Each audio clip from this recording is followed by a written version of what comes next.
The character wonders what he will think about while drowning, choosing between good and bad memories. But he immediately decides that he will not remember either one, because he barely remembers even his own name. But suddenly he saw a bright light, and clearly felt as if his existence was being controlled like a puppet.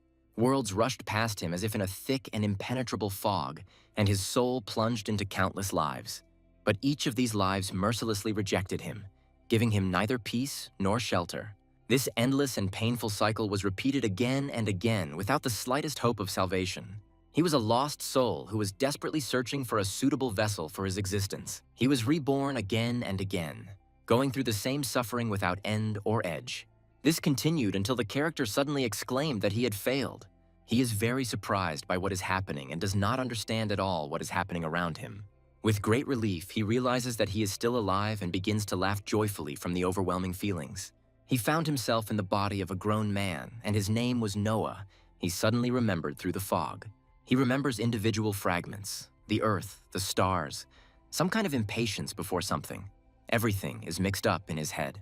It feels like he's been waiting for this moment for an incredibly long time, but it's completely unclear for what reason exactly.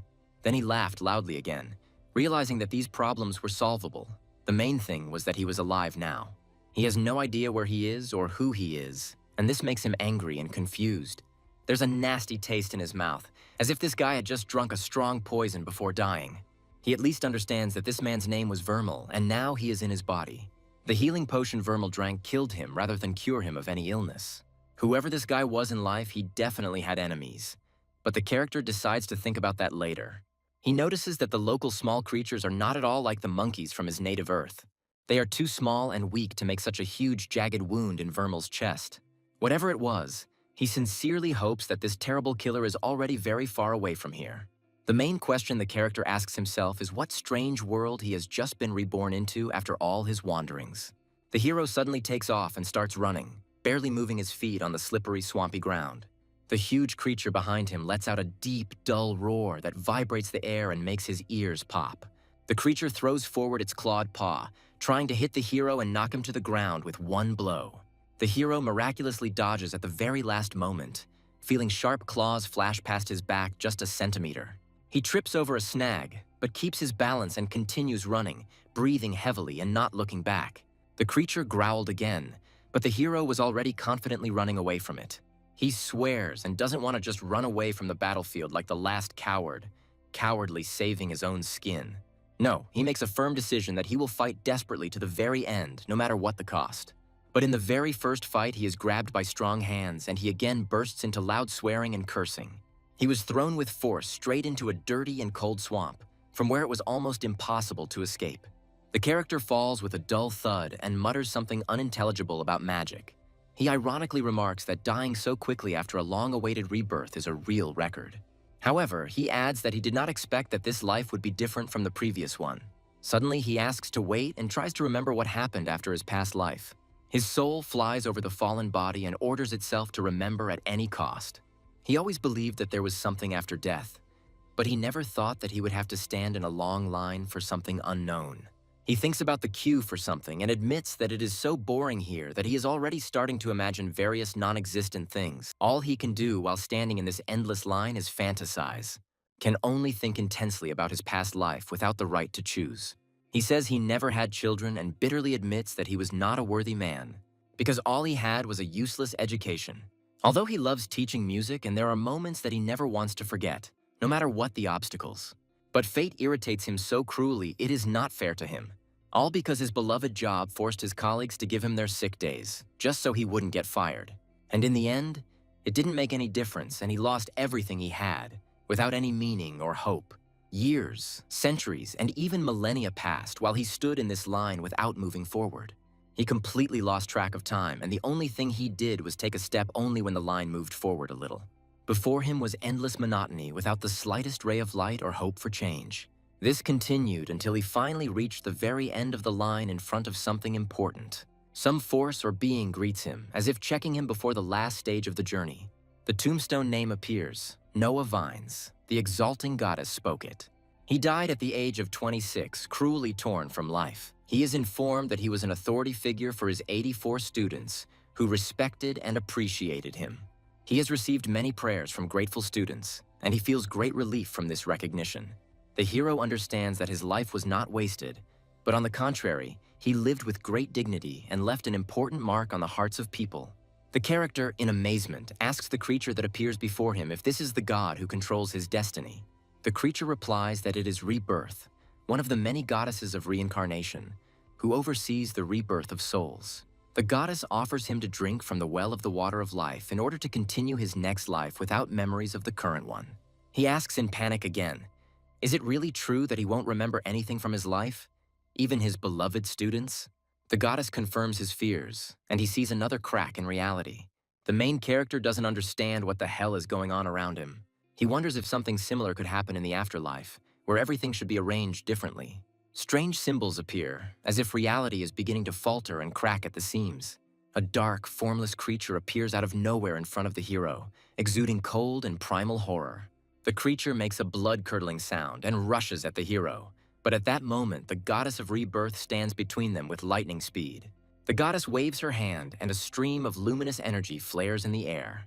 The creature growls and tries to counterattack, but the goddess is already next to it. She pushes the monster further and further away, giving the hero a chance to catch his breath and not allowing the creature to get any closer to him. The voice mockingly tells him that he is back again and seems to be enjoying playing over and over again without end.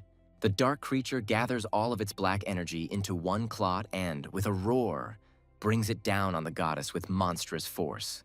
The goddess instantly puts up a shimmering magical shield in front of her, which absorbs the full force of this attack. The monster's energy crashes against the shining barrier, and although the shield is covered with many thin cracks, the goddess manages to stand firm. The character finds himself in empty space again and exclaims in despair, unable to contain his annoyance. He asks himself a philosophical question about what will happen if he dies after death. Then he himself answers that he doesn't want to know the answer to this question at all. The world around him begins to fall apart before his eyes, and he realizes that he urgently needs to get out of here by any means necessary. The goddess addresses the creature with a demand to try harder and listen to the teacher, as if teaching him a lesson. She states that he must try harder if he wants her to start fighting truly seriously and without mercy. The creature accepts the challenge with a cold smile and says that if this is the wish, he will be happy to fulfill it. The hero understands that the only way out of here is to drink the very water from the well of life, despite the loss of memories. He screams that he can't just stand here and do nothing because it's driving him crazy with impotence. The character wearily admits that he is mortally tired of waiting and endlessly dragging out time without any result. He wants to live so that his real life can begin, and he can become better than he was before in his past incarnations. In a rage, he shouts that he is tired of waiting in this damn line that never ends and brings no relief. He exclaims that he has had enough of this endless hell without end or edge. The goddess, waiting for the moment when the shield absorbed the last echoes of the attack, sharply raised her hand and brought down a column of pure energy on the creature. The shockwave from this explosion was so powerful that it picked up the main character standing behind him and threw him far back. Emptiness unfolds before him, and he utters the words that this is it, drawing a line under endless suffering. He realizes that he too had to wait in that damn line, and wonders if it even exists after all. He comes to the conclusion that eternal death would be much better than being forced to wander here endlessly without hope. Suddenly he feels a sharp tug, a blow, marked as the sound of a chain which breaks him out of his stupor. He is surprised to realize that he is alive again, although he had just been on the verge of complete extinction and despair. The protagonist again asks the same question about what the hell is going on here. Sitting completely naked in his new body, he found no logical explanation for his torment. The character returns to the same nightmare again and again, muttering to himself about endless repetitions and dozens of deaths in a row. Everything around seemed to be in a thick fog, and each death was indistinguishable from the previous one, like a broken record with no beginning or end. Each time he returned and found himself at that very flask of water, which became a symbol of his torment and hopelessness. He was experiencing unbearable agony. But all this was better than that damned endless queue that had been driving him crazy for centuries. At some point, he managed to return Vermel's things, but the magic never returned to him, remaining unattainable and lost. He could still feel her inside him, hidden in the corners of his clouded mind, but he couldn't reach her no matter how hard he tried. He noticed that the monkeys always used the same attacks over and over again, repeating memorized movements without any variation. Well, he suggested trying again, because with each death he learned a little bit about how to fight them properly. He began to notice how exactly they prepared themselves before jumping, and how their eyes betrayed all their future movements without the slightest error. The hero understood how one could predict an attack in advance by the movement of the paws, because he was not stronger or faster than his opponents. But he was not going to waste these countless lives in vain, because he had been waiting in this line for millennia and his patience had finally snapped. He told his opponent that he was missing the point, and that they were not playing the same game at all, as it might seem from the outside. It didn't matter to him at all how many times he was killed, because the main thing was that he killed his enemy in return once. The protagonist turns sharply and delivers a powerful punch straight into the creature's dark, shapeless face. The creature howled in pain and tried to respond with a blow from its clawed paw, but the hero deftly dodged it. He drove his second fist into its solar plexus, and the creature staggered and lost its balance for a moment. The character immediately took advantage of the third crushing blow to the head. The creature tried to retreat and regroup, but the hero did not give it a second's respite and brought down a fourth and fifth blow in a row. A fair-haired guy flew by, thinking about his problems. Suddenly, he heard someone's desperate cries for help, where the person was begging to show him the way. The hero said that he was lost in these damned plains. The guy was surprised to see those who were moving on flying swords. The newcomer asked what happened to the unfortunate man. The character replied that he was wounded. He understood that he could not tell the truth, because he himself did not know who Vermil was and what he did in this world. He said he had been hit hard on the head by a giant ape, and all his memories had become jumbled into one meaningless mess. The savior offered him help and asked if he was a teacher in the arbitration. The character answered uncertainly, probably due to complete memory loss. They discussed how the monkey was quite strong, but not a fiend of hell, because the character remained alive and did not burn to ashes as expected. The savior assumed it was one of the thugs and remarked that it was a bad sign if they became strong enough to beat the teachers. The guy introduced himself as Frederick and offered the character a seat on the other side of the board, promising to take him all the way to the arbitration in one piece. The character asked if these flying things were safe, but Frederick told him not to be afraid and to come closer, assuring him that everything would be fine. He added that he didn't want to deal with a dead arbitration professor, so he told them to hold on tight and shouted forward. The character thought that if Vermil was a professor, then people should know who he was. He considered that his killer could even be one of his acquaintances. The guy realized that he needed to be more careful, because now he was in no less danger than in the forest, where wild creatures attacked him. Before him appeared the city of Arbitrage, which turned out to be home to one of the greatest runic academies on the entire continent. He admitted that now he didn't even know who his enemies were, and at that moment they arrived at their destination right at the gates of the academy. The character mentally noted that despite the desperation, this situation might be ideal. He realized that there was nothing better than a real academy, where he could blend in with the crowd and start studying magic under a false name. He just needs to avoid unnecessary attention, hiding behind complete amnesia and pretending that he doesn't remember anything about his past life. He heard someone say that Vermil had returned, and he realized that rumors were spreading throughout the academy faster than he expected. The character thought to himself that this man was talking to him so rudely and familiarly, as if Vermil were an old acquaintance. He would have liked to answer with dignity, but decided to cite a strong blow to the head, which had left everything in his head mixed up and confused. The interlocutor noticed that the character was indeed wounded and asked if he really didn't remember the person standing in front of him. The character cautiously asked if he was dealing with a healer, to which he received a mocking answer that he had terribly simplified his role. The stranger introduced himself as Richard and said that he specialized in healing runes, and then mockingly reminded him of his name. The character worried that examining Richard might reveal the secret that he was not a real Vermilion at all. Richard began to examine him and noticed that his mind was very clouded.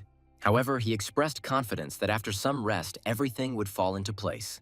He asked the main question about whether the character could say that the former Magus Vermil was finally dead and would not return. Richard stated that there was nothing more to heal, so only time would determine whether the character would recover or remain in that state. He added that he would notify the director of Vermil's return and his unfortunate situation with memory loss. After asking if the character remembered where his room was and hearing an awkward silence, Richard sighed and told him to follow him. They came to a door marked Magus Vermil, and when the character tried to open it with an old key, nothing worked. Richard said the old key no longer worked, and with a flick of his wrist, he canceled it as if it were the most ordinary thing. He warned that he would send someone to check on the character, and until then advised him not to leave his room.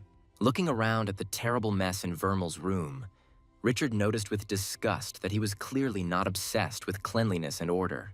The character felt that Richard knew much more than he had decided to reveal, and this uneasy feeling did not leave him for a minute. Left alone, he decided to bring order to this chaos and look around to find at least some useful information about Vermal's past. He told himself that he was a teacher again, and therefore no particular difficulties should arise if he was careful and attentive. He found some kind of note for a student, but he couldn't make out what was written there due to a complete lack of understanding of the local language and handwriting. The first-year schedule appeared before him, and he thought with horror about how he was supposed to teach the others when he himself did not understand anything. There was a loud knock on the door, and someone asked excitedly for Vermal, introducing himself as Braden and wanting to know what had happened to him. The character replied that he had received a serious blow to the head and lost some of his memories, so he did not remember much from his past. Braden called him an idiot and said that he had warned Vermal about the dangers, and then asked how severe the memory loss was. He added that the Linwicks would be furious if they learned that the character had been injured without proper treatment and care. The hero thought with relief that at least Braden didn't hate him, and that was good considering his impressive build and possible strength. Braden said that the character had a lesson in an hour, but if the condition was serious enough, another teacher could replace him. He suggested assigning someone to watch the character closely, but the hero refused, saying that he could handle it himself. Braden added sternly that under no circumstances should this man be let down for anything in the world, emphasizing the importance of the upcoming lessons. The character thanked him dryly for the information and help, after which he was left alone with a stack of incomprehensible papers and schedules. The character found himself in the G arbitration building and began stomping loudly through the corridors in search of his class. He cursed loudly, realizing that he was lost in this building, which resembled an endless and confusing labyrinth with no exit. He thought that the students had better not leave if he didn't arrive within the first 15 minutes. Turning into the room, he asked himself if this was where his class was. He noticed that no one had taught there for many years, and he was genuinely puzzled as to why his class was located in such an abandoned place. He exhaled heavily and told himself that he hadn't killed a single soul on the way here, which was already a good sign for starting classes. He wondered if there was anything useful here for him and his new role as a teacher in this strange academy. Suddenly, he felt someone walking down the corridor, and he could hear the quiet sound of hovering footsteps approaching him. He was asked what he was doing there, to which he replied that he believed he had come there to teach a lesson.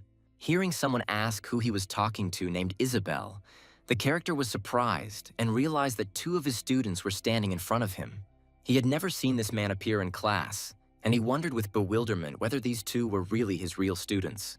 He expected to see small children, but these two turned out to be practically his age, which put him in an extremely awkward position.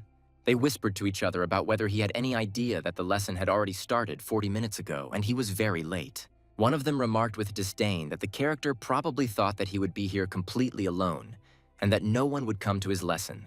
The character tried to calm himself down and said that he had to deal with this couple and give a wonderful lesson no matter what. They asked him what he was trying to portray, to which he replied that he was not portraying anything, but simply came to conduct the lesson as usual. The students noticed that he was somehow different and a little strange today, not like usual, and this made them suspicious. He asked them for forgiveness for what seemed to them to be different from usual, and attributed it to a strong blow to the head and a slight loss of memory. He told them to sit down and said that although probably no one else would come, he was still obliged to teach them, and they would answer all his questions. They informed him that there was no one else, and that he and Todd were the only class stuck there with him for this lesson. He replied that 2 was much better than 0, and again asked them to sit down to begin a full lesson. They were indignant and said that he was probably joking since they were of the same rank as him, and he had no right to teach them like little children. The students added that he only holds this position because he is a member of the Linwick family, and that is the only reason for his appointment. The character thought to himself that the name Linvik was coming up in conversation again. It seemed the Vermila family was very powerful in these parts. The students suggested that he simply set up a machine gun for them during the exam and promised that they would not interfere with him if he agreed to their conditions. They said that everything should remain as it was before, and that there was no need to change anything or complicate their calm and carefree life. The character responded that he was afraid that it wouldn't work out that way, and while he might not be as talented as others, he had experience that they didn't. They said no briefly and didn't think about the fact that he might have something important for them on his mind. He said that he had until the end of the lesson, and whether they liked it or not, he would still teach them against their will. The boy barked for silence and said that he was their teacher and they were not obliged to love him, but they were obliged to treat him with due respect. He cleared his throat and asked the simplest question about what runes are in their essence, and not in their external functions. The students were indignant, asking whether he was serious in addressing them as little children who did not know the basics of magic and runic writing. The hero explained that they had given a definition of what the runes do, not what they are as an independent entity. The student said that only one rune could be used at a time, and it could not resurrect the dead, no matter what the legend said. The character was delighted with this answer and realized that magic does have certain limits and restrictions that cannot be crossed. He explained that the beginning of any understanding comes from knowing the most fundamental elements and simple truths without complex theories. He added that runes can definitely bring a person back to life, but no one really knows their true nature and deep meaning. The student asked him if he was claiming to know the answer to his own question, to which the character evasively replied that it was useful information. He noted that runes were still being studied, and anyone who said they knew exactly how something worked was either a liar or a madman. The student asked in surprise if the character had just drawn his own rune right on the board in front of everyone. The character said that the rune was simply in his book, and he simply reproduced it from memory without any particular purpose. He thought with horror that now he had definitely screwed up, and obviously he shouldn't have done this in front of other students. The student asked incredulously if the teacher would really just allow them to kill this rune and use it completely free of charge without any payment. The hero heard the students quietly whispering that he had really hit his head hard and was now acting strangely. He reminded them that a teacher's job is to teach his students and that this is his main responsibility. The student stood up and explained that the lesser runes could not contain as much magic as the greater ones, and they were much less controllable. He added that the great runes are also simply stronger in their sheer power and potential in magical battles. He demonstrated with a clear example the difference between a small and a great rune, emphasizing that small runes are not weak at all because of this. Todd asked to look at its power and realize how destructive even the simplest rune can be. The protagonist noticed that their definition of what a rune was had expanded a bit after the explanation, so he asked someone to give a more precise answer. He said that realizing that you don't know something is the very first and most important step towards real knowledge. He warned that this does not mean that one should stop looking for an answer, but rather that one should dig deeper and not rest on one's laurels. The hero suggested that if they had no ideas, then they should just guess something and think about what else the rune does and why it is needed in magic at all. Then he moved on to the most important question and turned to Isabel, who had been silent all this time and had not taken an active part in the discussion. He asked her how exactly she activated her runes and what she felt the moment the magic began to flow through her body. She hesitantly replied that you need to imagine yourself diving inside yourself, and perhaps this helps to focus on the magical flow. The teacher suggested that they find out everything in practice and said that if they were not sure of their answers, then were they even sure of what they were talking about? He told me to look at my runes again and tell him what would happen when they finished activating and released the accumulated energy. The hero said that he would do the same with them to show a clear example of the correct activation and control of magic. He began to talk about how it takes time to feel the magic within oneself and to properly tune into its unstable flows. The guy mentally wondered where exactly the runes could be located inside the human body and how to find them. He assumed that the runes were inside his soul, as he had a lot of experience over the years of wandering between lives and deaths. The hero compared activating magic to medicine, but immediately admitted that it was not as if he had ever practiced full-fledged meditation. Suddenly, he saw the 8th rune in front of him, completely different from all the previous ones in its shape, color, and energetic glow. She reminded him of something very important from his past life, but the memories slipped away from him like water through his fingers. A few hours after the lesson, Noah sat in his room and tried to concentrate, imagining the rune and the magic inside him. Suddenly, the alarm clock rang, and the guy happily realized that he had managed to activate his magical abilities. His runes started working again, and the mage felt a huge relief that he hadn't lost his magic forever after the blow to the head. However, the energy around him began to waver and tremble, and the poor fellow realized that even magic had its limits and could not be infinite. He walked out of the room and noticed the library, which looked much better than his abandoned classroom, and wondered why there was such a disparity. The character thought that this place looked exactly like what he needed to find useful information about runes and magic. He wondered if they would give him free coffee, and after saying hello politely, he said he was looking for some books. The librarian replied that she would be happy to help and asked what books he needed. The guy replied that he thought it was books on runes. He then clarified that he needed some basics and a beginner level, to which the stranger said with a grin that he must be joking. She added that the Linwick family had fallen much lower than she thought, since the professor was looking for such primitive books for beginning magicians. The hero wondered who this girl was and heard her ask if he couldn't find something so basic with his family's resources. He replied that using the Linwick family's resources for such a trifle would be wasteful and disrespectful to their ancestors.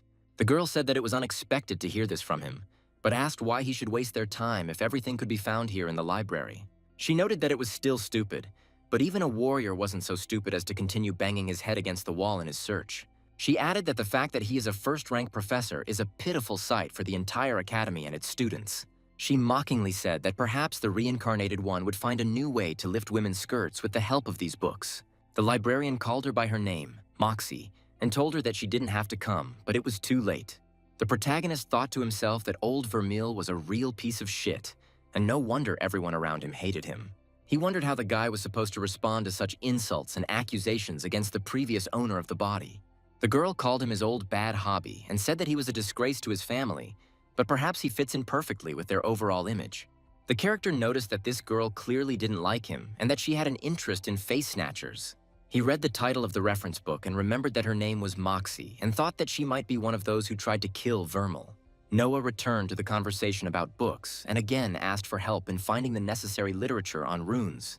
He told himself that he needed to better understand how his runes worked and how to properly control their energy without mistakes. The boy felt that the huge hand he saw during the lesson had something to do with his past and the nature of magic.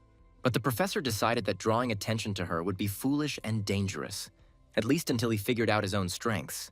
The boy wondered why Vermeil had so many crappy small wind runes, since he came from an influential family of mages. He supposed the real Vermeil must have had better runes, unless he only needed them for lifting up skirts. The poor guy counted his runes again and was convinced that, if you don't take that giant into account, he had 5 wind runes and 2 loop runes. The hero noticed that, despite the fact that these 2 runes are both wind runes, they feel different when touched and activated.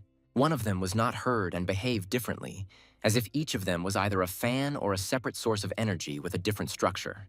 The hero realized that the more energy the runes were filled with, the stronger and more effective they were in combat and in everyday use. He compared it to killing monsters, which makes a bucket bigger and fills it with water to the brim.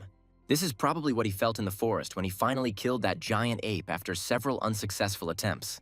The warrior realized that even though the energy of the loop runes was almost at 0, it was still more powerful than the almost fully charged wind runes. It turns out that small runes are, in a way, like small buckets, which are always small and will remain so, regardless of efforts. The reborn proudly told himself that he had cut them, and now he more or less understood and mastered wind magic at a basic level. He added that perhaps one day he would even be able to fly if he mastered all the intricacies of wind magic to the end. But the guy can't even feel the ash rune when he tries to activate it. It just doesn't seem to respond to his call. Suddenly, he had a great idea, and the professor thought that he could clean his room using wind magic instead of his hands. The hero decided that it would be easy to tidy things up this way, and began to carefully blow on the scattered things. It was time for the next stage of his masterful plan to fully master magic and regain his true powers. Noah exhaled with pleasure and said that there was nothing better than taking a warm, relaxing bath before bed after a hard day. The boy muttered under his breath that, at least in one thing, Vermeil was constant, and that concerned his love of comfort and cleanliness. Suddenly, the guy heard a loud knock on the door, which came right in the middle of his evening of solitude and relaxation. The guy thought that maybe if he didn't answer, they would think that he was already asleep and would go away. But the knock was repeated again, and the professor realized with horror that these could be the very people who wanted to kill Vermeil. He thought fearfully about whether he had forgotten to lock the door, and jumped up from his seat, ready for any danger. A girl burst into the room and shouted loudly that she needed Noah, which completely confused the character. She slipped on the papers scattered across the floor and fell with a dull thud right onto the floor in front of his bed. The hero, shocked, asked if she had really slipped on his papers and carefully inquired if she was okay. The hero tried to feel her pulse and realized with horror that he couldn't feel it, after which he wondered if she was really dead. He panicked and imagined how everyone around him would think that it was the professor who killed this girl with his careless actions. Heavy footsteps outside the door drew closer, and the reincarnated man heard the loud stomping of several pairs of feet heading straight towards his room. The hero started a conversation with Moxie and admitted that he knew about her dislike for him, adding that she had good reasons for it. He asked her to believe him and wanted to explain that he was not to blame for what happened, but the girl abruptly interrupted him with the words that he had killed him. Noah cursed under his breath and tried to justify himself by saying that she had fallen herself and that it was not his fault. But Moxie did not listen to him. Suddenly she froze and asked again about him, clarifying who exactly they were talking about and asking what was going on. She admitted that she was impressed that he had managed to kill the creature and asked if he had been training lately. The character was puzzled as to why she was acting as if everything was fine and tried to figure out who this person was. Moxie called him an idiot and suggested that he just hypothetically imagine that it was so, as if it were true. She explained that the creature that burst into the room was a face stealer, a dangerous monster capable of stealing other people's bodies. The guy asked again what it was and who it was, to which the girl asked if he hadn't read the warning that had been sent out to everyone. He remembered exactly, and admitted that he had completely forgotten about the existence of such creatures in this world and their abilities. Moxie asked how he even knew that the creature should be killed, since he had no idea it was a face stealer. She noticed that he clearly felt at home and confirmed that if he was a face snatcher, he had stolen someone's body. Noah said that meant they could only capture dead bodies and thought he should be more careful with the bodies. Moxie added that although it was not some important person, but some poor maid, even so, it was a tragedy for the Academy. The hero asked if there was a chance that she had survived, but the girl replied that there was no chance because she had already been dead before the creature possessed her. Moxie wondered why the face stealer had come here in the first place, since they were usually attracted to magic. She said that you could accidentally destroy everything around you, and the guy spoke sheepishly, realizing that his training was dangerous. The girl asked him to keep what happened a secret only between them, because otherwise she would be reminded of this mistake for the rest of her life. She said not for free, to which Noah asked in bewilderment and tried to explain that he didn't mean anything like that. Moxie called him disgusting, but agreed to answer a few questions that had been plaguing him lately. The reincarnated man explained that he had recently received a blow to the head, and his memory had become jumbled, leaving gaps in even the most basic knowledge. He asked to give him just 10 minutes, and the girl reluctantly agreed to listen to his stupid questions. He asked why there were monsters at school, shouldn't it be safe? To which she replied that it was safer, but not secure.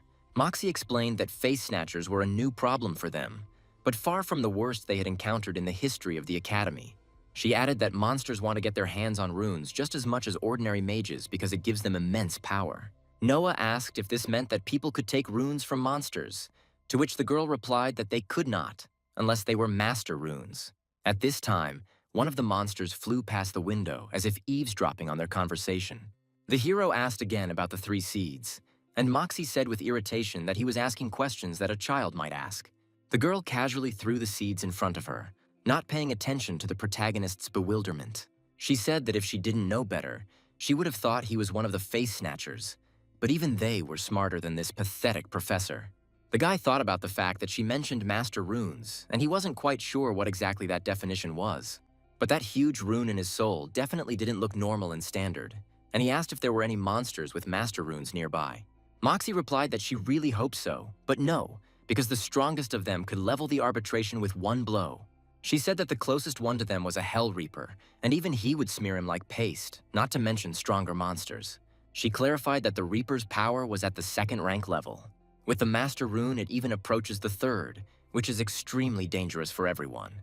The hero asked how to make new runes, to which the girl was surprised and said that if the Linviks figured out how to do this, then let them know. He asked how it was that their books didn't say a word about creating new runes, since this was the most important knowledge for magicians. Moxie replied that she didn't know, and added that although the runes were useless, which she was sure of, she asked about the grimoire. The boy realized that he needed to study it more closely, and asked if it was possible to simply learn the runes by drawing them and memorizing the drawing.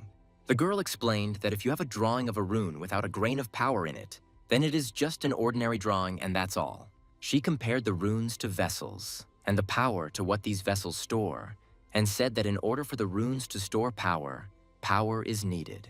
Noah understood the problem and said that it was like a starting impulse, because it is impossible to start moving without using energy from outside.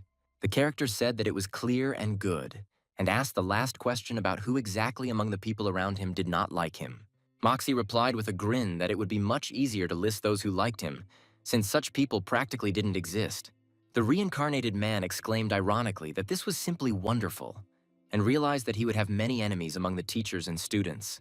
The character said he knew it and stated that he had no more questions, promising to leave the little incident between the two of them. The girl reminded him not to say a word to anyone about the face snatchers and left, slamming the door. Noah looked around and asked if this was the same transport cannon that he had heard about from other teachers at the academy. He said it was not at all what he expected when he heard teachers talk about magical public transport in their lectures. The guy sighed and told himself that if he sat and waited, he wouldn't become stronger, so he needed to act despite his fear. He thought with despair that even in another life, he would have to stand in another endless line, just like before in the afterlife. A gun operator approached him and politely asked where to send the esteemed teacher on this beautiful sunny morning. The hero sarcastically remarked that this looked like the most unsafe way to get anywhere in the world. He said he was hoping to go to Scorched Acres, and the operator asked him, surprised, why he wanted to go there, to teach or something else. The reborn replied that yes, for some reason, and the operator remarked that it was good that this time he was using a cannon and not walking through the lands. The guy heard the operator say that the previous passenger had been shaken to death by the ride, and he wondered what he had been doing there. The operator cheerfully asked if the professor was ready to leave, and the professor anxiously asked if it was even safe. The operator assured him that it was, of course, safe, and added that he had never had any problems with it during the entire time he had been using it. He urged Noah on, saying, "Come on, get in," and explained that although he liked to talk, it was usually boring here. The boy asked what would happen now and heard the door slam behind him with a loud bang, leaving him in complete darkness.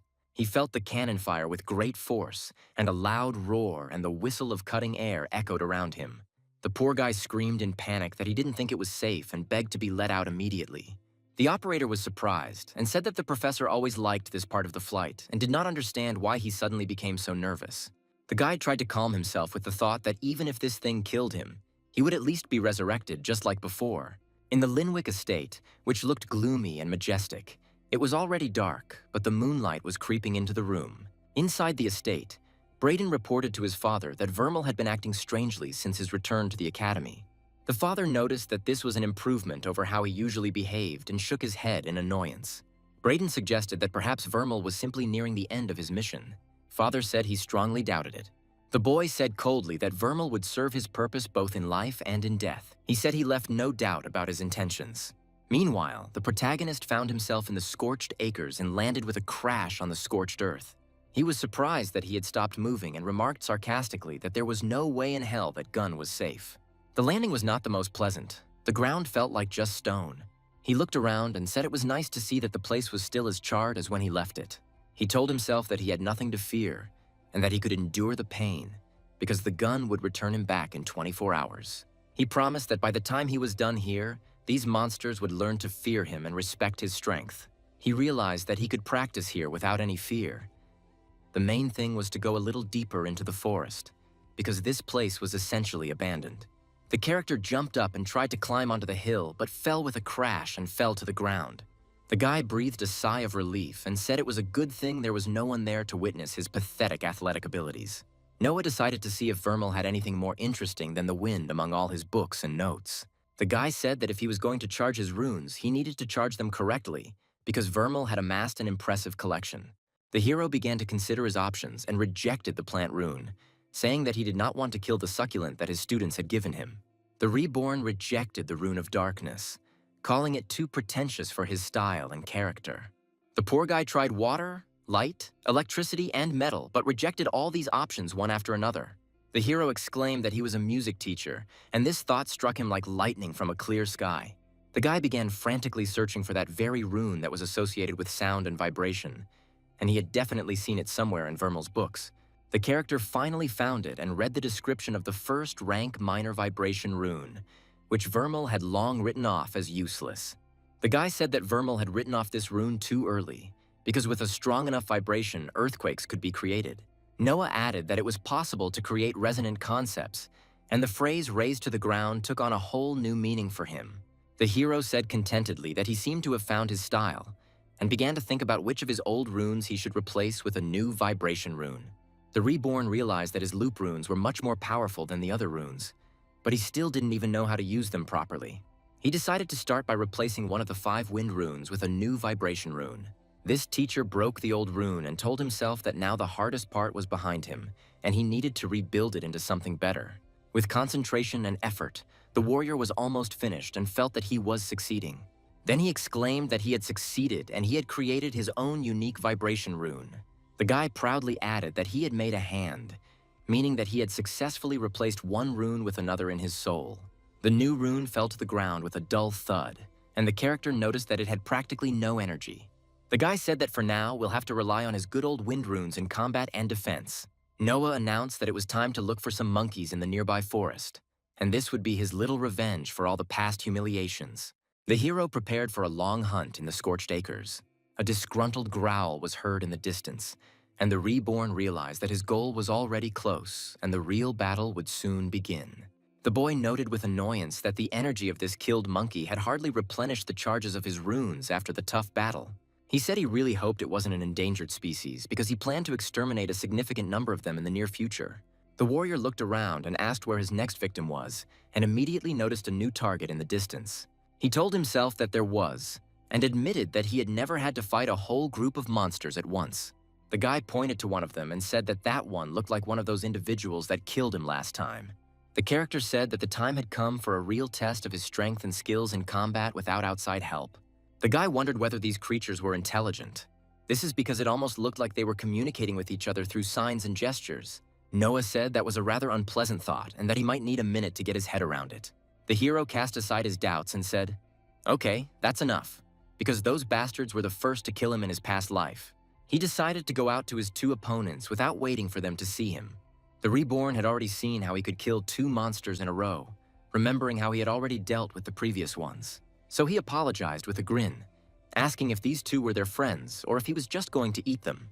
The poor guy tried to hit a moving target and admitted with irritation that it was much more difficult than shooting at stationary targets. The hero remembered seeing the monster do the same thing and realized that the enemy would strike with both hands at the same time. The warrior told himself that he could predict their movements thanks to past experience and hundreds of deaths at their hands. He confidently added that he could defeat him in a fair fight if he was attentive and quick enough. The guy failed the dodge and, cursing, admitted that he knew what he was going to do, but he simply didn't have enough speed. So he died again.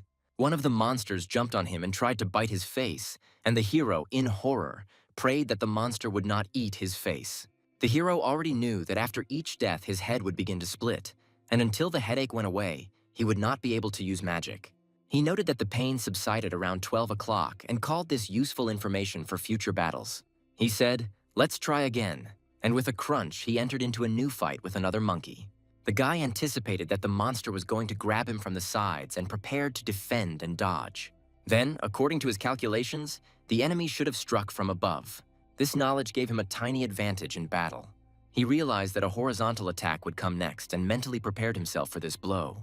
He managed to survive the fight before the monster finished him off. He survived another dangerous collision. The character didn't know why all these monkeys fought the same way. However, this clearly made it easier for him to destroy them. He returned to the academy, and the gun operator asked him how the trip had gone. The hero responded with disgust that this was definitely the best way to travel. The operator saw his rumpled appearance and asked if he was okay, to which Noah replied that he was not injured, but simply forgot that he was supposed to be back soon. The guy said that next time he would take a spare set of clothes with him, because every flight turns him into a walking misunderstanding. The boy hurried to class and saw that the students were already sitting in their seats and looking displeasedly at the late teacher. The late students whispered that he would make them wait again, and someone said that he had told them he would be late again. One of them asked how he found out, since the professor didn't even show up for class yesterday. Noah asked, confused, what they meant and didn't they have class today, since he clearly remembered the schedule. He realized he had missed something important when he went to Scorched Acres and discovered that classes were held every 2 days. The character apologized for ruining all their plans, but since they were all here, why not have a class to make up for yesterday? He added that studying together was the best way to spend free time, and the students rolled their eyes in displeasure. He cleared his throat and asked how the homework was going, to which one of the students admitted that nothing had come to mind. Isabel said she thought about the question for a moment. Noah replied that if it were easy, we would have had an answer by now. The student became indignant and asked why it was necessary to waste their time by making them think about it all week. The teacher calmly replied that she had answered her own question, and that it was all so that they could think and come to their own conclusions. He began to explain the theory and said that you need to combine all 7 of your runes into one stronger combination. He added that, if possible, it would be possible to absorb more runes of this rank without harming the soul. This way, you can move from general runes like fire or wind to more specialized ones like ice mist. But if the combination doesn't work, the runes might break, and then you'll be crippled until you heal your soul. That is why working rune combinations are so well guarded. After all, the intentions of the person combining the runes also have a huge influence on the result.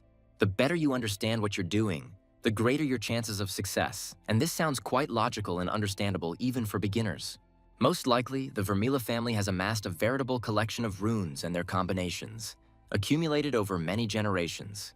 Although the character thought that he didn't think asking them for help would be a good idea given his precarious situation, after 30 minutes, he said that this was the end of the day and the students breathed a sigh of relief. He began to summarize what they had learned and said that runes were like buckets of water. Only water is the energy that we fill them with in battle and training, killing monsters and absorbing their powers. The small runes are the smaller buckets, and the great ones are the larger ones, and when they completely fill all 7 buckets, they will combine them into one better bucket. He asked the students if everything in his explanation was correct, and they nodded their heads uncertainly.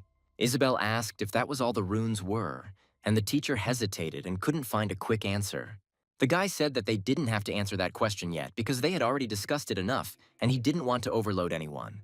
The students breathed a sigh of relief, and one of them asked how hard the professor had hit his head, since now he didn't look like himself. Noah clarified that their next class was in 2 days, correct? And the students reluctantly nodded their heads. One of them replied that if the teacher was going to insist on it, then yes, in 2 days at the same time, Professor. The character reminded them not to be late for their next class, and said it was his job to enforce discipline. He added to prepare for the next lesson, because he had not yet finished his deep philosophical conversations with them. Noah said he needed a break for now, putting his hand on his head. He wondered if the fatigue was a side effect of his many deaths. The boy sat, thinking about the fact that he still had a couple of hours before the start of the next lesson.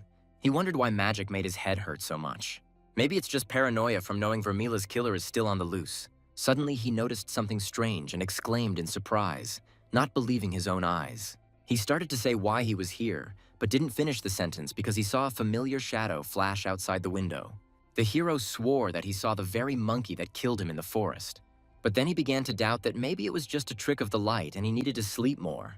He cast aside his doubts and decided to check if yesterday's training in the scorched acres had led to anything. Noah said that it would be better if the energy had time to accumulate in this rune. Otherwise, his efforts would go down the drain. To be honest, he didn't expect it to work. But the rune responded to his touch with a faint vibration. He thought for a moment and said that if the vibration and wind runes were working well, then he was using the ash rune incorrectly. He began to experiment with a new combination and, for greater manifestation, concentrated all his will on his fingertips. The hero exclaimed joyfully, realizing that he could not create ash, but he could control it when it was already around. The character realized that runes do not create their elements from scratch. They only control existing matter and substances. He became interested in how much more powerful the great runes were compared to the small ones, and whether the difference was really that great in real combat. The guy asked himself why he hadn't realized this before, because the answer had always been right there, waiting for its time. He supposed the difference wasn't that big, but even if he could control the ash, it was still no substitute for proper magic. The boy realized that it was easier for Vermil to use a few weak wind runes than to work with more powerful but unpredictable runes. He said it was good that he only got rid of one wind rune, otherwise he would have lost a reliable way to fight in close combat. But the boy still couldn't understand what that huge mysterious rune was that was hidden deep in his soul. It would probably be stupid to try to do anything about it, since he doesn't even know how it works or what principle it's activated by. But he decided to try and thought that maybe just a touch would be enough to feel her true nature. He carefully touched the rune and suddenly saw a vision of some insect-like creature buzzing before his inner eye. He thought it was an insectoid era or a participating Franza, but he couldn't make out the exact name due to the static. Noah told himself that if he remembered this, he would be able to use this amazing ability in future battles. In the vision, the creature simply destroyed its enemies, tearing them apart with incredible cruelty. However, then the guy took a closer look and realized that no, it did not destroy them completely, but did something else. He saw that it was tearing them apart into tiny pieces, pulling chunks of flesh, bone, and magical energy in different directions. It deprived of any possibility of recovery and return to life. This rune showed him what it really did, and the knowledge shook him to the core with its terrifying potential. This potential opened up incredible prospects. He realized that the rune could separate any matter and energy, and did so with frightening ease and grace. The rune left absolutely nothing whole from the target, as if it had never existed. She reduced the monster to its constituent atoms, as if disassembling a complex magical mechanism into its smallest parts. I did this without any regret and without the possibility of reassembly. Not only the monster, the guy realized, she could separate the runes themselves into their basic components and primordial energy. From this, they were once created by ancient magicians. The boy realized with horror that he could now separate the runes of his enemies. However, he immediately began to wonder whether he could do this without harming his own soul, which was already covered in cracks. He compared combining runes to baking a cake, where it is impossible to separate the already mixed ingredients back into their individual parts.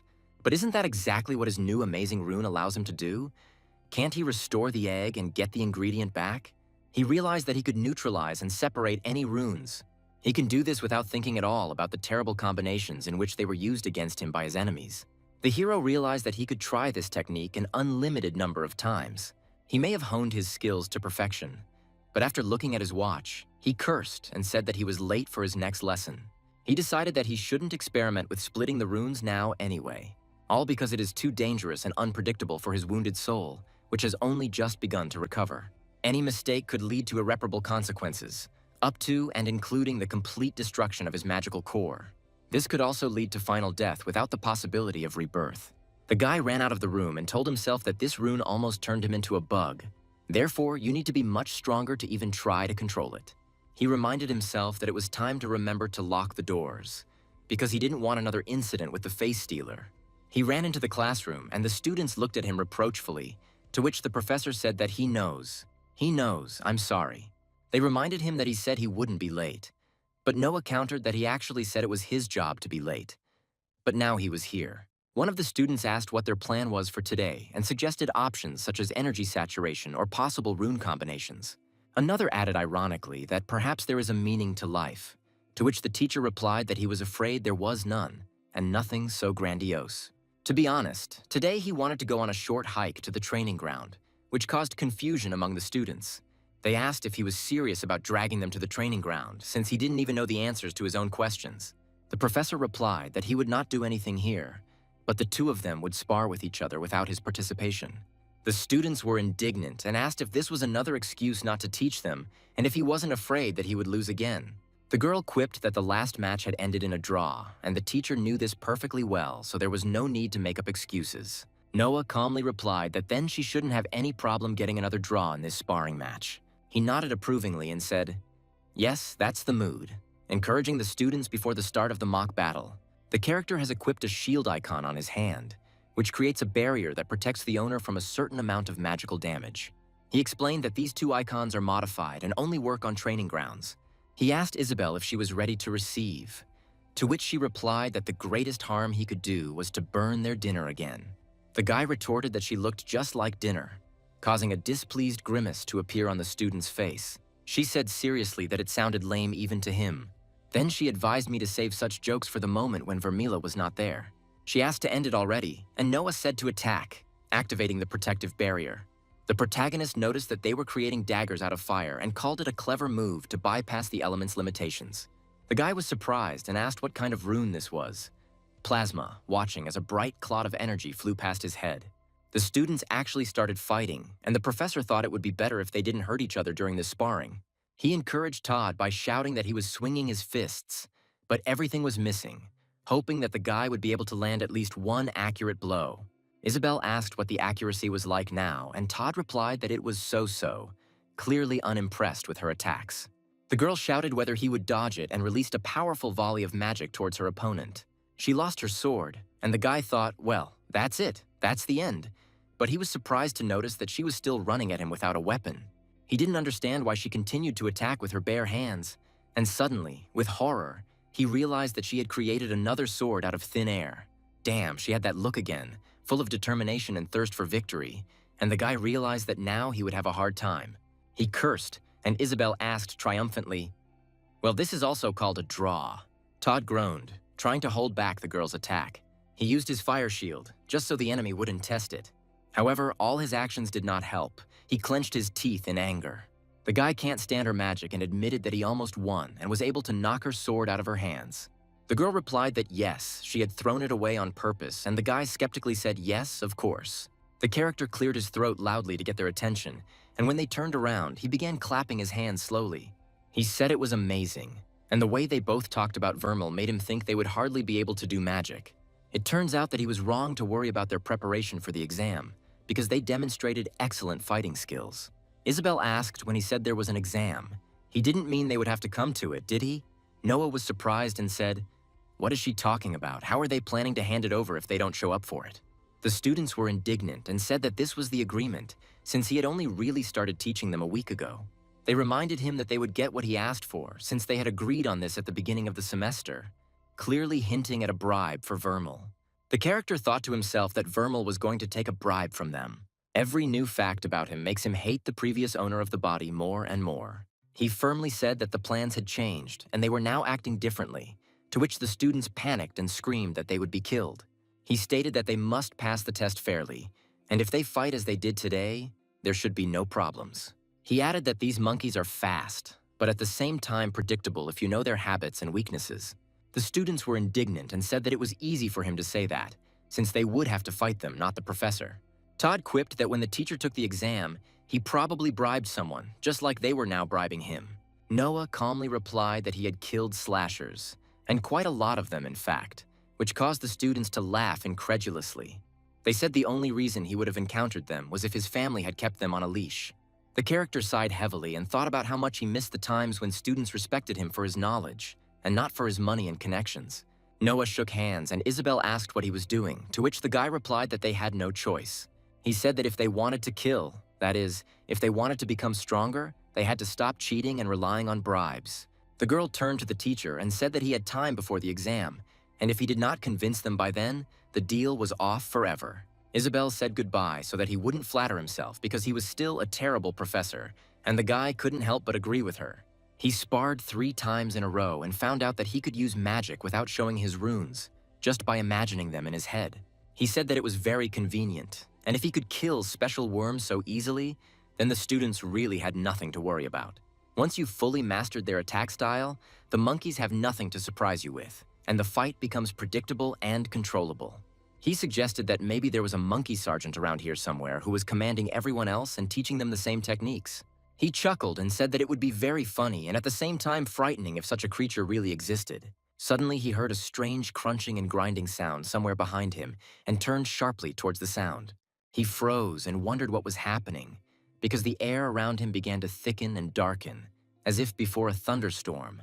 He felt a strong pain throughout his body and whispered that he was already dead, but then why did it still hurt so much? The character flew over the body again and listened to the disgusting chomping of the monkey. He wished they would shut up because it felt like they were driving nails into his skull. He groaned and asked himself what was going on, because every time he died, his head hurt more and more. The boy wondered if he was dying too much. The guy didn't understand whether he had any limit to the number of deaths. He couldn't stand it any longer and shouted at the birds to finally shut up and drove them away. He cried out in pain and said that he seemed to have become overconfident after several victories over weak monkeys. The birds still wouldn't stop, so the hero leaned out the window and yelled at them. The bright sunlight burned his face, causing him to quickly move away from the window. Predictable or not, he admitted, the monkeys were still stronger than him and would kill at the slightest mistake. And while he has endless chances to be reborn, Todd and Isabel do not. If they go after monkeys that throw stones like the one that killed him, the boys won't survive. Runes, rolling monkey blood, keeping his students alive, he thought. There was so much to keep in mind. He cursed why he couldn't just be reborn as a slime or some other creature without all this trouble. Suddenly he saw a silhouette in the distance and whispered "Slasher," realizing with horror who was standing in front of him. He felt his mind begin to cloud over and said that he felt like he was going crazy from the constant fighting and death. He decided that he needed a drink to calm his nerves a little and get his thoughts in order. Having dealt with that, he said, it was time to move on to the next item on his endless to-do list. But which one exactly? Because they are all important and require an immediate solution, the guy thought. He sighed and said that adding the vermal killer item to the end of the to-do list was probably not the best idea. He waved his hand, saying it didn't matter, and started with the headache that tormented him after each revival. The hero wondered whether pain could be somehow connected to the state of his soul after numerous deaths. After he died for the last time, strange cracks appeared in his soul hands, and this greatly disturbed him. He looked inside himself and said that he didn't look very good because there were a whole bunch of holes in his soul. And they are huge. He was surprised how he had not noticed them before and continued to die again and again. But after a second, he noticed that they were dragging on, and he was pleased to realize that the problem was capable of resolving itself without his participation. The third item on the to-do list was a catch. It told Todd and Isabel to train and spar for the next week. The monkey throwers worried him a little, or rather their stones, because he couldn't kill those monkeys. And besides, at the moment when they were killing him, he was able to notice them only 2 times out of 4. They were so fast. Luckily, he'd only seen throwers deep in the burnt acres, so as long as he kept the boys trained, everything should be fine. With each death, he learned a little more about how to fight the throwers, but at the same time, the headache grew worse. But he could have dealt with them if it weren't for the risk to his students and the damage to his own soul. With the exam just around the corner, he couldn't afford to relax and waste time on empty worries. His students needed him, and he wasn't going to let them down like old Vermal had with his dirty habits. He ran into the training ground and asked, "Damn, he was late again," to which the students replied that they didn't expect anything else from him. Isabel asked if he thought this was all a bad idea and whether he had decided to cancel the agreement to study for the exam. Noah said no and asked if they were ready to train because they had a long and busy day ahead of them. Todd asked why he had suddenly decided to worry about their training and what had changed in his attitude towards them. The guy thought for a moment and, to tell the truth, didn't say much. He then admitted that he simply didn't have the opportunity to see how they would achieve everything. Noah said he was worried because it was his job, and the guys looked at him blankly. The hero added that now it was time to go and explore many places. He walked up to the transport gun, and an operator named Tim waved at him. Tim said he was glad to see the professor in good health again. Tim noticed that the professor had brought some young people with him and asked if they were going on a hike to the scorched acres for training. The guy answered something like that and said that he was conducting training for the students before the survival exam. The operator said it didn't sound too bad and added that the gun was set up and they could go in as soon as everyone was ready. The character thanked him and told the students to enter immediately after him and not to linger, so as not to waste precious time. Todd muttered that he was going to throw up from fear of another jump through magical space. Noah replied with a smile that their love of learning and self-improvement inspired them to take risks. He added that they would also find opportunities to become better versions of themselves, to which Todd countered that the teacher was simply blackmailing them.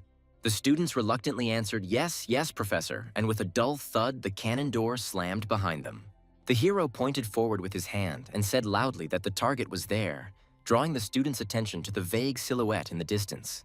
He reminded the girl that she herself boasted of her victories in battles and asked her to prove her words in action in the face of danger. The girl cursed through her teeth and told herself that she had to try, or else she would forever remain a weakling, incapable of decisive action. She tried to convince herself that it was just a stupid monkey and that it shouldn't be difficult for her to kill the pathetic creature with one blow. But deep down, she knew that if not, the consequences could be fatal for her and the entire group. The monster let out a piercing screech and rushed to attack, but missed its target, and the boy breathed a sigh of relief. The teacher noted ironically that perhaps next time the student would be able to react to the attack faster and more accurately than now. The girl was indignant and asked if he was making fun of her, because this monster almost killed her with its sudden jump. Noah calmly replied that she was unsure of her abilities. If she fought as fiercely as she did in the arena, she wouldn't have any problems. She snapped back that it was easy for him to say, standing aside and watching her fight with a dangerous monster. The girl added that they couldn't afford shields like kids from rich families, and that they were nothing like the professor. The guy asked again about the shields and clarified whether she meant the ones on the training ground to protect against magical attacks. The students asked doubtfully if the teacher really thought they had this fancy shield, since he was Linvik and should have access. Noah sarcastically replied that yes, of course, it was a small shield that didn't really protect anything from strong blows. He asked them then to tell him where he was, and honestly admitted that he simply did not have it, contrary to their expectations and assumptions. Todd said mockingly that it meant he was wearing his pants, and added that the professor shouldn't even think about taking them off in front of strangers. The character replied that he hadn't thought about it, to which the student remarked that he was much more stupid than they had originally imagined. They asked why he even decided to come here without a shield, since he was only a first rank and didn't have much survivability. The girl asked what would happen if the monkey tried to kill them, to which the teacher replied that that was the whole point of the training. The student said that with this damned shield, he would at least have had a chance to save himself in a critical situation. She added that now, if they came across a slasher, he would simply kill them all here with one blow of his clawed paw. The girl understood the teacher's intention and asked if they thought it would be safer this way, because if he had a shield, he would have bought them time to escape.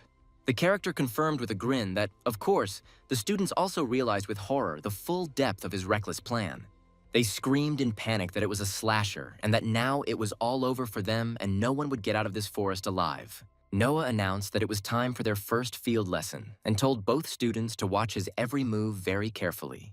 He said that this fight would be on the exam, and if they didn't remember everything now, they would later regret their inattention. The professor began to explain that slashers, like all the other monsters in the forest, attack in the same memorized ways. If they can anticipate them and prepare in advance, they will be able to defeat even the strongest opponent without much difficulty. The students stared in disbelief as the teacher single-handedly charged at the massive slasher. The girl whispered in shock that he had actually killed the slasher, cutting him in half with one precise blow. Todd smugly noted that he had said so, and that the professor had known what he was doing all along. Noah explained that they didn't need a shield unless they were getting hit, and that dodging and anticipating attacks was far more important than passive defense. He said it was now his turn to show his class and prepared for the next attack. The girl became indignant and shouted that no, she had to restore her reputation after her shameful blunder. She added that she was not inferior to Vermal and that she could deal with any monster on her own without his help or protection. The protagonist said that right now he is teaching them a slasher attack pattern that is repeated over and over again. Noah added that if they learned to see this pattern, then they would not need a shield as support at all in future battles. He ended with the phrase that life is not a single race, and that mistakes need to be analyzed and conclusions drawn for the future. The character said that the key to success is repetition, and told the students to keep training in the same spirit. Todd noted that he understood what the teacher was talking about, but asked if this was really what the professor was spending the money the Linwick family gave him on. The hero was surprised and asked again if his family really was giving him any money for training and equipment. He wondered if that Braden guy was also a Linwick, and if he could have been the one who gave the real Vermal the deadly poison. The student said that of course he spends money on potions and shields, because only someone who wants to die would fight a slasher without protection. Noah replied that he had no desire to die, but he was not afraid of death itself, because he had already experienced it countless times. The girl objected that everyone was afraid of death, and she did not understand how one could treat it with such indifference and calm. The guy said he uses his multiple deaths to his advantage and finds it a bit disingenuous to lecture about death. Todd asked what the strange glow in the distance was and added that he didn't see anything unusual. The hero saw the thrower and whispered in horror what he was doing in this part of the forest, since they hadn't gone that deep. He ordered the disciples to leave immediately and told them to go back the way they had come and not to return under any circumstances. Todd asked what about the professor himself and pulled the girl by the hand. He told the girl that they would only get in the way. Noah said that if he died now, he would not have the magic to kill this enemy and protect his students. He asked them not to worry, saying that he would be fine and that he could deal with this threat alone. The guy added that if he died now, then his students wouldn't survive either, because the monster would follow in their footsteps. The girl screamed that he was not aiming at her, meaning that the professor's sacrifice would not save them if the thrower was faster. The students watched in panic as the monster approached, and Isabel cried out in horror, realizing what was about to happen. The girl tried her best to reach the professor, but Todd held her tightly and did not let her go back to the scene of the fight. The main character, having come under attack from the monster, began to cough up blood. Seeing this, Isabel screamed for Todd to let her go, but the guy only tightened his grip and said that they shouldn't go there. Noah wiped the blood from his lips and told the disciples that he had told them to run. He commanded, urging them towards the road of salvation.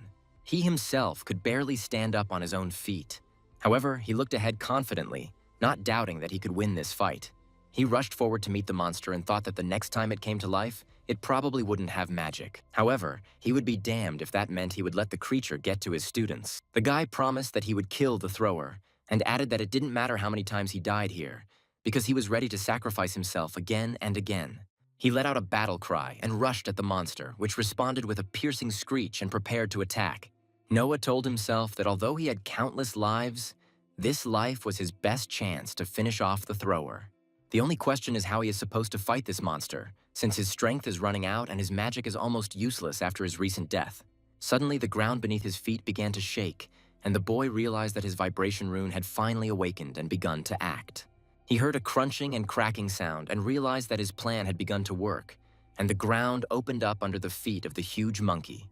The hero said with a grin, "Let him try to hit something he can't see. It continued to create powerful vibrations that tore apart the ground around the thrower. The earth continued to shake, and the disciples panicked and asked each other what was happening and whether an earthquake had begun. Todd yelled that it didn't matter and just keep running without looking back no matter what happened. The girl whispered that the teacher should not even think about dying, and that they would not forgive him if he sacrificed himself to save them. Noah said that he didn't need to see the monster to fight because he knew everything about it that was needed to win. He delivered a powerful blow and hit the thrower's body straight, causing him to stagger and let out a painful cry. The guy said he had a theory about monkeys, and with each blow he became more and more convinced of its correctness. Now he understood that these monsters were being controlled by someone, and that they were not acting of their own free will, but were obeying someone else's command. He swung for the finishing blow and shouted that "You are finished." But at the very last moment, the creature miraculously dodged the attack. The guy exclaimed in shock that she dodged it and could not understand how she managed it because he was absolutely confident in his blow. He hissed in pain and realized that his wind runes were completely depleted and only one separation rune remained. Noah fell to his knees and whispered the names of his disciples, hoping that they were already far away and safe. He told himself that he hoped he had bought them enough time to escape from this terrible monster. The boy began to think that maybe when he killed this thrower this time, the monster would finally stop haunting his students. He noticed that the monkey's movements changed just before that dodge and counterattack, as if it had become a completely different creature. It was as if someone else had taken control of the monkey and started to manipulate it like a puppet in order to save it from certain death. The hero realized that behind all these creatures there was something more than just wild instincts and animal rage.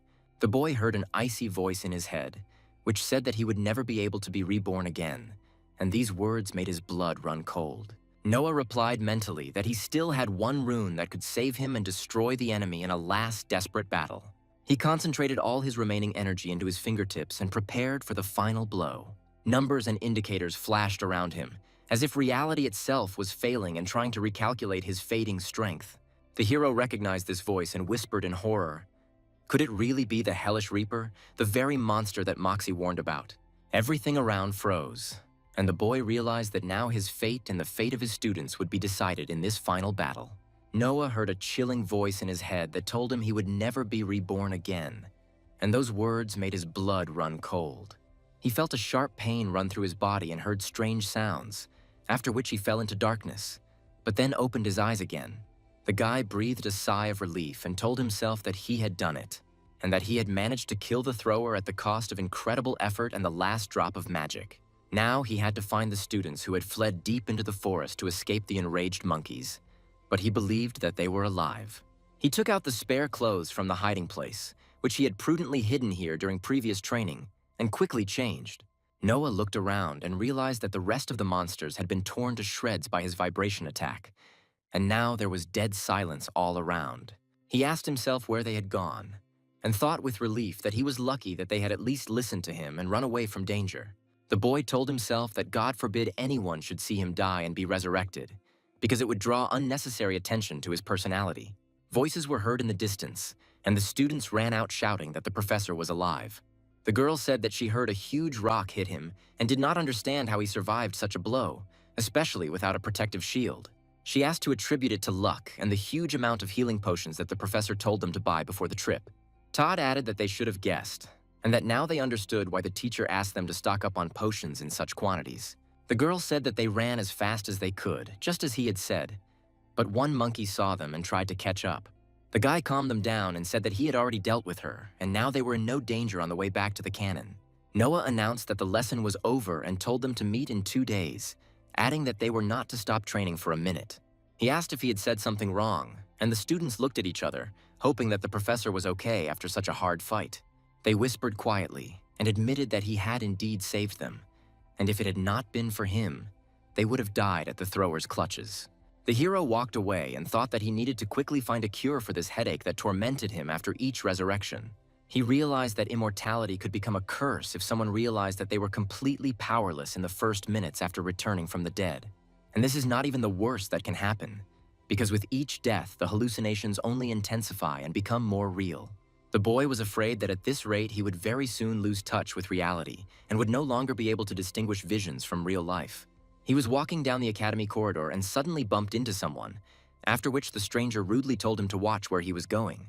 Noah looked up and saw a huge man standing in front of him, who was clearly someone important in the hierarchy of the school. He asked what kind of monster it was and whether someone could get hurt because of this monster, without understanding who they were talking about. Suddenly, one of the students standing next to the man exclaimed that Professor Vermeil had hit him. It was not the thrower, but he attacked the student. The boy, shocked, asked if they had seen it, and quietly admitted that if it weren't for the student's shield, he could have killed him without looking. The student indignantly asked what that was and how he was able to break his shield with a normal blow without any magic. Noah muttered in confusion that he didn't know and that maybe he should beat the crap out of him, but he didn't get to finish the sentence. Professor Silvertide, apparently the injured student's superior, sternly told him that he had only left him alone for an hour, and he had already broken his shield. He added that this happened right within the walls of the academy, and that this is very bad. He then called his subordinate unreasonable. The student made excuses that Professor Vermeil had almost knocked him out, standing there one moment and then trying to wring his neck the next. Noah panicked, thinking he would be fired, or worse, arrested, and then it would be unclear what would happen to his students without his supervision. He told himself that he was in trouble and that Silvertide would skin him alive for attacking a student right there in the academy. Now I'll have to work even harder next week to make amends and avoid losing my job.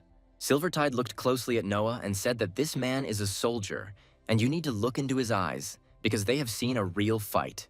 He added that the guy was lucky he wasn't killed, because anyone who fights monsters can't afford to care whether they're a friend or an enemy. The student was taken aback and asked if he really looked like a soldier, since he was actually a teacher by profession, not a military man.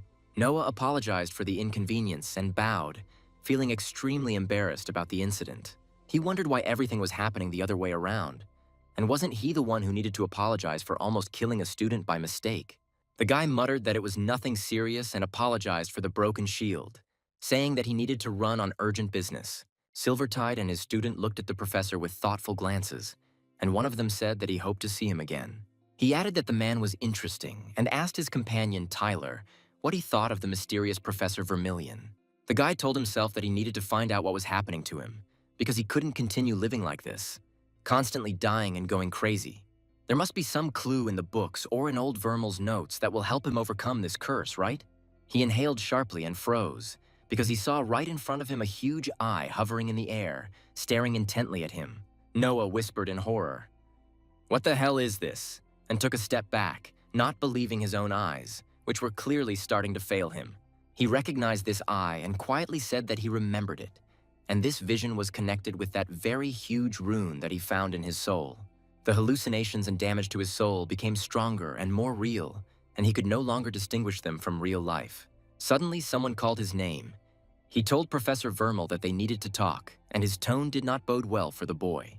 The character saw Richard in front of him and breathed a sigh of relief, but immediately became wary, because he did not expect anything good from him. The guy asked what he had done to deserve such an honor and cursed silently, hoping that this visit was not connected with his recent outburst of aggression. Richard replied that he had been asked to check on the professor's strange behavior and that he had encountered Silvertide on the way. Noah said he had just had the honor of meeting this formidable professor and asked if his condition needed to be checked again. The healer replied that attacking the students was much worse than being himself and that it was a simple misunderstanding. The professor assured him that he was doing fine, and Richard reluctantly agreed, adding that he didn't like it when Father Vermeil paid attention to him. The guy promised to keep it in mind and said goodbye, but the healer stopped him and handed him an envelope with his last month's salary.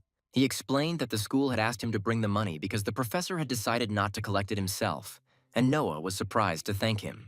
Richard muttered that he would spare him that next time because he was not an errand boy.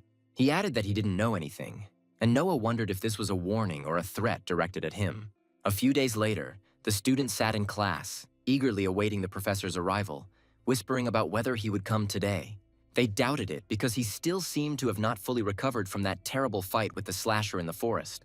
Suddenly, Noah burst into the classroom, out of breath and disheveled, clearly late once again.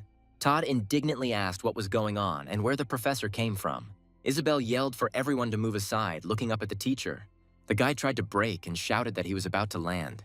However, he didn't have time to finish and crashed straight into the wall, after which he slid to the floor. The students looked at each other and said that he said one word, and apparently, he was feeling perfectly well since he was capable of such movements. Noah gave the command and they drove off, recovering from the collision with the wall. The main character asked what it was when they handed him the flowers. The students presented the professor with a modest bouquet of flowers and a card as a token of gratitude for saving them in a deadly battle. Noah looked at the gift with emotion and quietly thanked the guys, feeling the warmth spreading in his chest from their sincere concern. He said that he actually had something for them too, and the students looked at each other in surprise, not understanding what he was talking about. The professor took a small package from his bosom and, unfolding it, showed 2 brand new grimoires with runes of the Linvik family. The boys gasped and asked if this was really a grimoire with the runes of the Linvik family, and if this was a joke, then it wasn't funny at all. Noah replied that it was not a joke, and honestly said that he would do everything possible to help them in their studies in preparation for the exam. The students warned that his family would kill him for spreading their secrets. The professor replied that if the family didn't find out, then everything would be fine. He added that he expected them both to replace one of their lesser runes with a greater rune by the next lesson, and the students cheered. The girl asked why he was constantly risking his life for them and began to look through possible runes. Noah explained that the family pays for the great runes themselves, and they are not usually given out to students for free, but he is willing to take the risk. He said that they were just words and added that he had to go, so when they were finished, they should just put the grimoire in his desk drawer. If anyone asks, let them say that he forgot it here and told them to have fun with the new runes, and he quickly left the classroom. The students shouted after him that they would have a lot of fun and thanked the teacher for the incredible gift. Todd looked after him and said that their teacher was clearly something, and if his family didn't kill him, the sword itself would handle it. Noah ran into Moxie in the hallway. In fact, he was waiting for her. The girl asked coldly and angrily what he was doing there. The boy replied that he was there to watch the professor teach, and crossed his arms over his chest, clearly intending to watch. The hero said he wanted to study with the professor, and Moxie was surprised, asking why he wanted to do that. He explained that he had been slacking off from work too much, and now it was time to study the necessary materials so that he could also teach his students. The girl had heard that Vermal had gone crazy, but it seemed that the word crazy wasn't even close to describing what was happening. Moxie called over a student named Emily and told her to sit down, asking her to ignore the guest who would only be sitting in for one lesson. The girl asked if they would study runes again, to which the professor replied no. They need to discuss her latest written exam. She said the painting wasn't the best, and she has a duty to the Torin family. Emily sighed heavily and muttered that the test was too hard, and she had studied for it all night without sleep. Moxie explained that understanding others is what allows one to properly behave as a nobleman, and this is very important for her future. She asked her to try harder and said that the first question was an essay on who can use runes, and she wrote one sentence. But even that was better than the answer to the second question, the answer to which she left completely blank. Emily justified herself by saying that the second question was about combining runes, and if she needed a new one, she would just ask her grandmother. The professor said that it was possible, but it couldn't be the answer on the exam, and that one needed to study the theory and not rely on relatives. She noticed that she had given her an easy question, but she still made a mistake and asked how she could forget one of the 4 great families. The girl replied that she remembered them and listed some of them, but hesitated at the last family. The hero thought that this girl didn't have even half the tenacity that his students had, and that she had been handed the whole world on a silver platter, and she didn't care. The guy said that this only confirmed his decision to give these 2 access to the Linvik runes, because they earned it through their work. Moxie turned to the hero and asked why he was still here.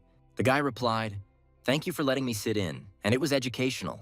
Noah the boy cursed to himself and thought that he himself was a nobleman and therefore should have already known all this. But for some reason he forgot. The character heard Moxie say that she was probably happy to help, but there was a hint of doubt in her voice. She admitted that she may have used the wrong word earlier when she called the professor crazy. The girl added that perhaps she should have said that he had become better than he was before. She wanted to add something, but she hesitated and did not finish the sentence, thinking about her words. The boy left the classroom and went to his room when he suddenly ran into important people. He immediately apologized, but people didn't care and decided not to waste their time on him. It seems that the Torin family knew Vermal, and now he can't hold out any longer and needs to find out the connections of the body's previous owner, until one of them stabs him in the back because enemies surround him on all sides. The professor stood on the training ground and watched as the students fought with dummies. He noted with satisfaction that the most interesting part was beginning. He yelled at Todd to take his training more seriously. This is all because the exam is just around the corner and you can't lose concentration for a second. The boy clapped his hands and said that both students were making incredible progress. He is very proud of their progress over the past few weeks. He added that he was confident that soon they would be able to kill slashers without each other's help, and each would become an independent fighter. Noah noticed that it had been a long time since he had last died, and his soul had finally recovered from the series of deaths. The hallucinations became fewer, and he felt much better than in the first days after being reborn in Vermeil's body. With this flying sword, he will be able to spot the thrower long before they get close to him, and this will give him a huge advantage in combat.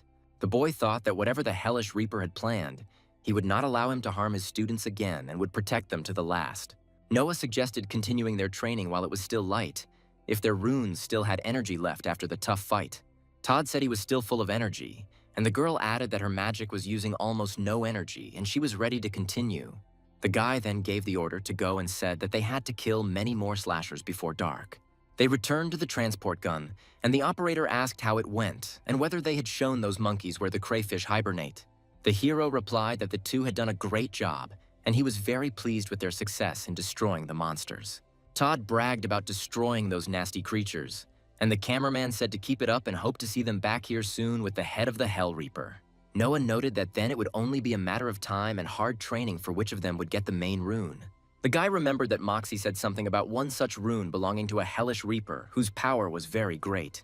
He wondered if this had anything to do with the Hell Reaper being able to control other monkeys, and if so, that was another reason to kill him. The professor ordered them to continue in the same spirit and said that he would see the students in the next lesson, after which he headed to the library. Todd noticed that his girlfriend looked a little downcast, so he asked if everything was okay, looking at her with fear.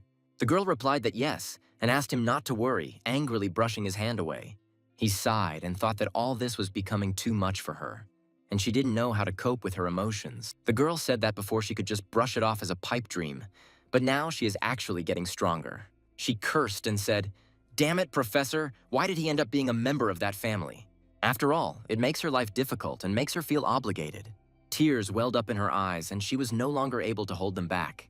Meanwhile, the guy sneaked into the library and told himself that he was just lucky that there wasn't a single librarian here right now. He wondered how he could search for a book about the Hell Reaper or the Linwick family on his own without attracting unnecessary attention.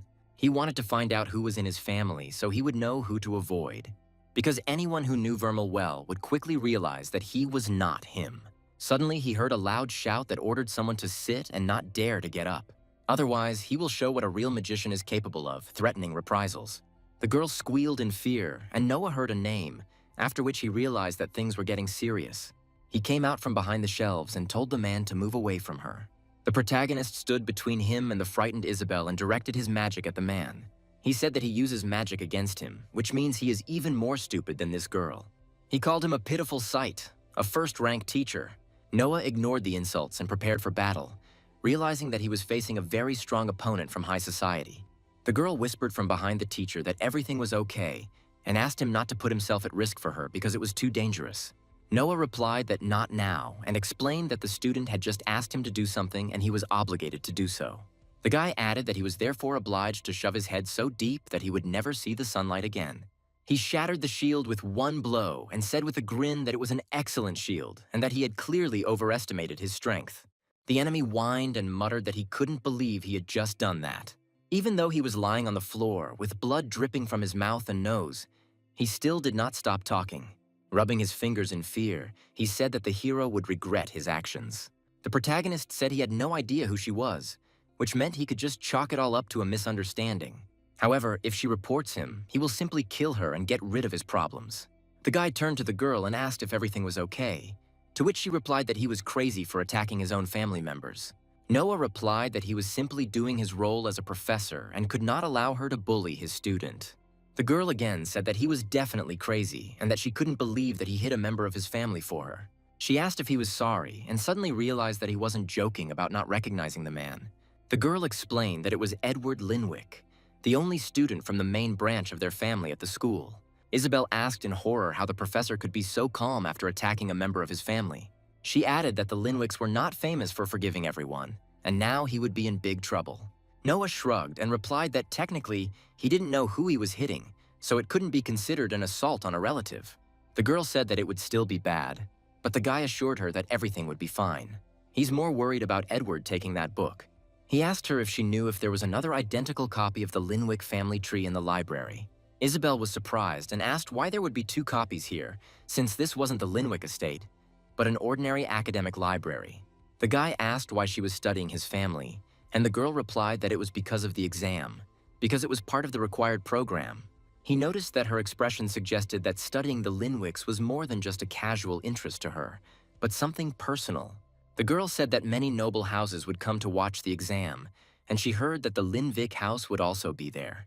She wanted to know which of the students from the Linvik family were studying at the academy, so that she would know who she needed to be more careful with when communicating with. Noah told her to follow him and suggested that they leave before someone came looking for them both to sort things out. The guy asked where everyone had gone because the corridors were empty and quiet. The girl replied that everyone was sucking up to noble houses, trying to become servants in order to gain access to runes and connections. The guy cursed and said that it seemed they had found where everyone had gone because a huge crowd had gathered in the main hall. He asked if there was a safe place she could go, at least until this whole thing with the beaten Linwick died down.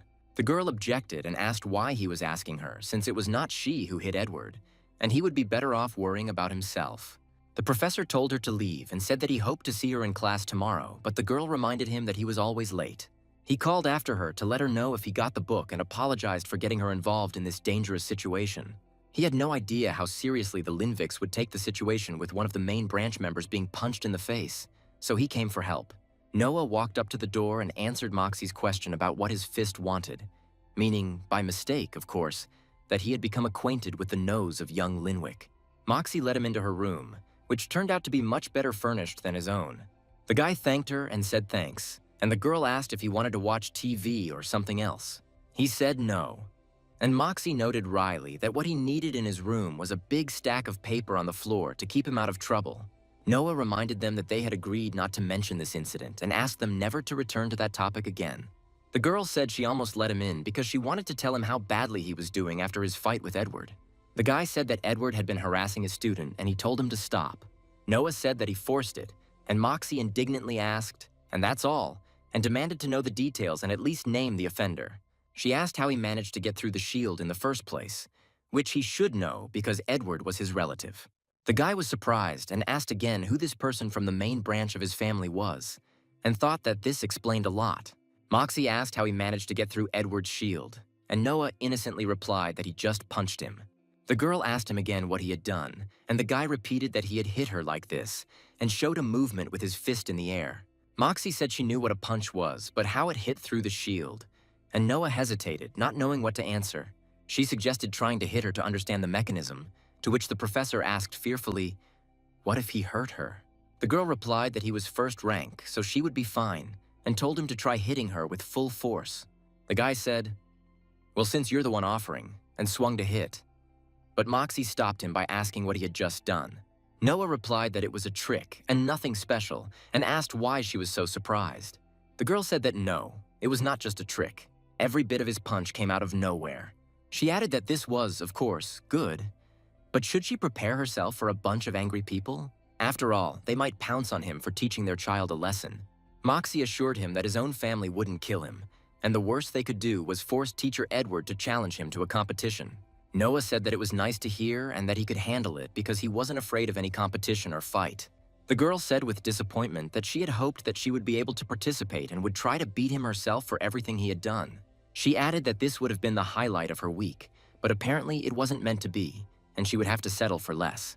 Moxie said that he helped his student like a real teacher, and not the pathetic person she previously considered him to be. The guy thanked her and asked if this meant that we were now friends, to which the girl replied with horror that no. She threatened him not to dare say such things again, otherwise she would smash his head through the wall. The girl pretended to vomit and told them to get out of her room. Noah quickly left, while the operator greeted the guest with a question. It was Magus Allen talking to the operator and asking if Vermal came here often. The operator hesitated and didn't know what to answer, and he said that they were going to set up a small meeting for him. He demanded that the operator tell him when the professor would be heading back to the academy after his latest expedition. After some time, the main character came with his students. Tim looked at him with fear as he realized that he was heading towards him. He looked thoughtfully at his map, not knowing what the right thing to do now was. The important man asked Tim if he had met Vermal, and he promised to tell him the exact time the professor would leave. Noah went up to the cannon and told it to send him to the same place as usual, and Tim said that he always traveled to the same place. Tim added that he had already set everything up and asked if this wasn't the best time of his day when he went out into dangerous lands to hunt monsters. The guy thanked him in confusion, and the operator said that he still hadn't realized how predictable and vulnerable he was to ambushes. Noah noticed Tim's warning and asked if it meant someone was watching him and planning an attack. He thought that if he changed his plans now, they would understand that Tim had warned him, and he didn't want to put the cameraman in danger. The professor replied that yes, he was coming, and apologized for dragging Tim into his problems with the Linwick family. Tim wished him to be careful and not to return tired. Noah thanked him and told him to take care of himself too. After these words, Tim pointed to another mark on the map. The boy flew out of the cannon and landed in dangerous lands, thinking that if someone knew the exact time he was leaving, they could already be waiting for him. The students ran up to him and asked if everything was okay, and the professor replied that yes, he was just a little distracted by his thoughts. The girl asked if he could use a rune to sense people's breath through the air and detect an ambush. Noah said that was a great idea and he could use another rune to find a way that would allow him to do it. Todd pointed ahead and shouted that the dead monkeys were straight ahead and offered to choose her, wanting to fight them first. The girl said that he was having visions and that there was no one there. But the guy replied that if you look with more than just your eyes, you can see. He reminded that the whole point of the teacher's classes was to think differently, and that one of his runes was the rune of warmth. Todd said he thought it was just a weaker fire rune, but humans are warm, like monkeys, and that gives them an advantage. The girl guessed that he used the rune of heat to see the heat emanating from the bodies of living beings, and admired his guess. The guy said that this meant that there was no one there, otherwise he would have seen, and added that now he could start training himself. The girl asked if it sounded dangerous, since there were only 2 weeks left until the exam, and they couldn't risk their health. Todd replied that she herself said that they needed to work harder, and that he had a healing potion, so if he was nearby. Noah said that if they got too far and everyone needed help, they should just shout and he would come to the rescue right away.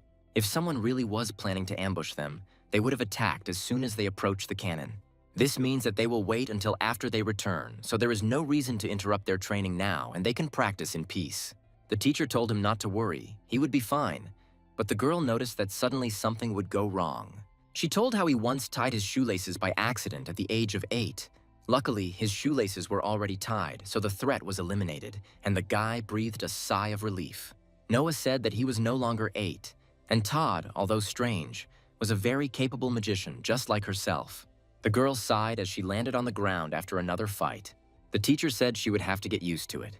She asked why exactly, and the hero explained that it was to fight, but at the same time to worry about someone who was dear to him. She assured him that she was fine, to which the guy replied that if she had said even a word of that seriously, she would have. The girl asked what they wanted her to say, and the hero replied that all their problems should remain between them. And he is here, one might say, just like that, teaching them to make them stronger, and does not interfere in their personal relationships and feelings. The girl exclaimed that they had no problems, and that in fact they got along very well. But the professor doubted her words. She asked if there was any point to that, and Noah said yes, he would tell her the answer, and to stop making excuses where they weren't necessary. At the very least, she should be honest about her feelings for her teammate in her conversations with him. The girl asked how she was supposed to just stop worrying, her voice shaking with tension and fear for her friend. He said that fortunately for him, everyone he loved was long dead, and he did not have to experience this excruciating anxiety. The girl replied that she understood what he meant, but it wasn't easy, and added that they were just classmates. The boy nodded understandingly and said, "Okay," and noted that that's why she knew Todd when he was 8 years old. What he didn't realize was that passing his exam meant she would have to end a lifelong relationship, and that was a huge sacrifice. The girl sighed and said that he didn't understand, and at that moment the professor suddenly raised his hand and ordered everyone not to move. The students looked at each other and asked, "What do you mean?" And Noah whispered that it was quiet, she hadn't noticed yet, and he would figure it out. He pointed ahead and said that the monstrous creature had appeared again, using his supernatural senses. The guy cursed and asked what the hell because the creature was huge and clearly more dangerous than all the previous monsters. He noticed that the monkey was already dead, and something had killed it before him, and he wondered what kind of predator would just rip apart the flesh of its prey and leave. Noah answered himself that he was the one who killed for pleasure, and this realization made his blood run cold. He commanded that they return to Todd, and in the distance a joyful cry was heard from a guy who boasted that he had won. The girl breathed a sigh of relief and said that he was fine and wasn't even hurt in the fight. Then she ran up and asked why there were two professors there, meaning that there was a stranger in dark clothes standing next to the guy. Noah stared in surprise at his exact copy and asked if his split rune had split him in two, creating a living double. He thought about how if the rune did this every time he died, then there must be a huge number of clones. But then he remembered that he had seen his dead bodies. So such thoughts were groundless. This double may be one of a kind. The professor realized that in front of him was an alien creature that had stolen his body at one of the moments of death and was now walking around in it. He asked what was going on, and the students looked at the two identical professors in bewilderment. The guy said that he would like to know the answer to this question too, and that it was a little awkward. He asked Todd to step back a little so he could explain the situation without putting the students in danger. Noah told the students that this was actually a special project he had been working on, and it had a unique combination of runes. He added that this was why he was so confident when he left Todd alone, because the doppelganger was watching over him. The girl didn't believe it and asked if he had created a copy of himself, and in general, if such a thing was possible in principle. The young man was delighted and asked to be shown how it was done. But the professor said he was afraid. No, it was his secret. The students asked which of them was the real Vermal. The guy explained that the plan was to keep it a secret, but now that they know, he wants to keep it between them. Noah said that he would go talk to his double for a moment, and they went behind a tree. He pounced on the double and asked what the hell it was doing in his body. After all, this is impossible because he must be dead. The creature replied that it had one of Vermal's bodies, and he raised his hands up. Then Noah threatened that if he killed him, the disciples would wonder what had happened. The guy said he wouldn't let a stranger walk around in his body and kill people. It's all because his reputation is bad enough without this. The double replied that they did not need to eat people, and they could eat other meat, such as regular food, which was much tastier. Noah asked why they hunt people if they don't eat them. He said that the taste was very good and he wouldn't know until he tried it. The professor asked why he should trust the creature, and what would stop it from leaving with his body as soon as he turned away. The double suggested that he could change his form into something else, for example, an animal or a bird. The boy said that this did not inspire confidence and asked if the creature could be at least a little intelligent. He said that where he came from, it was mostly just endless waiting, again suggesting a change of form. Noah said it wasn't that bad, and unless the creature gave him a good reason, he wasn't going anywhere as long as he still had his body. The double hesitated and couldn't think of anything. The guy said that, as strange as it may sound, the bloodthirsty creature seems quite good. He offered to swear by his runes that he would not hunt or eat people. Then they will work together until they reach an agreement. The protagonist was surprised and asked if the best he could come up with was a promise. But the double said that this was not a promise, but a runic oath. If he broke it, his runes would be destroyed, and he asked if the oath was supposed to be self-fulfilling. He replied that of course she obliged him to do so, and Noah offered to check it out. The guy swore on the runes that if he didn't do what he said within the next minute, he would kill him. The creature froze in fear, and Noah dictated the terms, his eyes lighting up with a bright light. They will not hunt or eat people and will work together. He added that during this time he would work in the common interest, and in exchange the double would help him collect runes. The professor asked if this was acceptable, and the creature replied that as far as it could tell, it sounded good enough and there were no obvious loopholes. The double said he thought that was enough. Noah replied that who knows, maybe this will develop into a fruitful collaboration. They shook hands, and the guy added that it was better than death, because killing your own double would be stupid and wasteful. The student said they had been talking while he was gone and suddenly noticed that the double had disappeared. The girl asked what happened to his double, and the professor replied that he had sent him to check on the mutilated body they had found. He added that she had spoken of it and asked if she thought it had been killed by another monkey or perhaps an alien creature. The boy told the students that he wasn't sure who exactly it was, but he hoped his double would be able to figure something out before they returned. He told them to get ready because it was only a short time before they would be transported back to the academy. Isabel asked why the teacher sounded worried about it, and Noah replied that there was reason to believe they were in for an unpleasant encounter. It's all because of the incident with that man who now wants revenge for the public humiliation and broken nose. Meanwhile, at the academy, the man said to remain calm because the professor would be here soon. The operator promised so, and one of those present noticed that wasn't this the girl who walked past with an important air. Professor Allen chuckled and said, turning to Vermal, clearly anticipating the opportunity to humiliate him in front of his students. He said that he had heard about the quarrel with his student, to which Noah replied that he did not understand what was being discussed. Alan told Edward to shut up and said that for someone who wasn't even part of the main branch of the family, he was getting too carried away. The guy objected that the only one who had gotten out of hand here was his student, who had pestered his student. He added that he never thought he would sit idly by while one of his students was attacked, even if Edward hadn't done it.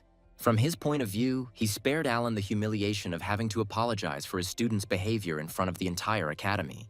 Edward said indignantly that the professor could not leave him unpunished, and that Vermal had broken his nose.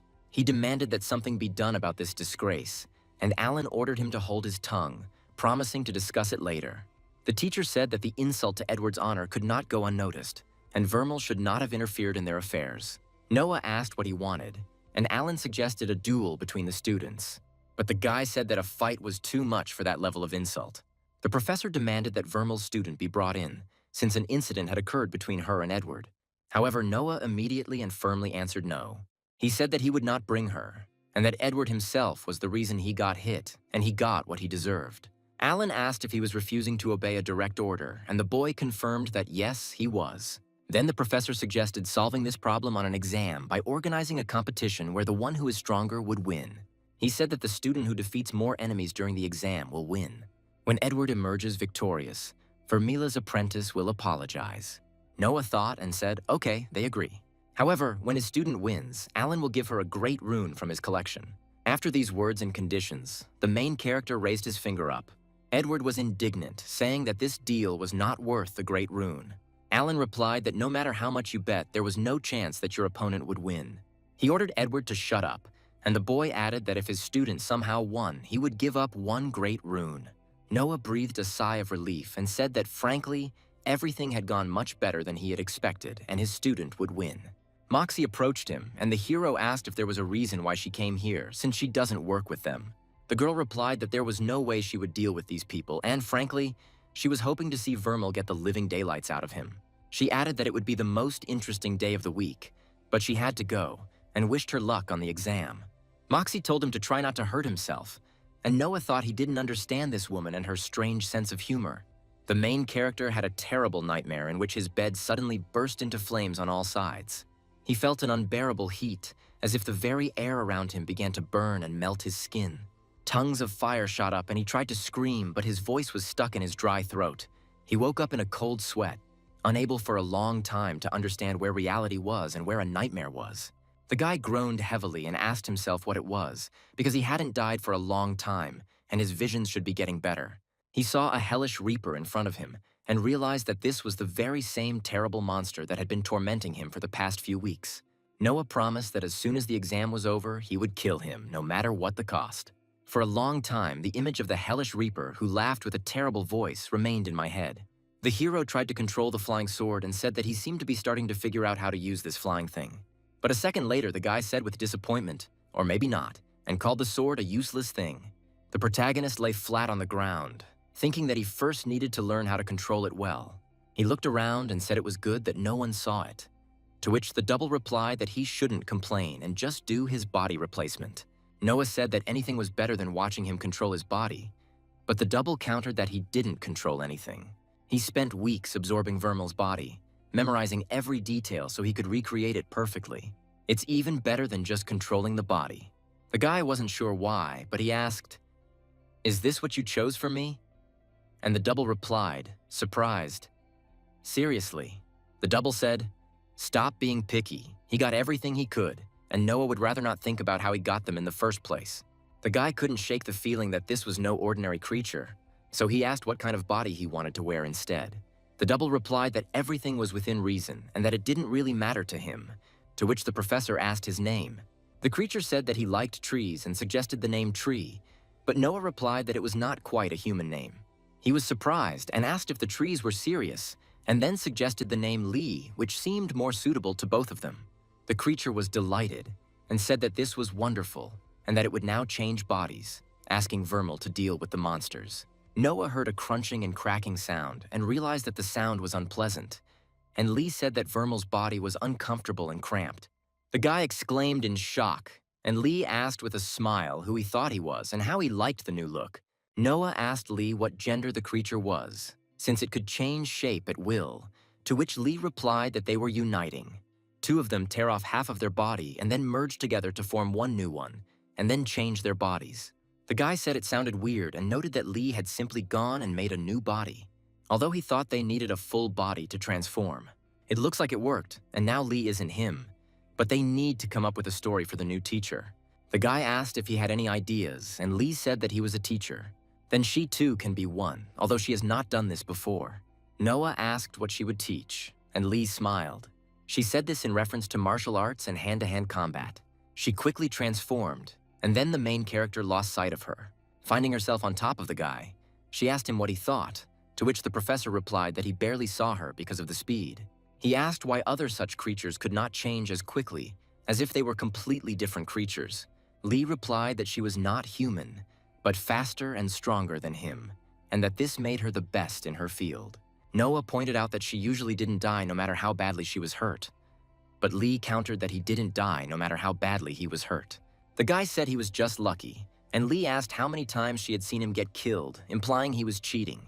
He agreed to cooperate and said that people could believe in the legend. The legend is that he hired an assistant who could teach him the art of fighting.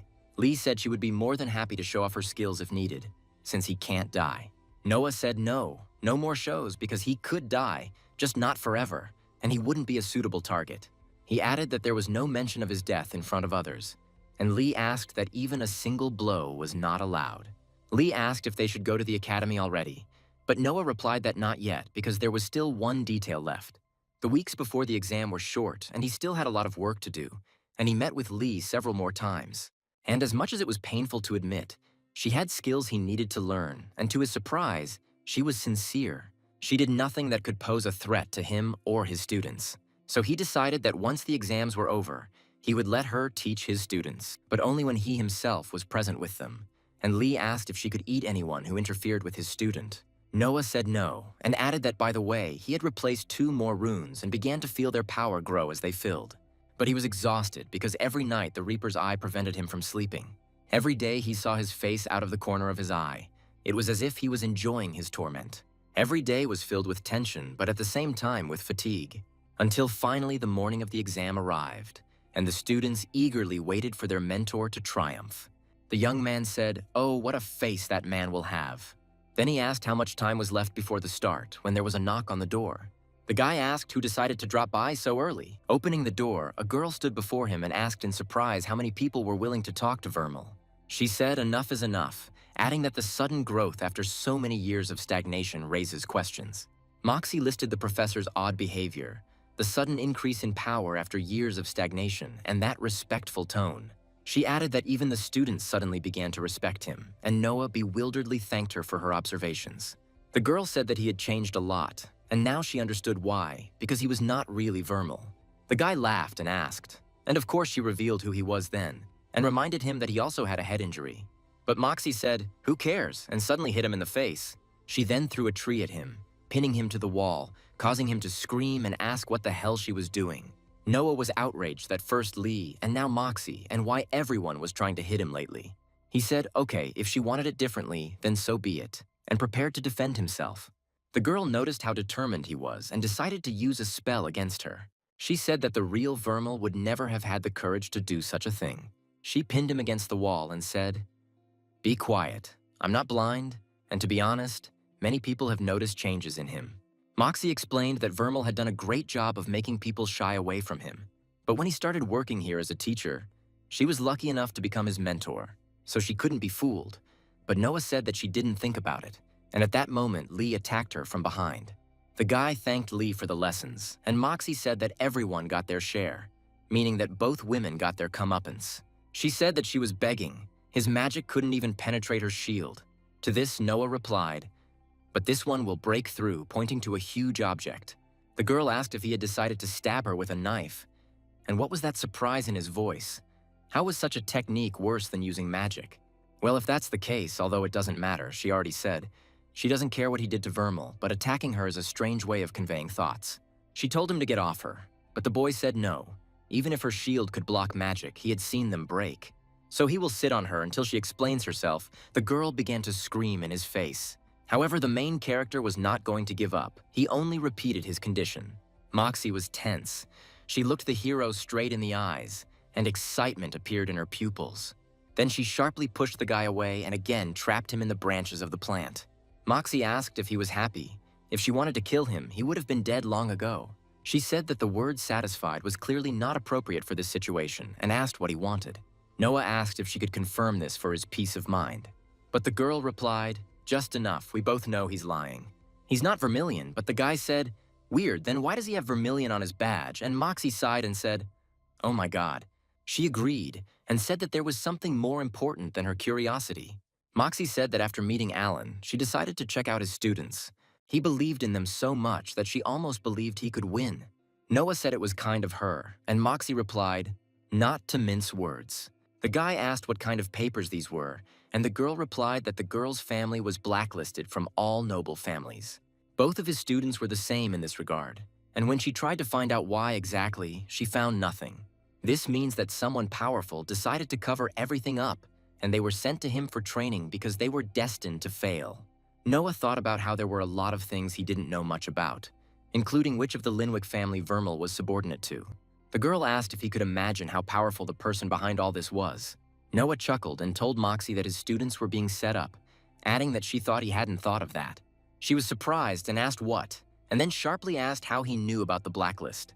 The guy replied that this Edward was an idiot and that the setup was just like him. Moxie then asked if he thought he could stop what they had prepared. He wondered how much they would have to prepare, as his disciples were only first rank, and this was worrying. Noah said he needed to prepare anyway, and he appreciated that the girl cared enough about him to come and warn him, especially considering how much she hates him, to which Moxie replied that she doesn't hate him because he's not vermilion. She added that she could even help him if he admitted the truth, and the guy asked to be allowed to ask something. Noah asked her to imagine a ship, and the girl reluctantly agreed, saying that she did not understand why, but would play along. He said to imagine that the ship was going on an adventure to fight pirates, and suddenly a storm started. The ship crashes into the rocks, and they have to rebuild it piece by piece, replacing the old broken parts with new ones, until finally every part of the ship became different, and he asked if it was still the same ship or not. Moxie replied that of course, although perhaps not. Noah said that this is something that people have been arguing about for a very long time. He added that he thought he agreed with her, smiling slyly. The girl asked what happened to the old ship and whether it mattered. The guy replied that no, it didn't matter, and said that now he needed help. If she suddenly wants to help, she can give him his pants. He said he didn't want to be late, and Moxie remarked that maybe it was time for him to restore his reputation. Tim burst into the room and said he was there to pick them up for today's exam, but caught the professor at an awkward moment. The girl blushed, and the guy hesitated and could not utter a word from embarrassment. Tim realized his mistake and said, "Oops, guess he can't keep his mouth shut?" Noah confirmed that he was the biggest talker on campus. Moxie sighed and said that she could forget about restoring her reputation for now after everyone saw this embarrassment. A proctor named Megas 10/4 announced that they had combed the scorched acres to ensure there was nothing more dangerous than a slasher.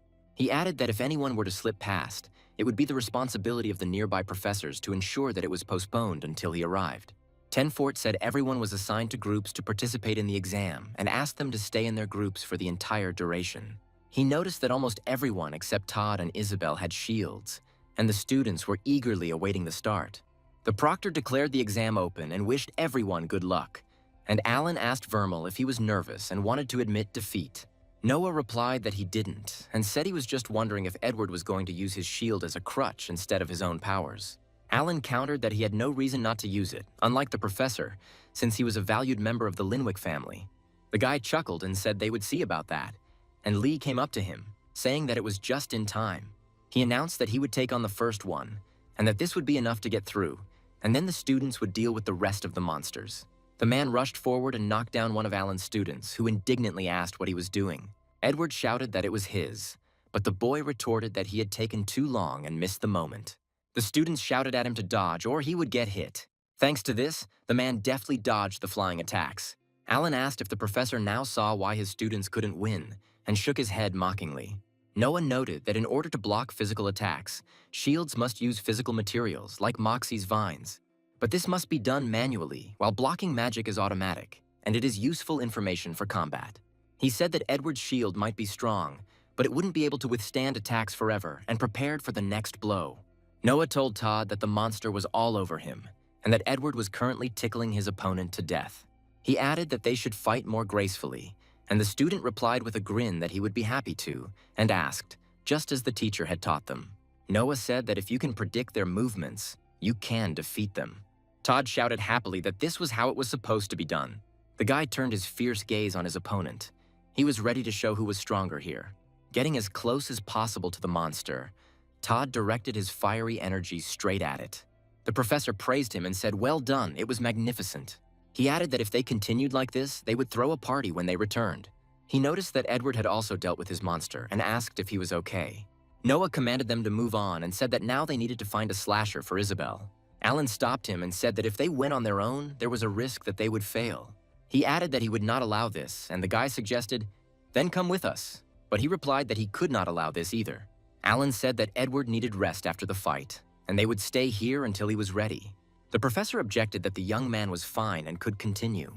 Alan added that while they were resting, he would not have to take any further permanent action. Then the guy asked how long this short break would take. He replied that as much as it took, and his voice betrayed a steely inflexibility and a desire to buy time. The guy indignantly told Alan that this was simply ridiculous, and that everyone present understood perfectly well what he was trying to achieve. Alan replied that this was very unfortunate. Although, incidentally, such behavior was to be expected from the scum who had been blacklisted. He added that being in the same place with such a noble man as Edward would be the best moment in their miserable lives. Noah cursed under his breath and called him petty. After that, he was surprised to see that Todd had brought a huge slasher straight to them. Todd shouted happily that he thought the teacher might have trouble finding it. That's why he brought the monster here himself. Isabel praised her comrade and said that he was the best, and Alan indignantly asked what the hell was going on here. The professor stated that he could not allow the slashers to get so close to his student while he was resting, and ordered Todd to find another one. Edward tried to attack, but the boy deftly parried his blow and said with disdain that he was simply pathetic. Isabel sat down next to Edward, incinerating him with her gaze. She squatted closer and began to ask him if he was really that pathetic. She asked if Alan really needed to cheat to beat a student like Isabel. After all, she has neither a powerful shield nor an influential family. The young man said he was ready to continue, and Noah nodded, giving silent approval for further action. He whispered his plan to the students, telling them to let Edward attack first. Then they will steal the kill with the finishing blow. The exam rules didn't say anything about how exactly to kill a slasher. They only had one condition written in them: the monster had to die. He added that Isabel was a close-range fighter and advised her to use ranged attacks. Edward shouted that this monster was somehow fast, but he still got caught. He chuckled and said it was because she called him pathetic and hit her hard. Noah panicked, thinking that he wouldn't be able to protect her in time and that he wouldn't be able to do anything. Suddenly, Lee intervened and saved Isabel from certain death, after which the girl finished off the slasher. The guy breathed a sigh of relief and said that Lee had done everything on time and that he owed her one. He admitted that he needed some serious aim practice, and the students, shocked, asked what the hell had just happened. The professor said it wasn't his fault and that the stupid student shouldn't have jumped in front of the attacks. Alan countered that the little worm had done it on purpose and sternly told him to watch his words. He said that, teacher or not, Noah was deliberately provoking conflict and demanded an apology. The guy asked if he really wanted an apology.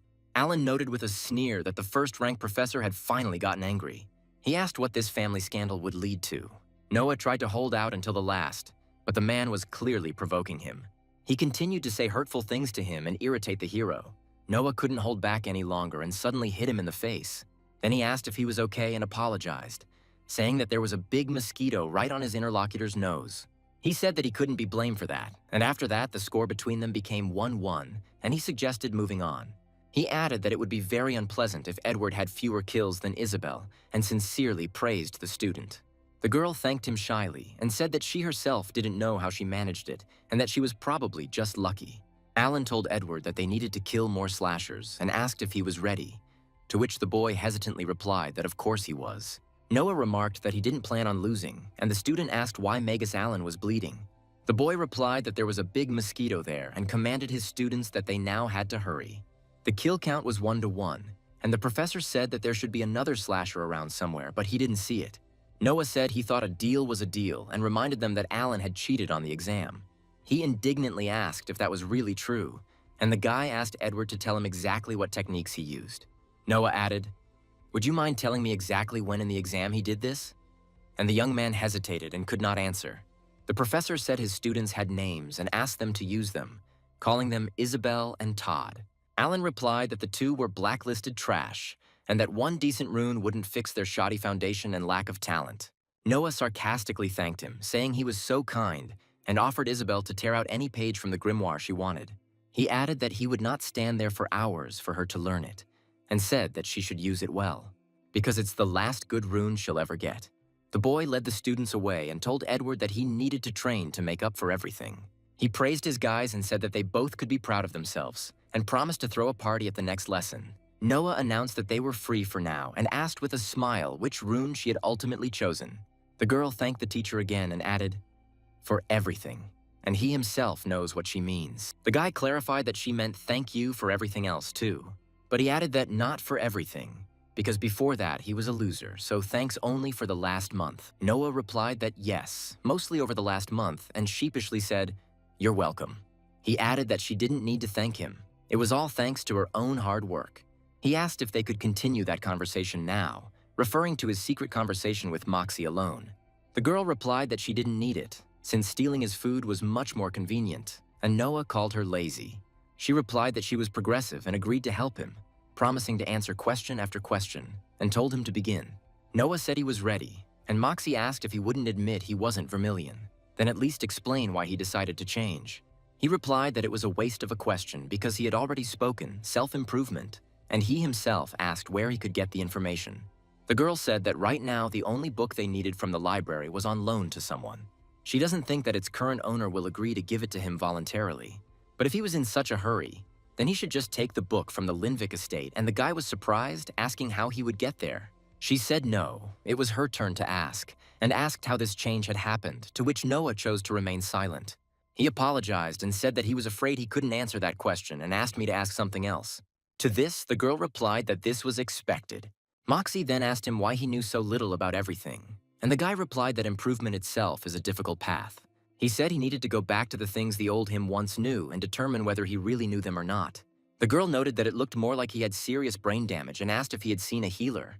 Noah replied that he had asked, but they hadn't found anything strange, and that there was no point in treating him. Moxie said it was weird and his mind was clouded. She added that she would not count this question against him, and the boy countered that ordinary healers could not detect damage. Moxie exclaimed that this was what he really was, and Noah realized that she had guessed his true nature. He thought to himself, "This girl is good at finding connections." He said out loud that he didn't think they had understood each other correctly just now. He's talking about self-improvement, not murder. And the girl said it was her turn to ask anyway, and it was time to change the subject. The boy asked how rare the Great Wind runes were because he needed one. Moxie replied that compared to other great runes, they were not very rare, and she could get one for him. He asked if maybe they could make a deal then, and she said it wasn't exactly a deal, but okay. The girl asked if he was so determined to pursue the path of self-improvement, then why did he decide to continue his business? Noah answered because he was a teacher, and he could not abandon his students to their fate. Improvement does not mean renouncing previous decisions. Moxie suggested continuing their conversation outside because she still had a lot to do, and the guy agreed. He warned that it counted as a question and added, returning to his family, that she could tell about her. The girl asked him if he was asking such questions and still insisting that he was Vermal and told him to give her a break. Noah told her to just answer, and Moxie said that as much as she hated to admit it, his family was really powerful. She added that the Linviks were one of the most influential noble families in the Empire, and they were the ones no one wanted to cross. The guy said that was clear and added that it was nice to chat, but they had already approached his room, and a monster stuck its head out of there. At this moment, the protagonist began to have visions again, causing him to clutch his head and curse them. Lee stood in front of the main character. She was glad that he returned. Moxie asked who it was, but the guy replied that he would explain later. Noah quickly ran into the room and slammed the door, leaving the woman in the hallway. She shouted indignantly at him to wait because she had not finished. Inside the room, Noah bumped into Lee and screamed, mistaking her for a slasher, but immediately realized it was her. The girl said she thought she smelled him, and Moxie, outside the door, asked who it was. The guy shouted that not now and asked Lee how she even got into his room. He asked what she was doing there, and Lee looked at him in bewilderment, not understanding what they wanted from her. The hero stared at Lee and asked if she had flattened herself and if all face stealers could do that. She replied that she had no idea how it was for others, but she personally could. Noah asked for a second, but Moxie was indignant. The hero told Lee to stop touching things and asked how old he was, since she was acting like a teenager. Lee said she didn't know, and the guy asked why she came to his room in case someone saw her, but she objected that they wouldn't see her. Lee said a little later that she wanted to tell him about the hellish reaper. She added that he had been muttering loudly about it in his sleep, so she thought it was important. The girl added that he was tossing and turning on the pillow, and she was wondering if he would be able to defeat him at all. And she had an idea. Noah said he was listening carefully, and Moxie began to explain that a reaper usually had a huge ring of fire raging around it. The guy confirmed that yes, although to be honest, he had never seen it up close, and the girl added that sometimes this aura fades for some reason. She assumed it was due to the passive effect of his master rune, and Noah asked what that passive effect was. She said that this is one of the main differences between regular and master runes, and that it always exists in the owner of such a rune. Noah ignored her and said that this was exactly what he had been missing all this time, and that to divide meant to split and tear into pieces. He added that he was tied to the very flask that killed Vermil, and Moxie, shocked, asked what the hell was going on. Noah introduced the women and told them that Lee was a face stealer, and she waved happily. Moxie sternly demanded that Vermil explain himself. Then the guy calmly replied that everything was fine, and that she had taken a runic oath to work with him. The girl asked again with disbelief, and added that he had found a face stealer who had agreed to the runic oath. So she asked how, why, and called him crazy. Noah replied that none of this concerned her, but Lee interrupted and said that it did. He asked her to talk to Moxie without those weird antics. The hero added that he needed her help and asked if she couldn't break the rune oath since it took something from both sides. The girl explained that they literally link their runes to each other. If this face stealer dies, his rune will also be damaged. Lee wearily said that it was so boring to sit and do nothing, and that she was tired, and the guy said that she was on their side. Moxie admitted that her speech and movements were much more animated than those of other face thieves she studied. She begins to believe the hero. Noah said that all this is unjustifiably dangerous. Noah said the idea was justified in the first place, and now he thinks Lee can help her. The protagonist looked at Moxie and Lee and smirked at his thoughts. The girl looked at the character and angrily asked him how exactly to help. 2 days later, Noah gathered the disciples and thanked everyone who had decided to come. He said he knew they didn't usually gather here, but he had special plans. Noah announced that he wanted to introduce his assistant professor and called loudly for Lee, who came running around the corner with a joyful cry. Emily asked skeptically if she could be a professor. The guy said that he understood her doubts. He doesn't have the best reputation, and he doubts he would appreciate a demonstration he himself would put on. Besides, Lee is a much more impressive fighter, and her blows don't make him want to curl up in a ball, so he asked to show her a lesson on Moxie. The girl was surprised and asked why her, and Noah replied that she was his deputy, and he wanted her to believe in the validity of his words. Lee said it was wonderful and suggested they start, and the guy asked her not to make him regret it. He set the rules that only physical attacks were allowed and no magic. Lee added that the winner is the one who puts the other on his shoulder blades, and the girl agreed. She let Lee make the first lunge, and in an instant, Lee had her down on the floor. The girl didn't even see her movements. The students were outraged that this was probably magic and that she had cheated. Noah said that such lessons did not bode well. Moxie admitted that as much as she didn't want to admit it, this lesson was really what she needed. She seemed to understand now how he moved like that. Emily looked at Lee with respect and said that she was a girl, and Lee winked and proudly confirmed it. Noah asked Lee if she had used magic as Moxie tiredly rose from the ground. Moxie added that there aren't many ways to use magic. Then Lee raised her hands and laughingly said that she had cheated. Lee replied that it was a body enhancement, a common technique for high-ranking individuals. But using it at rank 1 is unheard of, and such a small flaw is worth it. She added that there is more to the battle than just magic. When the student suggested that it was power, Lee said that was incorrect and told her to keep thinking. The guy swore and said, "Damn it, Lee." She replied that the correct answer is flexibility. Control over your body helps you avoid enemy attacks and strengthen your own. Lee announced that it was time for the second lesson, and she herself was already standing in an incomprehensible pose in front of the students. Lee stood in front of everyone and said that she would teach each of them a daily routine. The student asked forebodingly what it would be, his eyes shining with excitement. Lee said she hopes they have a high pain threshold. It will be a stretch. An hour later, the students lay on the ground, exhausted, and the boy groaned that he couldn't feel his legs. Lee told me to do a full set of stretches every morning and said that progress would not take long to come. She said goodbye and that she would see them at the next class, and Noah said that he seemed to be stuck with them a little longer. The guy said it looked like bullying, only they were grateful to her for it, and Moxie handed over the trap paper. The hero explained that it was a special type of magical paper used to catch runes from slain monsters. Noah promised that he would come for the Hellish Reaper, and there was a steely determination in his voice to put an end to this monster. The character heard someone's voice saying that he had tried hard. The voice said something again and thanked him for helping him get this far. Noah stopped and asked to wait. He felt something incomprehensible inside himself. He wondered what would happen if he tested the separation rune on a monster. He wondered if there would be any energy left for him to absorb after this. He only wondered if he could even cope with the force of division. The guy screamed in pain, stretching his hand further and further. But he told himself that he just needed to touch them, and he reached for the glowing rune. He almost reached for it, straining with all his strength, and wondered if it would split into 7 parts, like his own soul once had. Noah cursed and said he hoped not, and realized that answered one thing. He can't separate base runes, but he could absorb pieces of their energy. He realized that he still had much more energy left to work with than usual. He could use it to infuse his new Great Wind rune. He used the power of the separation rune for the first time and felt his strength growing at an extraordinary speed. The energy absorbed from the Lesser Wind rune charged his new Greater rune. The last hurdle before defeating the Hellish Reaper was passed, and his soul was almost completely restored after all the trials. He stepped forward and told Lee that she was just in time, and the girl was surprised, asking how he knew it was her. Noah replied that he had a project that needed some time and he wasn't sure how long it would take. He asked Lee to continue teaching in his absence.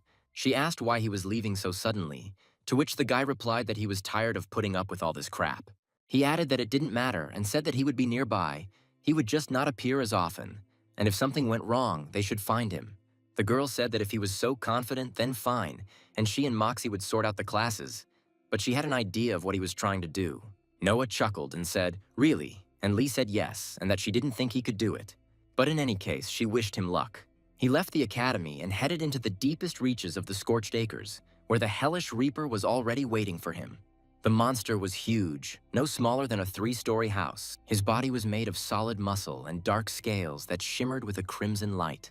Dozens of bone spikes protruded from the monster's back, and it had huge horns on its head. A ring of fiery aura swirled around the Hellish Reaper, which would sometimes flare up with a blinding flame, then almost completely die out. Its clawed paws were the size of a human body, and every step the monster took caused the ground to shake and crack. Noah said he believed the monster had been waiting to see him, and the Hellish Reaper replied that it was time to put an end to it. The boy repeated the word end, and the monster growled that it would not end until his soul was shattered into tiny pieces. Noah rushed forward with a scream and ran straight towards the Hellish Reaper, breathing heavily from the tension and fear. He hit the monster with a dull thud that shook the ground and was thrown back, but immediately rose. The boy screamed in pain and asked the monster if it felt the difference between him and itself, and the monster replied that yes, it did. The Hell Reaper growled that the only difference was that he was just a cockroach, and you could play with him as much as you wanted. On the first day of the fight, the boy rushed at the Hellish Reaper with a scream, hoping to inflict at least some damage on him. He resurrected a few hours later and went on the attack again, but the Hellish Reaper met him with a wall of fire that burned out his lungs. On the second day, he tried to use the vibration rune to collapse the ground beneath the monster's feet, but the Reaper leaped forward. Before dying, the hero whispered that he felt the difference between them, to which the monster coldly replied that he felt it too, but it didn't change anything. On the third day, exhausted and weakened, Noah still rose and rushed into battle again. But the Reaper met him with a powerful blow from his tail, which broke his ribs and punctured his lung. He fell to his knees trying to breathe, but instead of air, only wheezing and bloody bubbles came out of his chest. The boy tried to use the rune of separation in a last desperate hope, but he didn't have enough strength to even touch the enemy. He lay on the ground, gasping for air, but his lungs refused to work, and every movement caused unbearable pain. The Hellish Reaper approached him and placed his paw on his chest, slowly squeezing it until the last remnants of air left the hero's body. Noah tried to scream, but only a silent wheeze came out of his throat, and he realized that he had lost for the 3rd time in a row. He died a long and painful death, looking into the faceless mask of the monster, and felt how life left him cell by cell. At the last moment, the faces of the students flashed before my eyes, but then they faded, giving way to blackness and suffocation. The hero was once again unable to breathe, and his body went limp, becoming another victim in an endless series of deaths. He lost because the monster turned out to be faster, stronger, and more resilient, despite all his knowledge and predicted techniques. Even knowing all the Reaper's movements, the boy couldn't keep up with his monstrous speed and found himself trapped every time. 3 days, 3 deaths, and not a single step towards victory. Only endless agony and the inability to take a simple breath. When consciousness finally faded, Noah fell into darkness with the only thought that he had failed to win again. Lee asked how he was doing, and Noah replied that she knew, judging by the fact that he had been doing this for several days in a row. The monster chuckled and said that, judging by everything, it looked rather pathetic. Lee intervened and said that he understood that she couldn't keep making up excuses for his students forever. Noah replied that he was not going to stop and that he was too close to victory to give up. He explained that the Hell Reaper was somehow connected to him because he could see his eyes in his soul. It might be because the monster killed him so many times. The guy added that the Reaper can create visions in his head, and he poses a threat to everyone until he kills him and breaks this connection. Lee asked if he was sure he was okay, adding that he smelled strange and asking how many times he had died. Noah yelled that he was okay and asked if she wanted him to tell him to stop. He replied that he wouldn't stop, and Lee said that watching him die over and over was pretty funny, but maybe he should slow down. The girl said she didn't know how his resurrection worked, but nothing was limitless. She doesn't want him to know his limit while her runes are linked to his. She admitted that she didn't always make the smartest decisions, but she couldn't sit back. Lee noticed that he seemed to tell himself that every time, and there was a weariness in her voice from the endless deaths. Noah replied that now he knew all the Reaper's tricks, and it was like fighting small monkeys. The girl said it was almost the same thing and asked what if the monster had other tricks he didn't know about. The boy replied that he would then die and try again, adding that the Reaper couldn't have that many tricks up his sleeve. He said that when he found out about them all, then it would be his turn, and he would finally be able to end this nightmare. Noah told himself that this time everything would work out, clutching the pen in his hand as he wrote on the paper. He shouted at the monster to try to hit him with fire this time, hoping that the Reaper would make a mistake and miss the target. The monster only growled loudly in response and released another fireball, which flew a centimeter from the guy's head. Noah cursed under his breath and said that he just kept dying over and over again without end, and that this endless cycle was driving him crazy.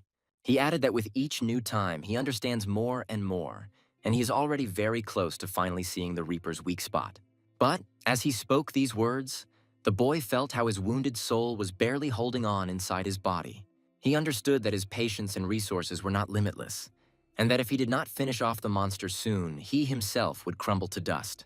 Noah said that there was one thing he had been keeping secret in reserve, and that the Hell Reaper could not possibly be prepared for it. He clutched a small piece of fur in his hand, torn from the monster's body during one of the previous fights. The monster noticed this movement and in an icy voice asked how much longer his fragile soul could endure before crumbling into tiny fragments. The guy only spat out blood in response and yelled at the monster to shut up and just die. He declared that this fight would be his last, and it simply had to be his last, because his soul physically could not bear it any longer. Noah understood that behind him stood his past life, his disciples, his new goal, and he had absolutely nowhere to retreat. He said that this small hair was all he needed to finally defeat the monster and sever the cursed connection between them forever. The boy brought the wool to his lips and whispered an ancient spell that he found in Moxie's grimoire. The hair flashed with a bright light, and Noah felt an invisible thread stretch between him and the Reaper, connecting their souls together. The monster roared in rage and tried to retreat, but the boy did not give it a second's respite, rushing forward with a cry of despair and hope.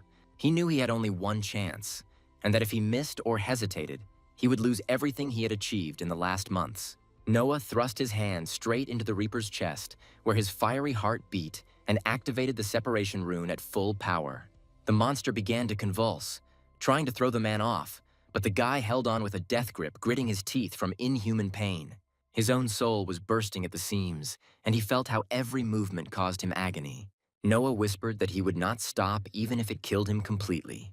From the very beginning, when he entered the afterlife, he always clung to his humanity. But now, as his soul is crumbling, he feels it leaving him and his consciousness begins to cloud over. The Hell Reaper still stood before him, his faceless mask expressionless. Its body was made of solid muscle and dark scales, and dozens of bony spikes protruded from its back. A ring of fiery aura swirled around the monster, flaring up and then fading away. Noah rushed forward, dodging the fireball, and shouted at the monster that it was afraid because it knew it was about to die. The monster froze and asked what he was, and the guy replied that he had finally won and ordered the creature to get away. Thanks to his magic, the protagonist was able to easily cut this monster in half. The character turned to him and began to laugh ominously into his lifeless face. The monster fell with a crash onto the stone ground, its whole body glowing, divided into two parts. Noah exhaled and said that that energy was definitely enough to raise him to the next rank. Lee looked around Devil's Acres and said that he had managed to defeat the Hell Reaper. She sat on a tree and smiled evilly at what was happening in front of her. The guy asked what it was and felt the ground beneath his feet shake from approaching steps, and an incomprehensible portal opened. The one who came out of there said that apparently someone had just killed their hellish reaper. The elder added that this meant that the arbitration was under threat. The guard added that if it was not there and he killed one attacker, it meant he had an accomplice who stole the rune. Nir swore and said it was penetration. He asked why anyone would want to attack the arbitration, as it was an act of war. The old man looked at the fallen reaper for a while, wondering what could be done. However, his attention was also drawn to the body of the protagonist, which was burning on the ground. The man decided to lift his body and, using magic, dragged him along with him. Lee was right, and the boy thought he was an idiot. And why didn't he think that the Hell Reaper could be guarded?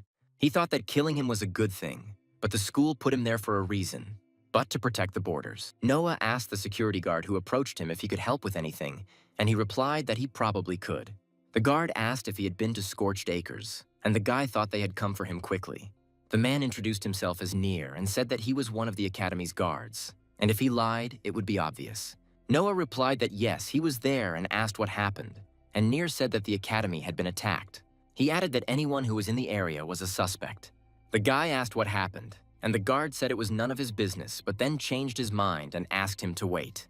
He turned to the operator and said that he had not told him that Noah was a first rank, and asked if he knew the man. Tim replied that he knew him well and that he was his best client, who came almost every day to train.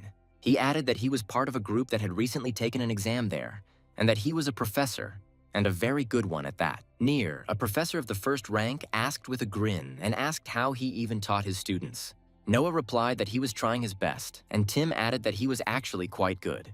The guard said that the Hell Reaper would crush the first rank without blinking an eye, but he could help the one who actually killed him. So Noah is still a suspect. And Nir told him not to leave the academy grounds, because running away would be considered an admission of guilt. Noah swore and said he was such an idiot, and Lee asked if he wanted someone to insult him. He could have just asked. He asked Lee if she had seen it, and she replied that it was him getting trashed or him getting everyone in trouble. The guy said they were going to find his body, and Lee said they had already found it fried to a crisp and it had his badge on it. Noah asked how, and she replied that she had her own ways, adding that they would not be able to identify his body, but they knew that the Master Rune was missing. They believed that a large group was at work, since it is impossible to kill such a monster alone, and the guy realized that he was seriously in trouble. He said that things were only getting more complicated, and Lee asked if he had at least taken the Master Rune. Noah replied that after all he had been through, the bastard better leave him something. He added that the Hellish Reaper gave him a lot of energy, but the real prize was something more important. Noah told Lee that she better step back because he didn't know what was going to happen. She asked if he wanted to do it in his room, and the guy sighed heavily and tried to concentrate. He thought that this fire was not related to the Master Rune, and he was almost certain that the rune's real purpose was to make oxygen hyper-reactive. Noah said he was lucky he didn't know physics. Otherwise, he would have realized the rune was breaking its laws. But great runes have a passive effect. He asked if it was really that easy for him, and suddenly froze and cursed, saying, "Just not again." The boy began breathing heavily, and Lee asked what it was. The hero replied that he made oxygen completely inert. He added that it would take time to get used to, and the Hell Reaper seemed to hold his breath while he fought. The main character sat on the floor for a while, trying to come to his senses. He started to act the fool and shout something, but Lee stopped him and said that someone was coming. There was a knock at the door, and someone told Vermal to open it, and the boy recognized Braden's voice. He swore and said that this was the guy he met when he first came here. Braden shouted at him to let him in and said it was official Linwick business. He stood at the door and had no intention of leaving, pounding his hand on it ever harder. Noah replied, "Sorry," and opened the door, and Braden walked in and, seeing Lee, asked if she was another student. The guy replied that no, she was a teacher, and Braden chuckled and asked if that was true. Noah confirmed that it was true, and Braden said that he congratulated her then, but asked to take her out because they needed to talk. The guy asked Lee to leave, and she reluctantly left the room, and Braden said that he was there on business. Braden said that it wasn't that anyone was spying on him, but he knew his father, and then groaned loudly with tension. Noah asked if he would share what this official matter was, and noticed that Vermal had become even more cautious than usual, brother. He added that no one would pass through his shield and told him to stop pretending, asking if he wasn't tired of it yet. The professor said, okay, it didn't matter, and if he didn't trust him, that was probably why he was chosen for this task. He paused and turned to his brother again, saying that the family was starting to worry about what was happening and that he only had one job. Braden asked why the hell he was still alive instead of lying dead in the acres, his voice sharp and demanding. Noah asked, confused, what was going on, and Braden repeated his question with irritation, insisting on an answer. The guy replied that he was helping him die and that he was working. But Braden countered that he was definitely working, but not on the right thing. He added that his father wanted to know how long he would take it, and that they had a strict schedule that could not be broken. Braden recalled that Vermal himself said he could handle it and asked whether he could handle it or not, and there was doubt in his voice. Noah replied that he was afraid, that he had no idea what he was talking about, and that he was a very busy man, pointing to the door and asking his guest to leave. Braden exclaimed what the hell and said he didn't care how committed Vermal was. But this was already getting strange, and he asked why he didn't trust him. The guy replied that he had no idea what they were discussing, but speaking in vague terms must be Vermal's style. Braden said he needed at least some time and asked to be told that everything was going well because his father didn't like delays. He added that it was all those damn runes he needed, and Noah thought that when in doubt, you should tell people what they want. The professor told Braden to calm down because everything was going great and exactly according to plan, and he replied, "Thank you." Braden added that he became worried when he heard that Vermal was still alive, and that killing the Hell Reaper made sense. He said that was why he came back. But when he heard that Vermal was still wandering around, he almost blew his cover. Then he said that he would leave him then, and that he didn't want people to start suspecting anything. Braden added that he knew he was busy and all, and suggested that maybe tomorrow they could grab a few drinks. Noah didn't have time to answer because the door swung open with a bang and an angry girl burst in. The guy recognized her as Torin and asked her what she was doing at his door, and Braden said that she was definitely up to something. The girl asked what she had in mind, and Braden replied that he now understood why he had not been chosen for the mission that Vermal had been chosen for. He added that he would have revealed himself immediately, and Noah asked everyone to calm down, explaining that Braden had just come to discuss something. The man said that everything was fine and he would go, and as he left, he told Noah to be careful and not to trust her no matter what she said. After Braden left, Moxie asked Noah what he had gotten himself into again. At the table, she had already said that everything was clear, and that was why Lee had told him to come running here. Noah nodded and said yeah, and added that it was time to test Moxie's loyalty and that it could be a big mistake. But he had to take the risk. He asked if she had heard what happened to the Hell Reaper, and Lee said of course she had. The guy said that there were armed knights everywhere here, and that the killer was clearly a complete idiot. Moxie asked how, and Noah replied that he killed him. And when Moxie asked, he said that it was stupid persistence and a little deception. Moxie exclaimed that she was shocked and didn't expect this, and then asked if his brother knew or not. After all, it was the Linviks who provided the school with a hellish reaper to protect the borders. Noah replied that he didn't think he suspected anything, and Moxie chuckled, saying that it was terribly funny. She added that he, by the way, is in complete trouble, referring to his deplorable situation. She said, "Oh," and before she forgot, and handed him the book he had asked for, remarking that he was lucky the Torrens kept records. But first he would answer one question, and Moxie asked if he had the Master Rune. The guy replied that he had killed the Hellish Reaper, meaning that, of course, she was now his. Moxie said admiringly that it was exciting and admitted that she was even a little jealous. She added that he would definitely have to show her the rune later, but not now, of course, because the investigation was still ongoing. She would prefer to know as little as possible if she were suddenly asked questions. Moxie said to try not to kill himself until he finds out why the Linwicks want him dead. She admitted that she had become so interested in all these secrets that she would be disappointed if he abandoned this matter. Noah said how sweet of her, and the girl replied seriously that she was serious and told him to be careful. Moxie added that she didn't want to be in the dark and wanted to help, especially if it meant ruining the Linwicks. Noah said what he really wanted to ask was why Braden recognized her. She replied that it was a long story, though not as complicated as his ship analogy. The girl said that there had been no open battles since the treaty was signed 5 years ago. But they hate each other, and anyone in their families who really knows what's what will immediately recognize one of the others. Left alone, the main character realized that this book was rather boring. It looked like he was going to have to take matters into his own hands. And the guy said he hoped Brayden would want a drink so he could get him talking over a glass. Brayden raised his glass and proposed a toast to Vermal's health and to his continued pursuit of the task to its completion. Noah took a large sip and noticed that the drink was of very good quality. Brayden said thoughtfully that he couldn't remember the last time he and his brother had gotten together and sat like this, like family. The professor apologized for the fact that they continued to see each other in this way, in fits and starts and infrequently, explaining it by his constant busy schedule. The guy added that Noah was treated much better and with more respect in his teaching job than he was treated in his service. Brayden said that frankly, he should thank the mysterious man who killed the monster. After all, it was he who was the reason that they were now sitting and drinking together, and he exclaimed, draining the glass to the bottom. The guy noticed that Brayden drank like a fish, and then admitted that he simply couldn't pretend that he drank like a fish. He thought that, despite his outward relaxedness and simplicity, Brayden had a very sharp and penetrating gaze. Brayden said he didn't see any reason for Noah to be worried. He added that by the time it could make a difference, he would no longer have to worry about the consequences. Noah replied that yes, he knew, and that he was just curious, and Brayden remarked that he had never understood him in that regard. Brayden laughed and said that Vermal was stronger, but he was always the weakest here. He asked with admiration if he had actually hit Edward, and how he wished he could have seen it with his own eyes. He added that this freak deserved such treatment, and watched in amazement as his brother emptied one glass after another without stopping. Noah thought he should keep it up because Brayden still wasn't drunk enough. Brayden said it was really cool and awesome to trust your abilities so completely, something he himself wouldn't have the courage to do. He added, not wanting to be misunderstood, that he was very glad it was him and not someone else, because he would have screwed it up anyway.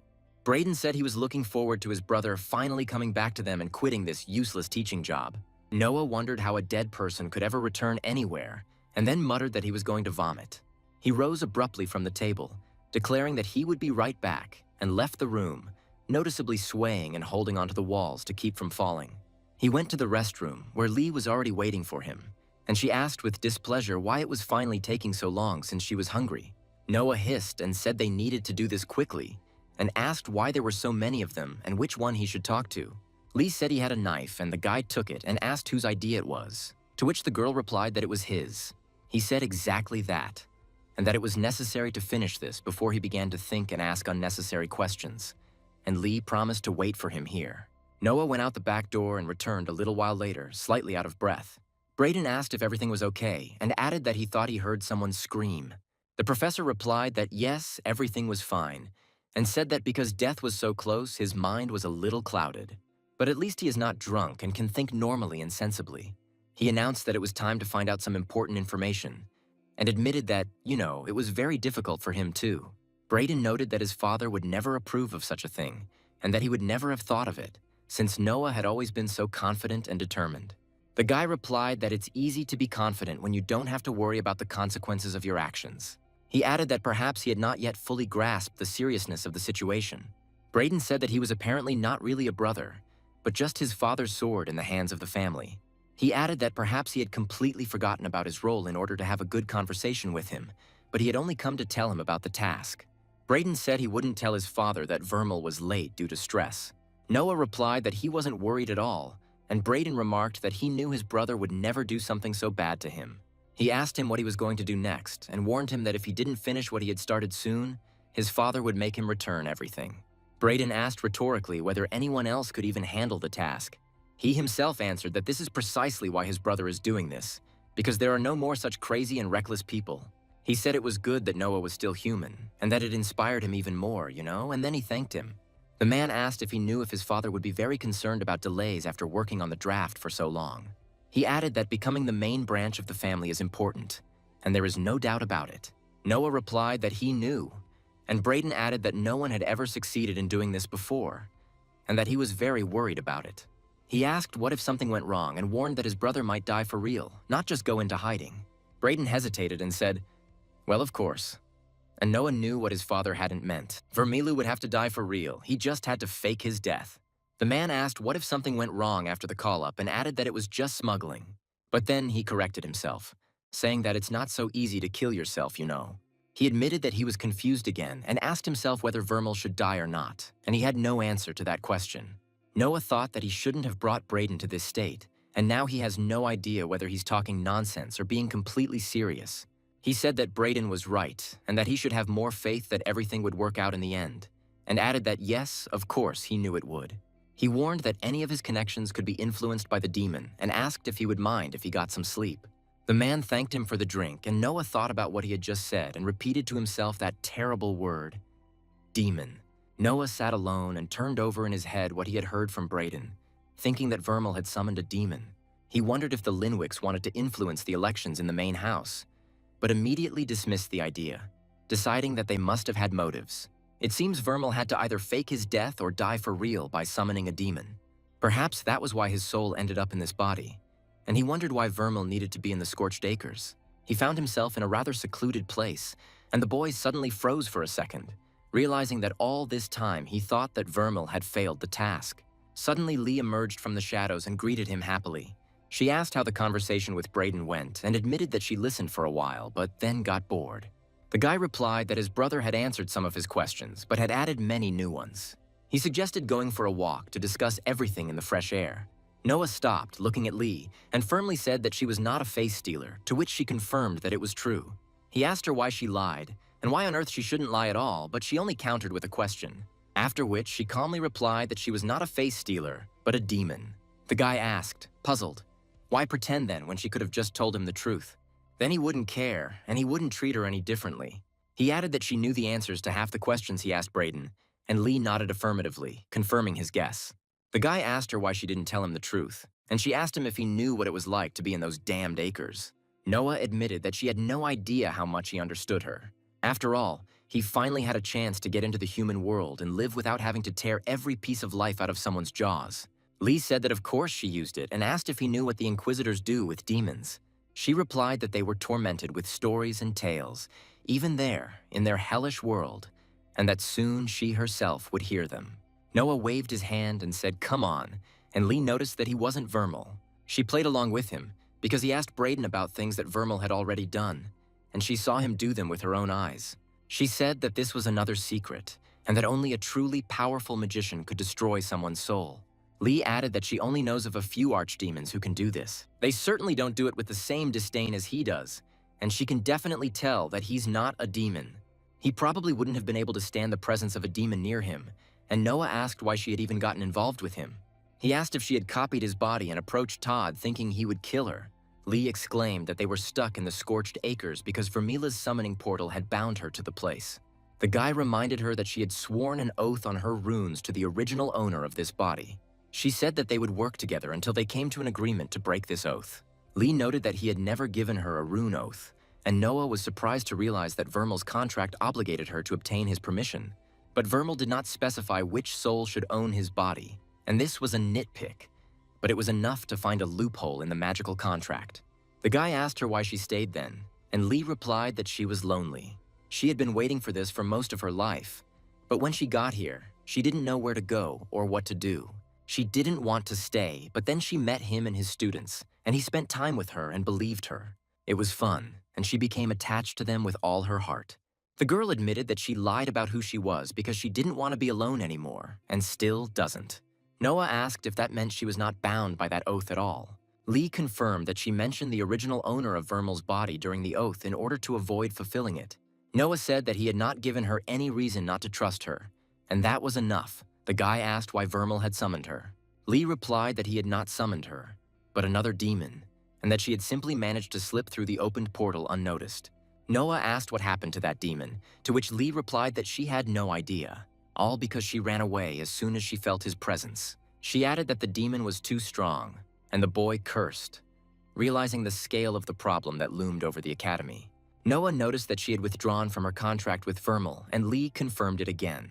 The girl said yeah again, and noted that it didn't seem like the demon had attacked anyone, but maybe he was killing and terrorizing people somewhere else.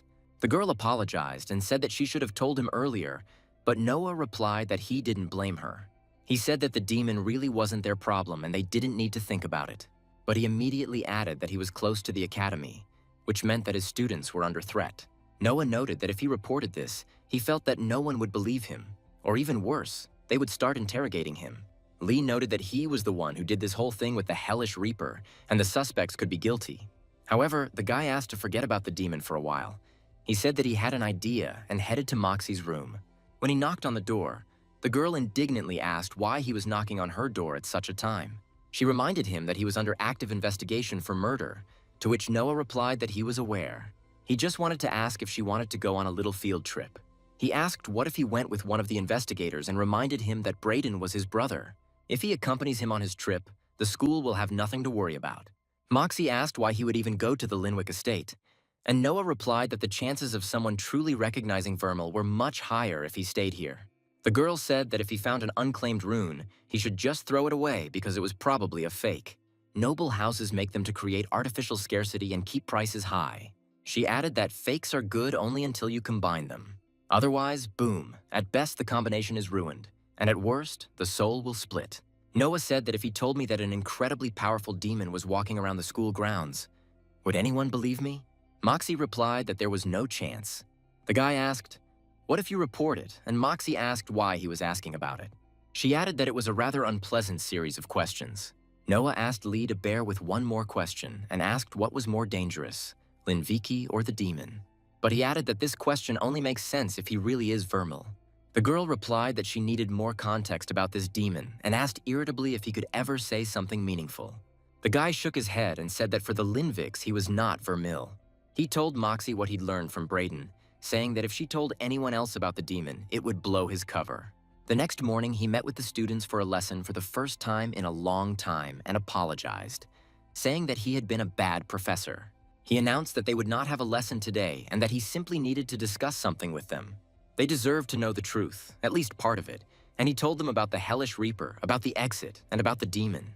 Isabel noted with admiration that it turned out even better than she expected. Todd excitedly asked if the teacher had gotten the investigator drunk right during the murder investigation, calling him awesome. The girl corrected him, saying that awesome wasn't exactly the word she would have used, but she couldn't help but agree that the act was impressive. She asked why he told them all this without resorting to the rune oath. The guy said he had been thinking a lot about runic oaths and their usefulness. When Todd asked why they didn't make it, Noah replied because they were his students. Isabel assumed he wanted them to be able to wash their hands of it if anyone found out. Noah answered briefly and confirmed that he was their teacher and that this time was his responsibility. Todd firmly stated that he would not tell anyone anything because that was his life credo. He added that he doesn't help aristocrats and that good riddance to the hellish reaper. Noah said that he thought they had come to an agreement then. The hero added that now he wants them to think carefully about whether they want to go on this expedition or not. He warned that he could not guarantee their safety at the Linwick estate. The students assured that they would take this seriously, and they agreed to meet the next morning at the transport gun. 2 hours later, Noah was sitting in the academy library with Lee. He thoughtfully asked Lee if she was of the first rank, like himself. Lee replied that it was clear, and Noah asked what she had been teaching the students while he was away. She replied that it was the basics of filling things with mana. She then explained that Moxie and Emily already knew how to do it, but it was new to Todd and Isabel. At least it should have been new, and Noah was surprised, asking what it meant. Lee said that of course it wasn't there, and explained that Todd already knew how to fill things. When Noah asked why and if he had learned it on his own, she said no. The guy was surprised and asked again, Lee confirmed, explaining that filling a body part with a rune makes it better in aspect. It all depends on what kind of magic you fill it with, and that with heat his eyes feel the heat better. Noah asked if this meant he was filling his eyes to use the heat rune. The hero thought that these books contained an obvious diagram for the second-rank runes, but unfortunately, they simply listed the names of the runes. But it seemed that an extra word was added for each rank, and Noah wondered what the 5th-rank rune would be called. He chuckled and said that you can trick your opponent by saying it and then defeat him while he is confused.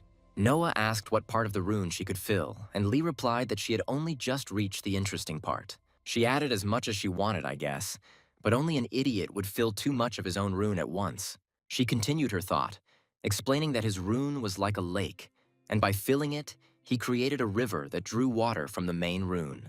Lee added that even though there was energy in the river, he could only control the energy in the lake, not to mention the mental damage. Noah asked how much damage would be, and Lee replied that it depended on how attached she was to him.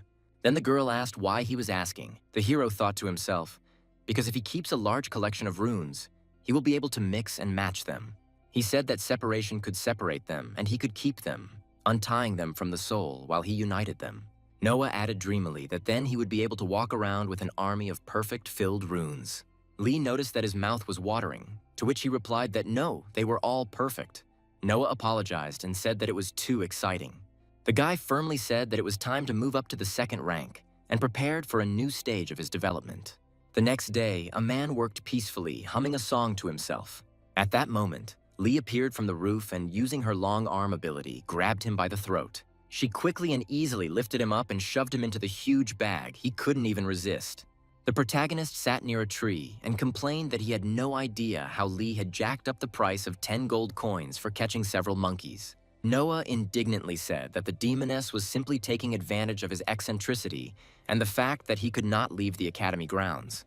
10 minutes later, Lee enthusiastically shouted in greeting to the protagonist. The guy indignantly asked what the hell, because the victim looked like an unfortunate person who had wandered into a trap. He decided to check who was inside first. Lee explained that they are face snatchers and they have a different smell, so they are not as difficult to find. She's 100% sure that some poor guy got there by accident. Noah still wanted to, but inside there was a terrible-looking monster, completely different from the person he was before. The main character, frightened by this sight, began to hit him with his sword. Lee noticed that if they were thrown around often and forcefully, they would forget whose guys they were assuming. The guy said that these monsters give even more energy than monkeys. It was a pity that they were so weak, and he added that he gave 10 coins for speed, and here is the speed for him. Lee reminded him that he was also complaining, to which Noah replied that it was okay, apologizing. He asked if he hoped that her concept of speed included disposal of corpses. The demoness grinned and said that of course, and asked who he thought she was, and the guy felt how power filled his runes. He said that it meant it was time to combine, and looked at the 7 runes in his soul, which were flickering with multicolored lights. Lee explained that it was easy, and that he just needed to relax and let the energy from the combination permeate his soul. She told him to focus on which rune he saw next, because desire was fundamental. She added that the better the synergy of existing runes when combined, the more capacity will be available in the future. The new rune will be less charged than the previous ones, since its capacity will initially be significantly greater than theirs. Noah remarked that 50% was good, but he had heard that there was an ideal combination of 10%. Lee explained that the excess energy expands his soul. She said that the edges of the runes touch, and the pressure of each affects each other. Everyone's soul is different, and some may hold fewer runes, but the soul will also grow due to combinations. Even with a small soul, it will still be able to accommodate an additional set of first-tier runes, being second-tier. By the third, his soul should be able to accommodate an additional 7 second-rank runes. Lee added that if his soul was also large, then it could accommodate even more, and Noah sighed, saying that all this was very difficult. This is why people avoid creating runes from scratch at ranks 1 and 2. Noah said, "Grow and grow, and for now, this is the perfect field for experiments." Lee hovered over him and asked if his effort training had worked. The boy replied that yes, he felt stronger and faster than ever before, and his body was filled with a power he had never experienced before. Lee explained that it was no accident that a ton of energy had gone into his soul, and that the combination was causing a release of power. For a couple of minutes after the reaction, he becomes stronger until the soul returns to normal. The guy said, "Okay," and asked her to move away, adding that it was time to do some experiments. He wanted to test the limits of his new abilities. The hero activated a new combination rune and let out an incredibly powerful whistle. It echoed throughout the area, and Lee remarked that it was impressive, and that it was the most terrifying whistle she could remember. At this time, Moxie worriedly thought about the fact that there was a demon in the academy, and there was no one to tell without blowing Vermal's cover. She immediately realized that she had accidentally mistaken Lee for a face stealer, and realized with horror that Lee was the very demon she had heard about. Noah took a drag from his pipe, which was filled with flaster leaves, and was pleased to notice that the thing was beautiful. It's also surprisingly cheap, as less than 10 gold pieces for a full tube is a real find. He explained that as long as it absorbed energy, the tube would continually regrow leaves. True, it does create a lot of smoke and foam, but now he doesn't even have to think about it because he can just use his rune. Suddenly there was a rustling sound from the pile of leaves, and Noah asked if Lee was still sleeping in that pile. Before he could finish his sentence, Moxie ran up out of breath and exclaimed that she had looked everywhere for him. Noah asked in surprise why she was there, to which the girl irritably replied that she had just said that she was looking for him. The idiot. She explained that he was not in his room, where he usually hides from problems, and Brayden was snoring too loudly and continued to sleep. Moxie brushed the matter aside, saying, well, it didn't matter, and that she'd found out something that meant he was in danger. Moxie then announced that Lee was not a face stealer at all, and that she was actually a demon, and she had thought a lot about what he told her. She studied face snatchers for some time before coming to this conclusion. She then explained that at first she thought Lee was either very strong or a new variety. After all, they knew almost nothing about them, but then Moxie realized that the demon he told her about was not hiding, but was standing right in front of them. Noah asked if that was bad, and the girl indignantly replied that of course it was, because face snatchers are driven by hunger, but demons are not. Besides the fact that they were very dangerous, very little was known about demons, and she could believe that a face thief would work in concert with them, but she can't believe that the demon will be on their side, and it looks like Lee is waiting to make his move.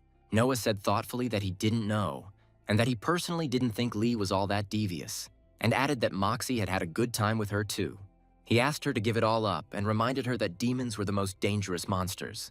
The girl exclaimed, "Damn it, Vermal," and told him to concentrate.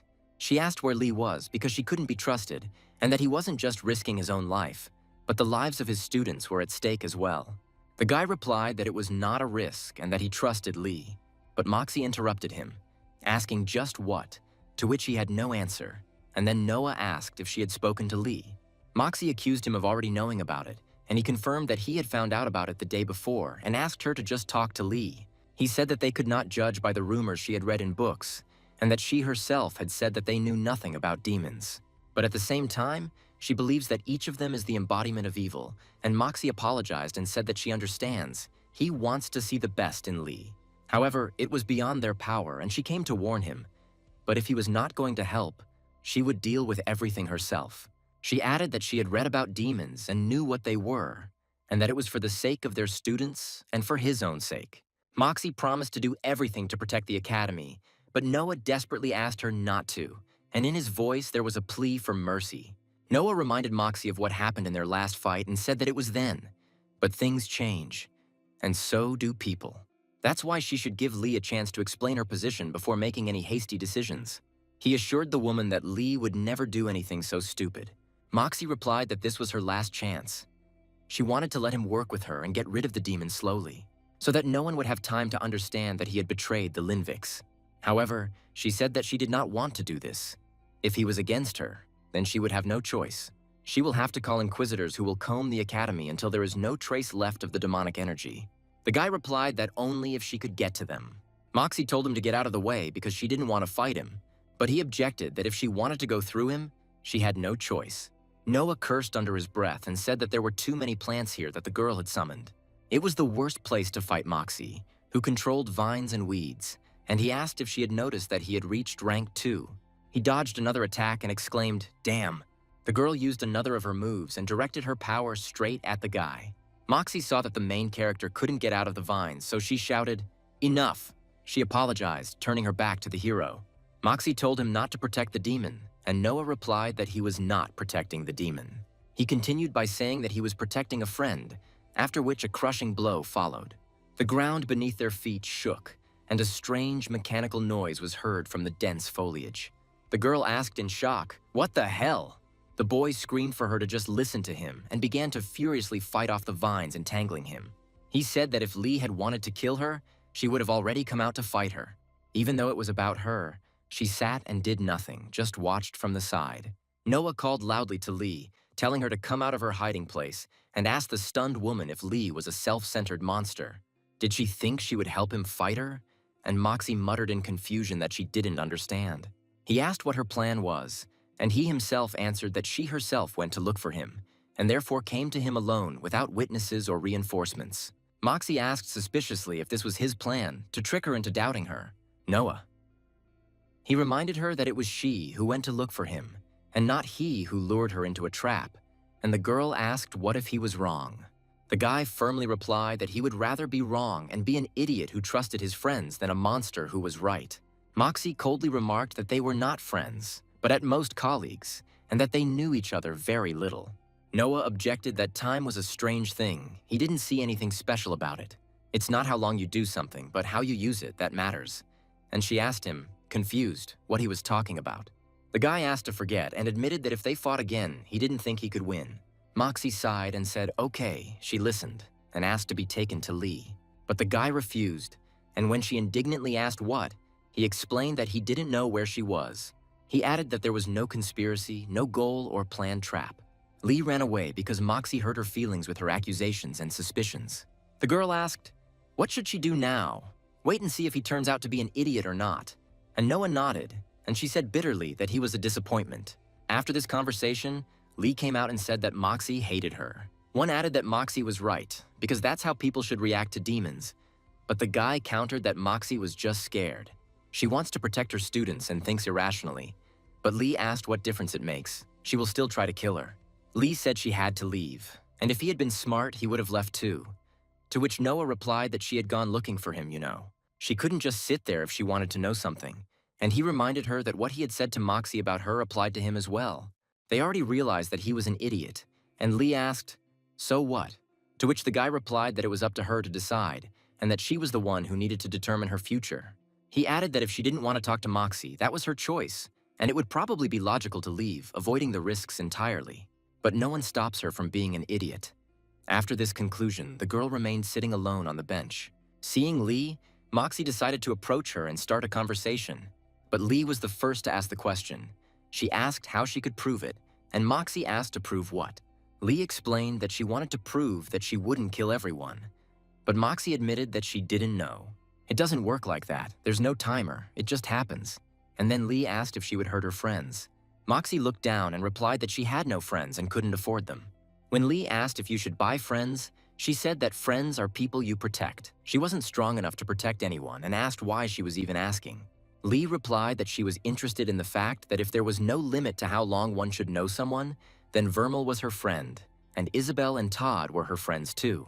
The girl wondered if demons could have friends, because she thought they only recognized suffering and strength. It's all because no one cares about others in the damned plains, and Lee admitted that she likes helping and teaching people. Moxie wondered how the demon could sympathize with her. What if she was wrong? The girl said that they were all the same, and among them she was the only one who did not behave according to so-called nature. Moxie wondered if everyone were like Noah, then maybe the world would be a better place. But if you look at it realistically, they would all just be dead. She noticed that he was not strong enough to behave the way he did. He needs power to allow himself mercy. And she admitted that she does not know what she should do. Moxie said she couldn't trust her, and she couldn't trust her. Lee was surprised, and the guy asked if she came alone and if that meant she trusted her at least a little. She added maybe because she still wanted to be friends and asked why she didn't have any friends. Lee said she had no friends and asked if Moxie wanted to be a demon because she sounded like one. She added that she does not understand why one cannot trust others. The girl said that she speaks as if she had never been betrayed. Then she asked hopefully if she really considered her her friend. Lee confirmed, but Moxie exclaimed that she should never trust her then, but she replied that she still trusted her. Lee said she still wanted to be friends, and Moxie asked why, and Lee said maybe because he was a bit of an idiot too. Moxie started crying, saying she couldn't make a decision and might make a mistake, and the girl repeated it again. The family doesn't need to know about this, and it's a decision she can truly make herself, without the help or pressure of her family. She said she didn't want to live like that and apologized to Lee, adding that maybe she was wrong and asked if she wanted to be friends. The girl was surprised and said, "Isn't that what she wanted?" And Lee replied that yes. But she thought that Moxie would not agree and asked if that was all. Now they were friends, and Moxie nodded and said it was her first time, and Lee replied that it was her first time too. The friends had already gone back, saying that they needed to come quickly so that the guy wouldn't think that they had killed each other. Lee and Moxie approached the main character, and the guy asked if they had come to some kind of agreement. The girl replied that she didn't really, but then added that she had listened to Lee. She's still thinking about what was said and admitted that she may have been too harsh in her judgments and conclusions. Noah said with relief that it was great. Otherwise, he was already starting to miss a normal relationship between them. Moxie asked if his students knew about Lee, and the boy replied that they didn't. They don't know much because his job is to make sure they only encounter what they can handle. He added that as long as they weren't trying to kill anyone, he was sure everything would be fine. And the girl said, okay, and that she had spoken to Emily. They will join their expedition, at least until they arrive at the Linwick estate. Noah replied that he understood and suggested meeting at the transport gun the following morning. Now he needs to go back and talk to Brayden. When he woke up, He asked if it was already morning.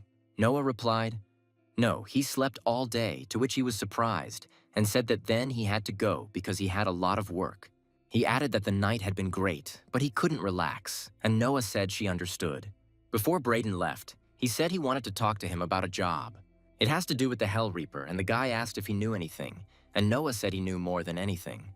The hero added that she asked what he would do if everything went according to plan, and Brayden said that his father was very impatient and time was precious. Noah replied that he was right, because there was nothing left to worry about in principle, and he apologized. He needed to make sure everything had settled down before telling him more. Brayden asked what he wanted to talk about and asked what he was talking about. He added that he knew him better than anyone, and Brayden asked if he was celebrating anything more than his arrival. Noah replied that he was drinking to a successful mission. The brother asked if he had been holding it in all this time, and Noah said that he just sat there and that it took a while to find balance. Keeping something so powerful in your body is not easy. He said that everything was just beginning and it was time to talk. Meanwhile, the students were already gathering on the playground. Emily asked where Moxie was. Lee replied that she was still planning to, and the girl noted with admiration that she had never been able to convince her to leave the arbitration. She asked how the hero did it, to which Noah joked that he simply insisted that it was the best thing to do. Besides, there is a survival test coming up soon, and it will be a good experience. Emily cursed and said that she had so hoped that she could bribe her with something, but it seemed that she was too rich. Noah was surprised, saying that she had never seemed like that to him. The girl explained that she was Tauren, working for the main branch, specifically for his mother. Moxie is one of the mages with the most potential they have ever seen. She could have been a soldier, but she chose to be his teacher instead, and Noah asked why she didn't become one. The girl replied that she had decided to give it up. Being a soldier was not as great as it seemed. Todd objected that this was not true. Soldiers are people who discover many new runes, and it is not about glory, but about the search for new magic. Emily didn't argue, but noted that this didn't change the fact that soldiers most often drove themselves to death in search of that same glory. Todd noticed that it was not for nothing that she did not see the noble soldiers. Emily asked if he meant that someone could have trained her better than Moxie. She said that his teacher is now suspected of killing a great monster. The guy replied that if this is true, then her teacher is an awesome guy. Emily replied that he was a mage, like Moxie, only much worse. But Todd countered that he was a soldier pretending to be a mage. At that moment, Moxie herself approached them and asked what was going on. The girl quickly replied that nothing special happened and that they were just chatting. Moxie then asked incredulously what it was about. The guy hesitated, not knowing what to answer. Suddenly, Brayden came running around the corner, shouting with delight that he was already looking forward to their adventure. Noah smiled when he saw her enthusiasm. Then Brayden approached the teacher and asked why Moxie was going with them. After all, he understands that he does not want to leave his business even for something personal. Noah explained that they were working together on joint classes and added that they had different areas of expertise. So they decided that combining their knowledge would be best. Brayden remarked sarcastically that this was very generous of him. Moxie reassured him that they wouldn't be going with them all the way to the estate. The guy asked to wait a little longer because he was waiting for 2 more people. Brayden explained that since they were going to the Linwick estate, he had made preparations to make the trip look more official. They were already here, and he called loudly for Magus Allen and Edward. Lee cursed under her breath, realizing exactly who he had invited on this trip. The rest of the team looked at this couple with the same distrust. Allen became indignant and asked what they were all doing here. Brayden addressed them, saying that they both needed to be at the estate and asked if there were any problems. Noah replied that he was on Allen's side and they should travel separately. Allen agreed categorically, and the guy said he understood, but grumbled that he was ignoring them. He doesn't intend to go through this journey twice, to which his opponent replied, "Oh well, as long as Magus Vermal keeps his distance from them, they won't bother him either." Noah agreed, saying that they would agree on this, and added that there would be enough dangers on the road as it was. The whole journey would take about 2 weeks, maybe a little less if everything went smoothly, but that almost never happened. And he explained that he didn't have a wind rune, so the flights were canceled. Even if there were, he doesn't intend to carry them on himself, so they go on foot. Noah asked if he should take the tent. Brayden replied that they would camp there for the night. He asked if anyone could make a fire, and the protagonist volunteered. Allen turned to Isabel and said that she had a rune stone, so let her build them a shelter. "Because I don't want to sleep without a roof over my head." The girl was surprised how he knew her runes, but added that it was good practice for her, although she doubts that what she creates will meet their high standards. and that he didn't want to disappoint Magus, and Alan looked at her work and said that it was passable work, even if his rune was spent on it. Noah added to himself that she was a clever girl, because the rune she took from his book was the Great Rune of the Stone. It turns out that after that bet, she took the stone rune from Alan. Noah turned to Lee and asked for enlightenment about the rune placement on the body, assuming that it was similar to a normal rune placement. Lee confirmed that it was true, but it was more difficult because you were working with a part of yourself. She explained that you need to start small, applying the rune to the chosen part of the body using a small portion of energy, and then repeat this process every day, and over time the rune and the body will begin to get used to each other, establishing a connection. Lee added that if you were good, you could do it much faster, and the guy agreed that this was logical. Emily asked Lee why she was so good at it, and Lee replied that she had a good teacher. Then she thought for a moment and added that she was thinking about her mistakes. Lee asked Emily how her rune casting was going, and she replied that it was going poorly. She can't get the ice rune to stick in her stomach area, it keeps disappearing. Alan added that implanting into the body is difficult, and using first-tier runes is also dangerous. Magus Allen asked Moxie why she was putting her student at such risk, and added that he could understand Vermilla. His students were rabble. Noah cut him off abruptly, telling him not to dare talk about his students like that. Moxie called him an old grouch. Braden asked not to be judged too harshly, but added that enough was enough about that. Then the guy asked everyone if it was time to eat. The group began preparing for the night after a long and stressful day on the road. Noah woke Moxie up, telling her that his shift was over and it was her turn to keep watch by the fire. The girl reluctantly rose to her feet, rubbing her eyes. She moved away from the camp so that no one could hear her. Having made sure that the distance was large enough, she stopped and took a deep breath. From the darkness emerged a girl, whom the girl recognized, whom she called Magus Evergreen. Moxie noticed that they were already on their way, and the girl said that she hadn't reported back for a long time and asked what had gotten into her. She said that she was going on a trip without permission, to which Moxie replied that she was very busy. It's all because a lot has happened, and she sternly said that the more things happen, the more often she has to report.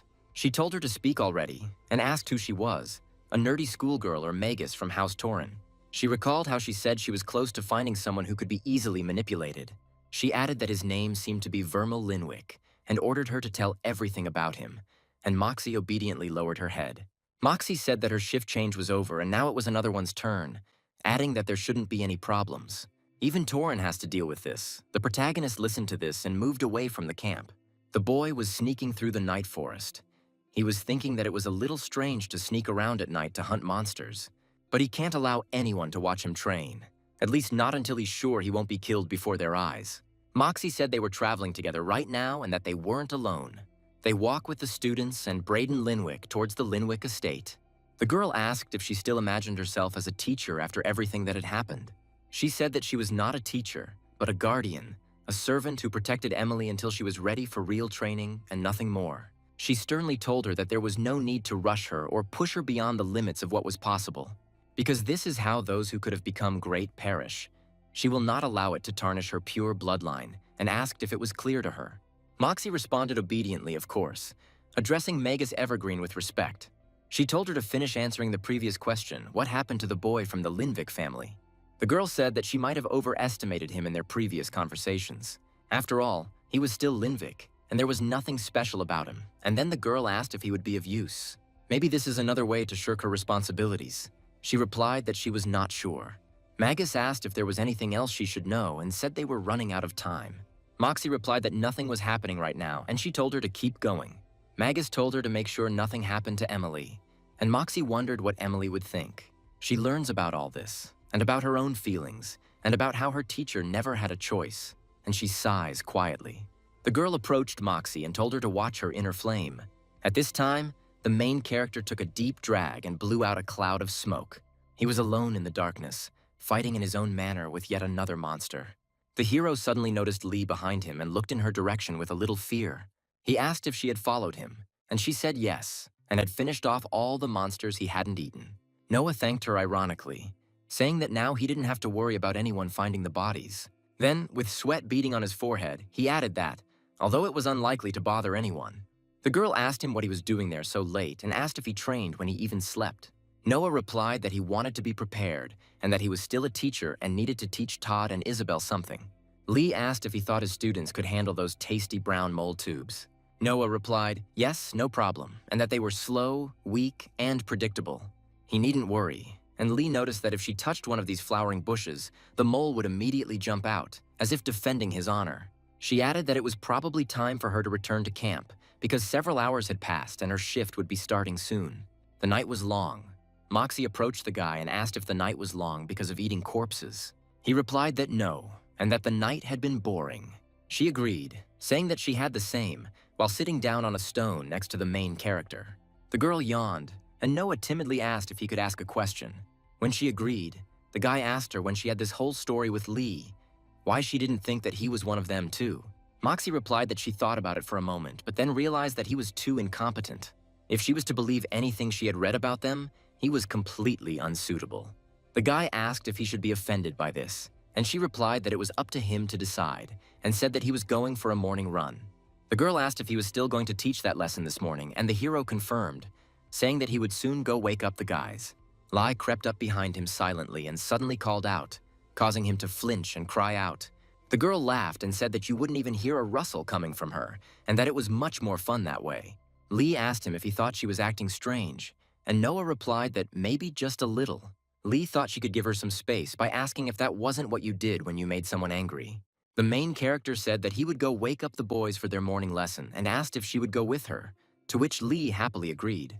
They approached Isabel's tent, and the girl shouted loudly that it was time for class. She woke her up, and she sleepily replied that she was getting up. She said she'd be right there, and Lee said she'd see her outside in 5 minutes, and Isabel nodded with satisfaction. The girl stretched and yawned, still not fully awake. She lifted her t-shirt to reveal a bleeding wound and quietly told herself she should have been more careful. Todd looked around and asked in confusion where the monsters they were looking for were. He added, "Will they really fight with plants?" The main character did not answer right away. He took another drag. I just asked to look, telling Todd that he was almost right. At that moment, the ground under their feet began to shake slightly, and the boys asked in fear if it was an earthquake. Noah took another drag and shook his head, looking thoughtfully into the distance. A huge, blind creature with a long nose, which she called a sniffer, burst out from under the ground. He told me not to ask why he looked stupid because it was obvious. The hero explained that the only thing he worries about is the bushes, which he fiercely protects. Noah said that in his experience they are not at all smart, but that does not mean they can relax, because stupidity won't stop him from ripping their faces off if they're not careful. Noah said to watch how he moves. The protagonist asked if there were any more questions, and he asked who wanted to try first. Todd asked if it was just a matter of touching the bush and carefully reached out his hand to the leaves. At that very moment, the ground beneath their feet shook, and a huge, blind sniffer burst out from under the roots. Todd leaped forward with lightning speed and released a powerful clot of magical fire at the monster. The flame illuminated the entire clearing with a bright orange light, and the monster began to convulse. Isabel noted that he should have been more patient. She also called it a preemptive strike. Sniffer let out a low death roar and fell to the side as Todd proudly delivered the finishing blow. Moxie admitted that Todd has talent. She doesn't think she would have mastered body filling as quickly even with great teachers. Lee asked what she was hinting at, and the girl reminded her that in the middle of the last lesson she had been distracted by a butterfly. She indignantly replied that it was flying right in front of her and that she really wanted to be eaten, and asked. The guy said Todd did a great job, even though he was a little impatient. However, Amelia noted that he could have tried harder and killed the monster faster. He's worth a 4 at most, and he was just showing off and could have killed him faster. The guy objected that this was not true and that it was called practice. If he can kill a monster quickly, it doesn't mean he needs to do so because it's training. The main character said that he had done a good job and added that, besides, they all came here to study. He asked why he didn't share exactly how he won, and Todd happily explained that he filled his eyes with heat. Although this magic isn't actually the most comfortable because his feet get really hot when he uses it. Emily said it was her turn now and added that she was going to beat him up. But Moxie interrupted her and told her to speak as Torin should. Noah said admiringly that it's always good when everyone pushes each other to become stronger. The girl stepped forward and killed the monster with one precise and graceful movement. Emily turned to Todd and said proudly, "That's how it's done." She walked away gracefully, demonstrating her lightness and speed. Noah praised Emily and said that it was a great job and a wonderful performance. He added that it is good to tease a friend, but one should not let it develop into hostility. Moxie said that was good advice and announced that it was now Isabel's turn and asked if she was ready, to which she replied yes. Last night, Isabel said that her shift was over and it was his turn. Lee asked in confusion where she was going and where Vermal was heading, and realized that she was confused. The girl reminded them that they should not leave the camp at night, and asked what Isabel was planning and why she was secretly heading somewhere. She noticed that Isabel was holding pages from the book Vermal had given them to study the runes. Lee said she didn't know it was allowed to tear pages out of books, although it's convenient, allows you to learn more and do some preparation. Suddenly she saw Isabel trying to lift a huge stone, and she cursed, saying that it was too heavy. When the stone glowed with magic and became lighter, Lee was surprised and asked if Isabel was crying, but she wiped away her tears. The girl firmly said that the target could be in the Linvik estate. She must be strong enough to kill him. Isabel fought the sniffers alone, lifting huge rocks with magic and practicing her attacks in complete silence. She cried from the stress and pain, but each time she wiped away her tears and continued training. During the day, the girl would step forward in front of the entire group with cold calm and, with a precise, graceful movement, would knock out the monster. The teacher and his comrades looked on in admiration, unaware of those grueling night hours. Todd, watching her, recognized her talent and said that even with the best mentors, he could not have mastered body magic as quickly as she did. Emily just chuckled and reminded that even the most dangerous student will only become truly strong once she gains experience. At night, the girl was completely exhausted, but still found the strength to fight again during the day. Wiping the sweat from her face, the girl looked at the observers and asked what was going on. Todd cleared his throat and said it was nothing. It was just a little risky, and Emily remarked that it was almost suicidal.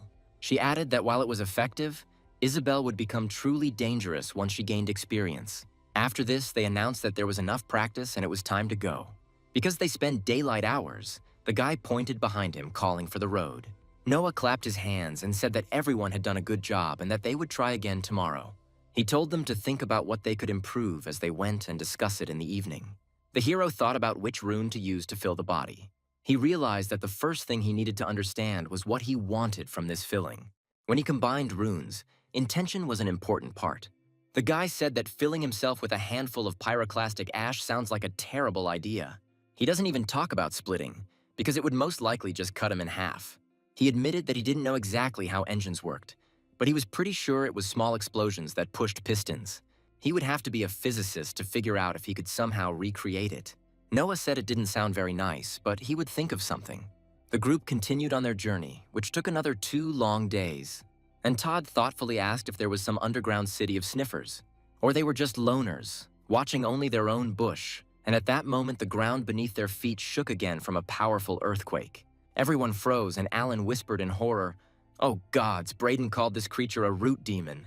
He was a huge monster that attacked through the surface of the earth. The hero said he would cover for the kids, and Alan said he could cover for them too. But Braden replied that no, they couldn't, and explained that if they had no experience fighting a monster, they wouldn't be able to do anything against it. Todd asked if they were all going to die, to which Alan rudely told him to shut up. Suddenly, the ground stopped shaking, and Braden said in surprise that something had distracted him. It looked like they wouldn't have to fight, and they all breathed a sigh of relief. But the guy still asked, "Seriously? What the hell was this?" Todd breathed a sigh of relief and said how great it was that the danger was over and that they would all survive. But the guy still didn't understand why the monster suddenly moved to the side. A tall man in a cloak emerged from the darkness, and Todd quietly said that it was the soldier who had dealt with the monster. He rushed forward, where a huge monster had recently flown out of the ground, ignoring the teacher's shouts. The stranger politely asked if they were okay and bowed low, apologizing for the inconvenience. He said that he did not expect to see travelers here, and hoped that he had not caused them too much trouble with his carelessness. The soldier took a deep breath and admitted that he had not made sure there were no people nearby before starting the fight. Todd was surprised and asked if he had really attacked that huge root demon on his own on purpose. The warrior nodded and firmly replied that it was his duty as a soldier who had sworn allegiance to the Empire. The group looked at each other, not knowing what to say. Todd was also at a loss for words, wondering how strong this man must be. Noah, with a confident smile, said that he would show them the class and prepared for another fight with the monsters that came out of the forest. The soldier let out a loud cry and delivered a crushing blow with his huge hammer, causing a sound like a small supernova to explode through the air. Todd exclaimed in admiration that this was amazing and watched in delight as his teacher easily dealt with another opponent. He added that there is simply no need to disturb him. Noah asked with admiration what rank one must have to do such a thing. He continued to stare at the stranger's power with his mouth open. Moxie remarked that she wasn't sure if the soldier could defeat such a powerful monster and asked if they should help. But Braden replied that everything was under control and that soldiers usually didn't like that kind of thing. When ordinary people without military training intervene, the stranger fought with monstrous strength and speed, raining blow after blow upon the monster. The main character, watching this fight from the side, could not take his eyes off it and thought about it with admiration. Noah mentally noted every movement of the soldier, realizing that his own second-rank strength paled in comparison to this warrior. The warrior apologized to the entire group and said that he did not expect to meet such a strong root demon in this area. He added that they were usually much easier to kill and asked if any of them had been hurt during his battle with the monster. Noah replied that everything was fine and respectfully added that he and his partner were incredible fighters. The soldier modestly said, "Thank you, but he was just doing his job," but his partner Jess rudely remarked that he was incompetent. She told him to be less showy next time and not waste her magical resources, to which Gavin apologized. He said he didn't want to expend so much energy, but the battle was too difficult and he had to give it his all. Jess indignantly asked if he was going to call her his battery, since he had used up all the magic from her runes without a trace. She added that he barely used his own power, and that her magic was not at all suitable for such difficult fights. Gavin calmly asked, "So what?" and suggested that they not discuss it now, but that he would rather treat her to dinner or something else tasty. Jess agreed, and the soldier apologized again for the disturbance and said that he would not delay them any longer on the way. Noah commanded the group that it was time to move on and happily waved his hand at the soldiers, shouting goodbye for now. Todd, separated from the team, asked how many magically infused items they had. Gavin replied that it had saturated every part of his armor, every rivet and plate, and his heavy warhammer many times over. Jess explained that they are designed to use minimal energy while being worn. Gavin countered that he was trying and appreciated her work, but sometimes in a fight there was no time for savings when lives were on the line. Jess asked Todd if he was interested in being a superintendent, but the guy firmly replied that he wanted to become a soldier, not sit in the rear. He added that he knows that the overseers work quite closely with the soldiers, and he just enjoys fighting rather than supporting others. Gavin said he remembered being in a similar position to Todd now, but he couldn't do it without Jess, he admitted. The group prepared to move on, but suddenly Todd exclaimed, "What the hell?" as he was already flying from the impact. He saw dozens of sniffers emerging from the forest and realized that they had awakened due to the previous battle with the root demon. Jess shouted at Gavin to get the civilians out of here before it was too late, but he said he couldn't. He had almost no energy left after the hard battle, and his runes were empty and his hammer lost its former power. Alan asked what rank they were, and the soldier replied that 2 were 4th rank, 1 3rd rank, and 1 2nd rank. He added that their students were not ready for such battles, and something needed to be done urgently, otherwise they would all die. Noah firmly said that they would deal with their own and immediately cover them, and ordered everyone to stay behind them. He strictly ordered them not to engage in battle under any circumstances, even if things got really bad. The students tried to object, but he categorically forbade them to fight in such a firm and decisive tone. Alan asked if they were ready, to which Noah answered briefly and confidently, nodding his head in the affirmative. Braden only asked him to stay out of the way, and added with a grin that he shouldn't even dream of getting into a fight with such monsters. Noah shouted forward and said that he would focus on keeping everyone alive and his magic would keep the roots from growing under their feet. He warned everyone to beware of attacks from the sides and to try not to leave his protective zone if they valued their lives. Alan said he would slow down the monster and asked Moxie to try to immobilize it, since they were somewhat similar.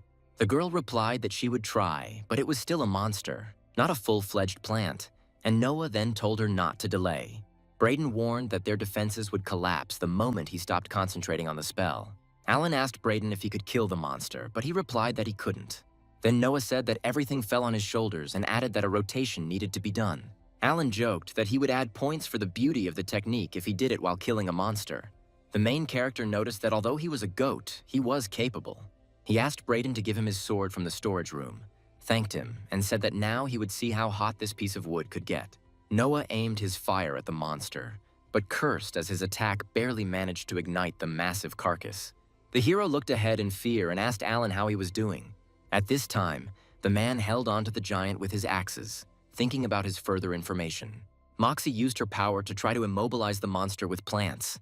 She tried to strike, but cursed because the blow did not reach its target, and Lee suddenly saved her friend from the monster's blow. Moxie thanked her sincerely and she nodded. Alan exclaimed, "Oh no," and everyone froze, looking at their comrade. Noah asked if Alan was dead. He was flying towards the monster on his sword. Then he himself answered that no, and this frosty asshole will not just die and will continue to fight. The guy decided to try to attack the monster by jumping off the flying sword. He cursed because a normal sword couldn't fly straight and he needed more control. He realized that he probably shouldn't have used the vibration while he was standing on the monster, because he started shaking and being thrown off. The monster tried to break through Brayden's defenses, and Noah screamed that something had to be done immediately or they would all die. He said that he would kill him, but it wouldn't be quick. It is important to remember that it should not be flattened during the process. The guy added that they needed Brayden's strength, only he was capable of killing such a giant creature quickly.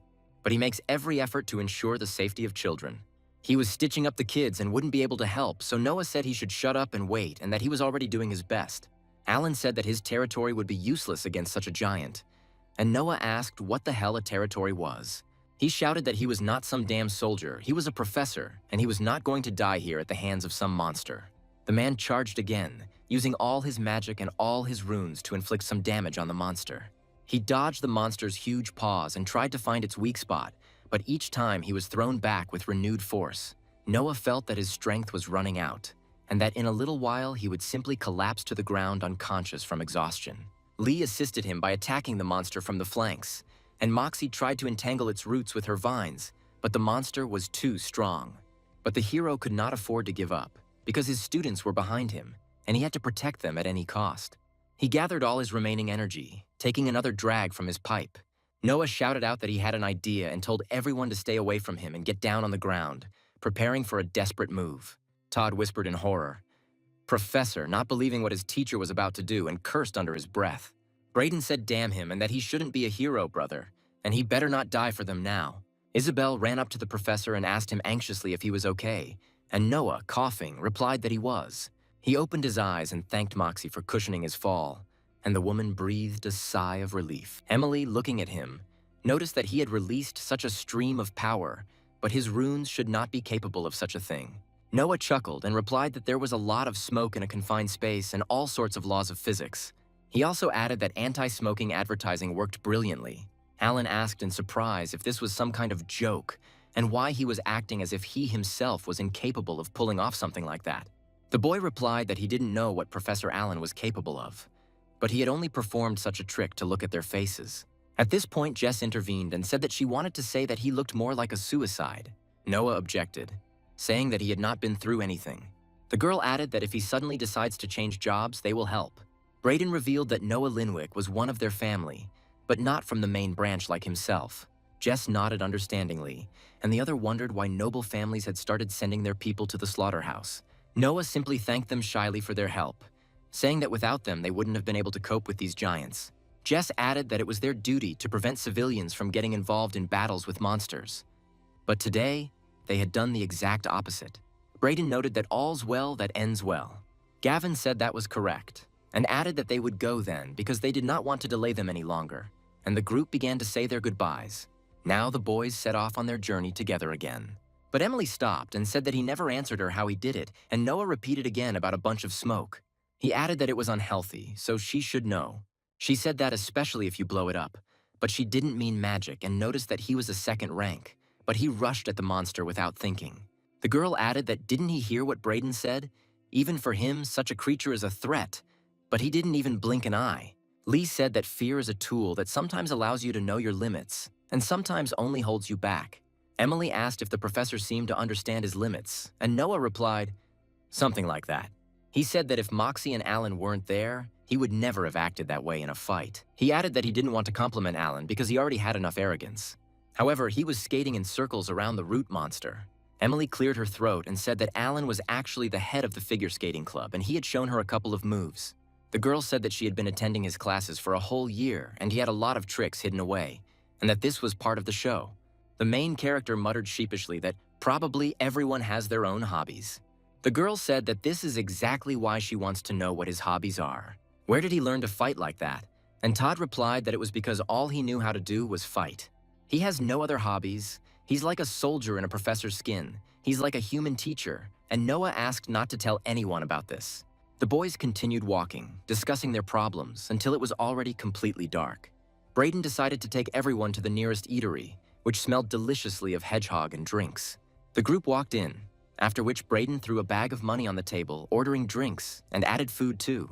Everyone laughed as they sat down at the table, listening to the guy's next story. When the food arrived, the guys were impressed by the amount, asking why the guy had ordered so much. Moxie said that Noah had done an impressive job in the battle, and that maybe defeating her in the garden wasn't a fluke at all. Noah thanked her and said that there was no point in putting himself down, and that he couldn't have done it without her help, and without Alan's help. Moxie admitted that if Lee hadn't arrived in time, her shield wouldn't have helped against such a monster, and she would have simply been crushed.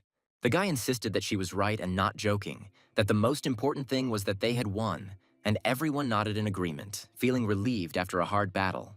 The hero turned to Moxie and said that he had a question, and the woman looked at him questioningly, waiting for him to continue. When the boy started talking about the battle again, he asked what territory was. Moxie added angrily, wondering if he was interested in anything other than fighting. She explained that territory was the main reason why there was a huge gap in strength between the 3rd and 4th ranks. Moxie added that the territory allows one to keep other mages' magic away, but with one condition, if their power is weaker than his own. She said that at the 4th rank, he would receive an additional 50 years of life, and would receive even more at each rank. Noah asked in surprise if he would seriously live longer if he reached the 4th rank. Moxie confirmed, and the guy said with disgust that he didn't really want that. The protagonist joyfully exclaimed that this was incredible. Goodbye, death. Moxie explained that with each subsequent rank, lifespan will only increase. Lai enthusiastically asked for more bread. Noah reflected that old age was one of the few things where his ability to be immortal wouldn't help. Lee admitted that her runes don't fit together that well. Her people are usually not very fond of planning things in advance, but perhaps this is precisely why those who survive become so strong. The girl noted that this also had some difficulties. Moxie said it was hard to think through a strategy to rank up in advance, and guessing wasn't the best idea. Noah asked if her family provided her with rune combinations. The girl replied that no, she doesn't, and there was bitterness in her voice. The hero firmly thought that he could fix this for both of them.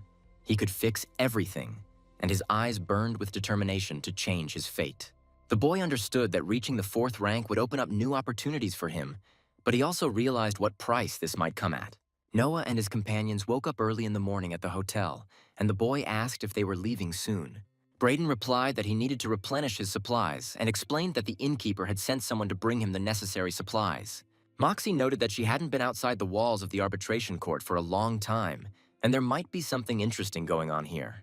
But Braden asked skeptically, in this seedy hole, and told Torrin to have mercy on herself. Braden warned them not to walk for too long because they were leaving in an hour, and the group headed to the local market. Noah said with admiration that Moxie said this place was just a small market, but it was incredible. Suddenly he smelled something familiar. He noticed with surprise that one of the merchants was selling runes and came closer. The hero wanted to examine the goods, and his companion followed him. The seller greeted them warmly and said that he noticed their arbitrage uniform in the crowd and immediately realized that they would be interested in his product. He offered them the Great Fire rune for 10 gold, saying it was a wonderful offer. Moxie tried to take Noah away. However, the seller angrily shouted at them to take their hands off his customer and said that Noah had already wanted to buy some runes. The guy objected that no, he didn't want to, and Moxie sternly told him never to buy runes from strangers at the market. Noah noticed that the seller's runes looked different from those he had seen before, and Moxie explained that they were poor counterfeits. She asked how he thought the noble houses kept the prices of runes high. She said that they flood the market with fakes or skimp on the energy needed to fill the rune. Moxie added that the rune market is heavily regulated by politics and threats, and he must only buy from trusted people. Noah cursed and asked if the salesman had been deliberately trying to cheat him. Moxie replied that he was most likely just selling something he bought from someone else. Who bought it from someone else? The guy said that was clear, that was bad luck, and since we were on the subject, he asked if she knew why the noble houses were so keen to keep runes banned. He said he understood the whole point of power, but he felt like it was too much, and Moxie replied that there were many reasons for that, and power was the main one. Noah asked for more details, and the woman explained that there was no one above the 6th rank in the Empire, and the Emperor was no longer there, he had disappeared.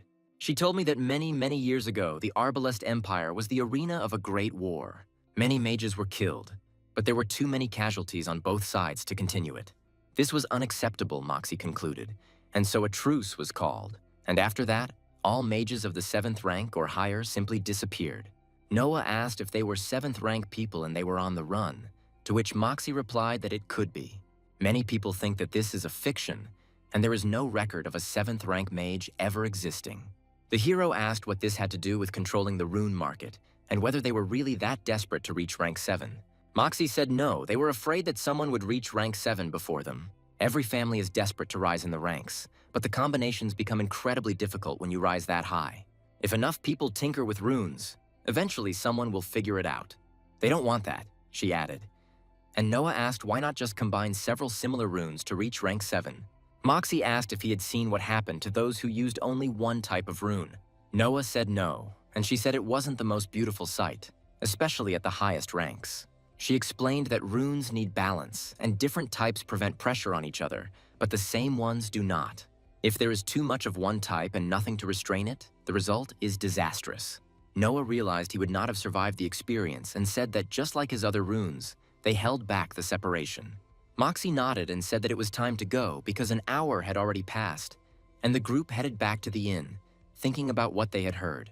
Noah sat by the fire and thought about how dangerous the world of magic was, and how far noble houses were willing to go to maintain their power. Noah sat and tried to fill his body with magic, but the process was interrupted by Lee, who frightened him. Lee was surprised why it took him so long. She thought he would master full filling the same day she told him about it. Lee asked if he was becoming more patient, but Noah replied that he wasn't quite. He explained that Moxie had told him that the body infusion was fairly easy to reverse, and that had gotten him thinking. The hero said that the Hell Reaper was only a 2nd rank like him now, but his control over the burning rune was much better than his. The boy wondered how, and more importantly, why, and realized that part of it had to do with the fact that the Reaper was a monster. He said that if he could also get closer to his burning rune, it would be a huge boost in strength. After this monologue, Lee admitted that she did not understand his thoughts. Noah asked what he had that stayed with him even after death, and Lee suggested his intemperance, but he replied that it was his soul. She asked if she could at least fill it up, and the guy said there was only one way to find out, and Lee told him to be careful. She explained that each master rune can only exist in a single copy. If he tried to fill her slowly, he would technically be splitting her, and he asked if that meant he had to fill her all at once. Lee confirmed it was all or nothing, and Noah said he hoped he was right. Otherwise, he would do himself irreparable damage. He said it was meant to be that way, and he just needed the right intention when filling it. Otherwise, he will end up with his own ring of fire following him forever. The guy decided that if he limited the amount of combustion power he spent and kept the rest in his soul, he should be able to do it. He screamed in pain, and Lee shouted at him to remember his intention. Noah whispered for the fire to enter his lungs and come out with his breath. He concentrated and directed all his will to ensure that the burning rune remained in his soul without causing him harm. The boy opened his eyes and said with relief that he had succeeded, and Lee smiled, watching his success. Noah felt like he was one step closer to his goal. He realized that his control over the fire was now much better. Lee said with surprise that it was somehow red, and the guy realized that his experiment with filling the soul had been a success. He said that he knew that it was possible to fill one's soul, and that not everyone would do this with a rune that they had already outgrown. Lee noted that he might be onto something, and Noah suggested finding a sniffer and demonstrating, asking if she was up for it. The girl replied that she was ready and hungry, and the monster jumped out to test his new power.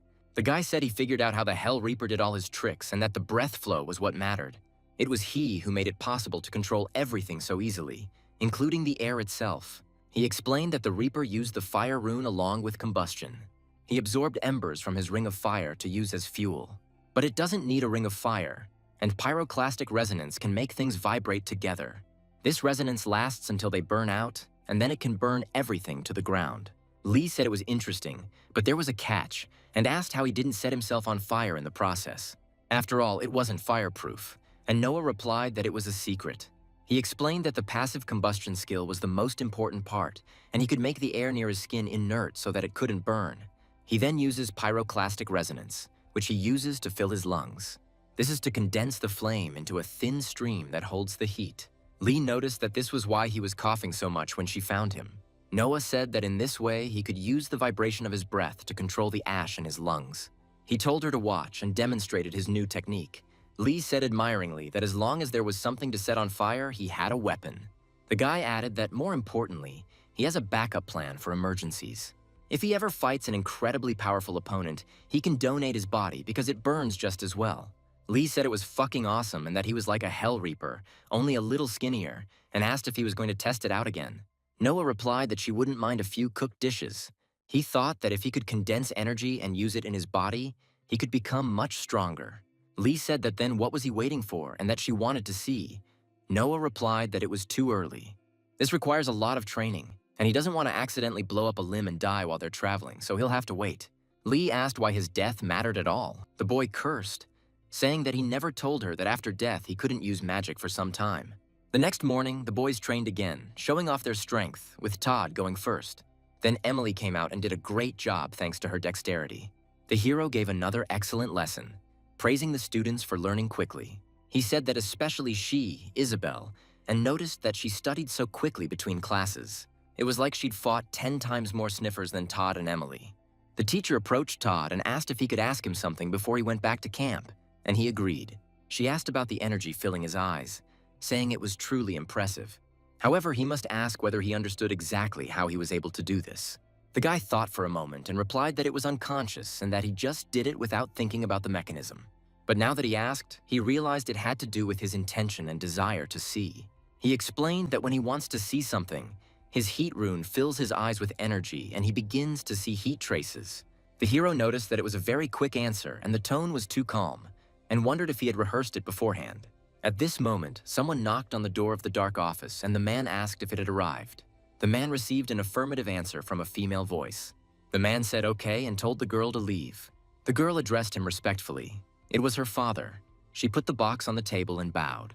The man took out a bottle from there and said that it was just in time for Vermal's return home in a few days. Meanwhile, Noah sat outside and happily realized that there were now 2 runes in his soul.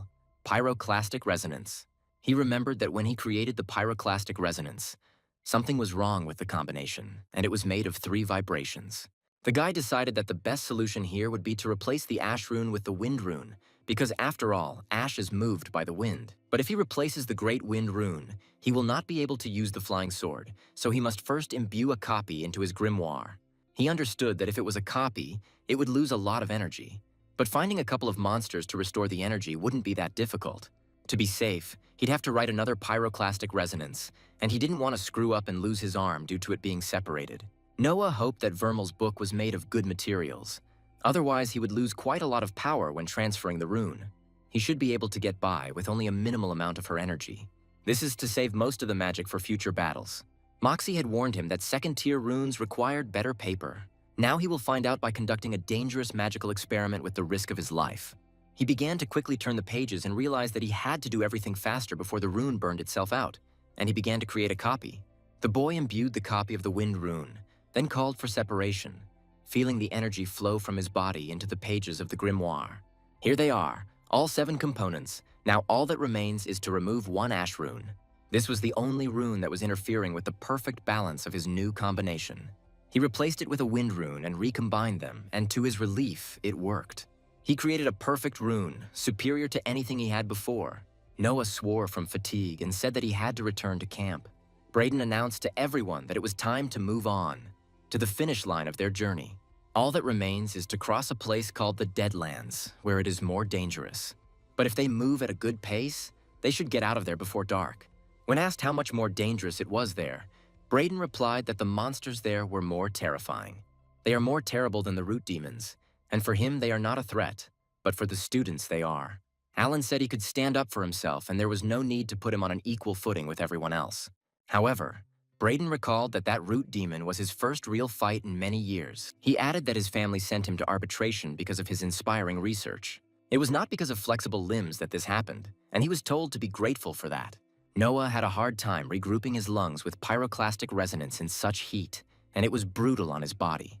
Luckily, his soul wasn't particularly damaged by the rune splitting, probably because he canceled the combination rather than completely removing all of its components. He coughed and a loud whistle echoed around him. The others, in shock, asked where Braden had gone and if anyone had seen him.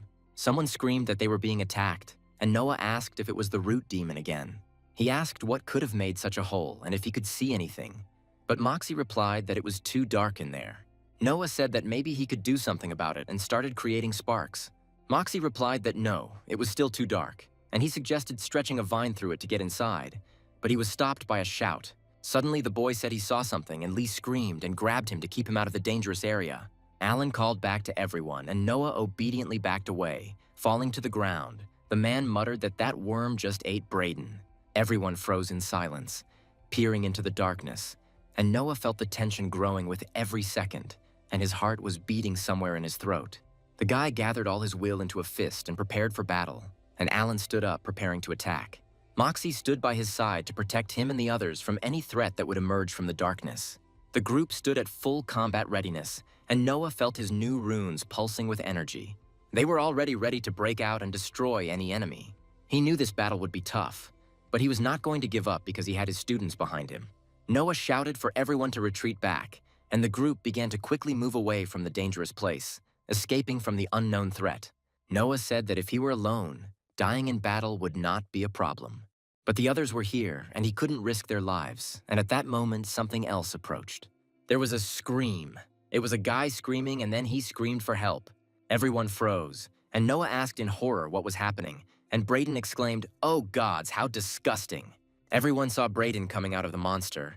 Isabel said she thought he was dead. Braden replied that he couldn't be killed that easily, and he was caught. But the easiest way to kill a pale worm was to pierce its heart. He said he got caught and struck, and then added that he kept going deeper until he found what he was looking for.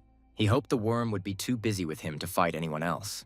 Noah cursed, and Noah noticed that the worm didn't even try to attack them. He was convulsing and trying to get rid of Braden, and he asked how strong he was. Braden replied that he didn't think anyone was hurt. The guy indignantly asked what about him. "We're talking about his juice," and Braden offered to help him with them. He refused, saying that it was not necessary, thanking her. Then Lee offered help, but he again refused. Braden said, as he said, "The Deadlands are not the most pleasant place," and asked if we should move on. He said that if they wanted to make it before sunset, they couldn't stop, and the group continued on their way, which took several more days.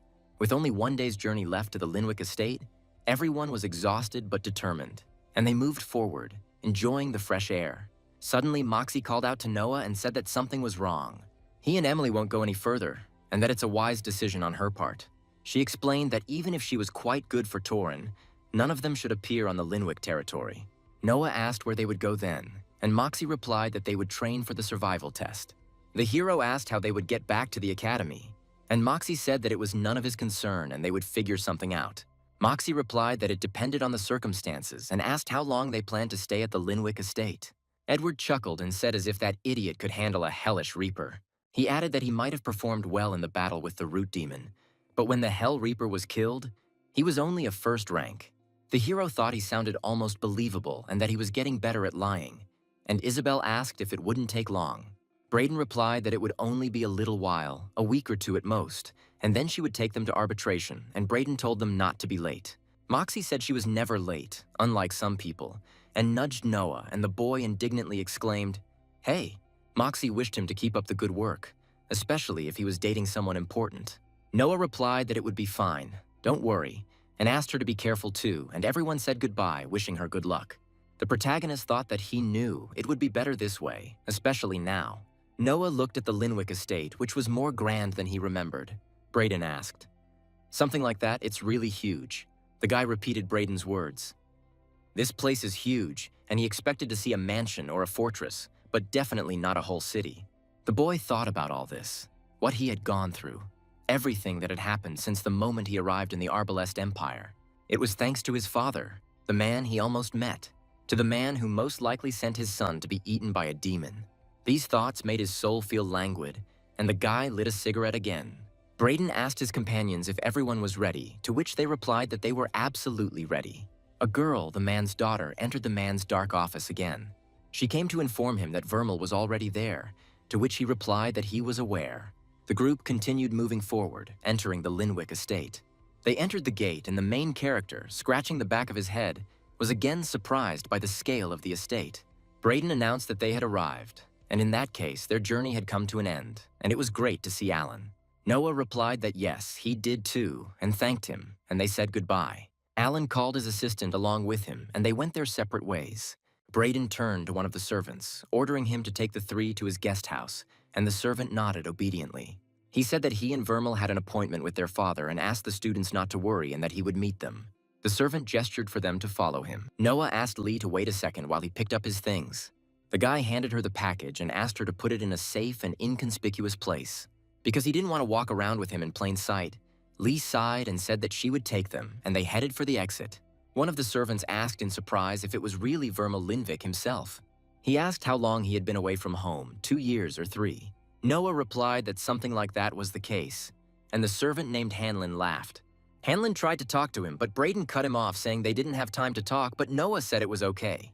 He asked Hanlon how he was doing, and he replied that anything can happen in life, and that both white and black stripes come his way. Hanlon said he was sent to the Red Marshes for several months last year, and it was terrible. Noah winced and said he shouldn't have asked, and Hanlon pointed out that it didn't sound so bad until you experienced it firsthand. The boy asked Hanlon if he could ask him for a favor, and he happily agreed, asking what happened. Noah said he was afraid of accidentally crossing someone's path and asked if much had changed while he was gone. Hanlon replied that yes, a little, and now there is unrest, and there are rumors that another war, a civil war, may begin. Noah asked again, civilian, and Hanlon said that although it was rumor, he should keep it in mind, and Braden hissed at them, telling them to keep their voices down. Hanlon apologized and said all the rumors were centered around Dayton, who recently returned from a 3-year trip and came back with a bang. He has reached the 5th rank and is now dissatisfied with the social hierarchy or the family's position in the empire. He wants the Linwikis to be more involved. Dayton has publicly challenged the head of the family several times already. It's not difficult. It's all because the head of the family barely appears in public. The worst part is different. People begin to follow him and say that he is the one who will bring the necessary changes to the family and lead it into a new era. He is ruthless, grew up receiving everything for piety from his parents, runes, resources, and reputation. Dayton believes the whole world owes him. The girl looked at the house and said that this was his house. Todd quietly said he knew, but tears were already streaming down Isabel's cheeks. They approached the house, and Hanlon announced that they had arrived, and in that case, he would leave them alone. He added that it was great to see Vermil, and Noah replied that yes, he did too. Hanlon and thanked him, and they said goodbye. Braden said it was time to go. They entered the room, and a soft melody came from the hallway, and Noah asked if it was real music and how long it had been since he had heard it. Noah froze when he heard it, and Braden called him, seeing that he was lost in thought, and asked if he was ready since he knew his father. The guy replied that no, he didn't know, and that they would never be ready. It would be better to just tell him everything. Braden said that his father always listens, and if he can help, then he should call him. Although he doubted his father suddenly became interested in what he thought, Noah replied that he had already helped a lot. If he hadn't said it yet, then thank you, and Braden sheepishly asked not to embarrass him. He said just go and talk to him, and asked. He added that he was waiting downstairs, and Noah replied that he was, as always, and sighed. The boy scratched the back of his head and said it was time to go back to the first lesson. He headed towards the office, feeling the tension build with every step. He entered the office and saw his father sitting in a chair. The man gestured for him to sit down and said that they had much to discuss. Noah asked his father if it was safe to speak here, and the man replied that in all the empire there was no place more secluded from prying eyes and ears. He added that since his son's last visit, he has added additional protection. He has imbued every corner of this room with magic, but something must remain a secret. His father said that a surprise is no longer a surprise once it is revealed, and Noah couldn't help but agree with that statement. The man asked his son if it had worked and how he should play his cards, and Noah wondered whether he should continue pretending to be Vermal. He realized that if his father was even a little bit as paranoid as Braden described him, this ploy wouldn't work. He asked his father, and he himself thought so. The father asked sharply if he dared to play games with him. Noah calmly replied that he had forced his son to call him, and he had begged him to help. He said that the price was paid with the blood of his family, so it was his father who dared to play games with him. The man demanded to know where Vermal was. Noah said it was time to make a bet, and no father who cared about his son would use him as a tool. You can tell just by the look in his eyes that his father doesn't care about anyone but himself. He's dead, and his father killed him, and he's the blade he used. He said his father was trying to get his attention and admitted he hadn't meant to play along, but he got bored and killed the pathetic monkey. Noah hoped his father had something interesting to keep his attention. He replied that he had admitted that he was not limited by anything, and that the call had been a failure, and his father asked how he knew that he was not out for his head. The man said that he had to destroy it right there. Noah replied, "Please," and added that he didn't care about his son's body. He was too weak. He said that killing him was like cutting off his hair, and his father demanded proof of this. Noah answered why, and that he was still living in an illusion. The father asked what he could do that would cause him more inconvenience than an ant. Noah said that there was no harm he could do, and his father asked him to stop showing off. He said there was another man who dealt with demons. Noah asked who it was, and his father replied that the one who was stronger than them all, and that his son had not failed. He was a gift. The father asked about the wine, whether it was good or not, and Noah replied that he no longer cared about the taste of food and drink, and he preferred to feed on murder. He said that food is just a waste of time, and then they are two different. The father added that when people are well fed, they are more willing to fulfill his wishes. Most of what he wants can be obtained by killing them. The father noticed that he was not as cunning as expected from a demon, and Noah asked if one had to be cunning to crush an ant. He asked what he could do that would cause him more inconvenience than an ant, and his father looked him straight in the eye and thought about it. Noah said that he was tired of this game and that he wanted to know what his father was capable of, and that he was not afraid of his threats because he was already dead inside. His father chuckled and said that it was interesting and that perhaps he had underestimated him. The demon said with a grin that he could kill him, and the father objected that no, he couldn't, but he could cut his hair. The father remarked that it was funny and that everyone wanted others to believe in their immortality, and added that he was a powerful demon. The man said that it was impossible and that Vermal could not summon such a powerful creature. The demon asked what he wanted from him, and the father replied that he would prefer to know his wishes. The demon said that he wanted knowledge, and the father asked what he was willing to give him, and the demon answered that his life. The man ordered Brayden to be sent to retrieve his other body, which took the form of a woman named Lee. Noah said, "Okay, Lee, it's time to test how well she can improvise," and asked her to go to their current form.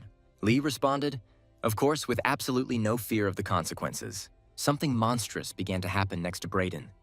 The image of a dark clot with burning eyes appeared. A few moments later, another image of the main character was already standing in the middle of the room. His father told Brayden to go, and he reluctantly obeyed, noting that this could hardly be called proof. The demon said the point was how true his statement was, and he assumed he would say that. The demon added that there would come a time when he would regret this decision, but he knew that he would still make it, and the father asked what he was carrying. He told him to stand up, and the man asked if it was a threat. The hero replied that it was just the opposite and asked for a dagger from his collection. He said that no one should have any reason to suspect him of a trick, and the father asked if that would be enough for his show. The demon replied that it was just a hare, putting a dagger to his throat. He staggered and plunged the dagger into himself, causing scarlet blood to spill around him. The main character looked at the man with a furious gaze and said that they would meet soon. The father looked at him with bewilderment, and the demon repeated his words with a bestial smile. Father noticed that the floor was filled with mana, which helps wash away the blood. He then examined the body, saying that if it was a copy of a corpse, it was a pretty good one. He added that the body would de-transform after death, and it was not a face stealer, and told Lee in the man's body to wait outside. The man said they would talk again when his words were confirmed. Then he took the bottle of wine to put it back. He noticed that he had been building up an immunity to this poisoned wine for years. He asked if he should continue taking the antidote and was told there was no risk. Having dropped a couple of drops into his mouth, he wiped his lips and said that this nasty stuff was intended for the soul, not the flesh. The man said that Vermal didn't even flinch, and that he didn't want to buy that poison again, since the bottle cost 10,000 gold. He added that, of course, he could always stumble upon another person he suspected of being possessed. He looked into the boy's eyes and concluded that this boy was definitely dead. There was no trace of life left, and the father said that it didn't matter. He had fulfilled his purpose. It still remained to be seen what he had brought to the threshold. If this had been ordinary control, the poison would have pulled the monster out of the body. And since this did not happen, the creature became a full-fledged part of the body. Most likely, this is a powerful demon.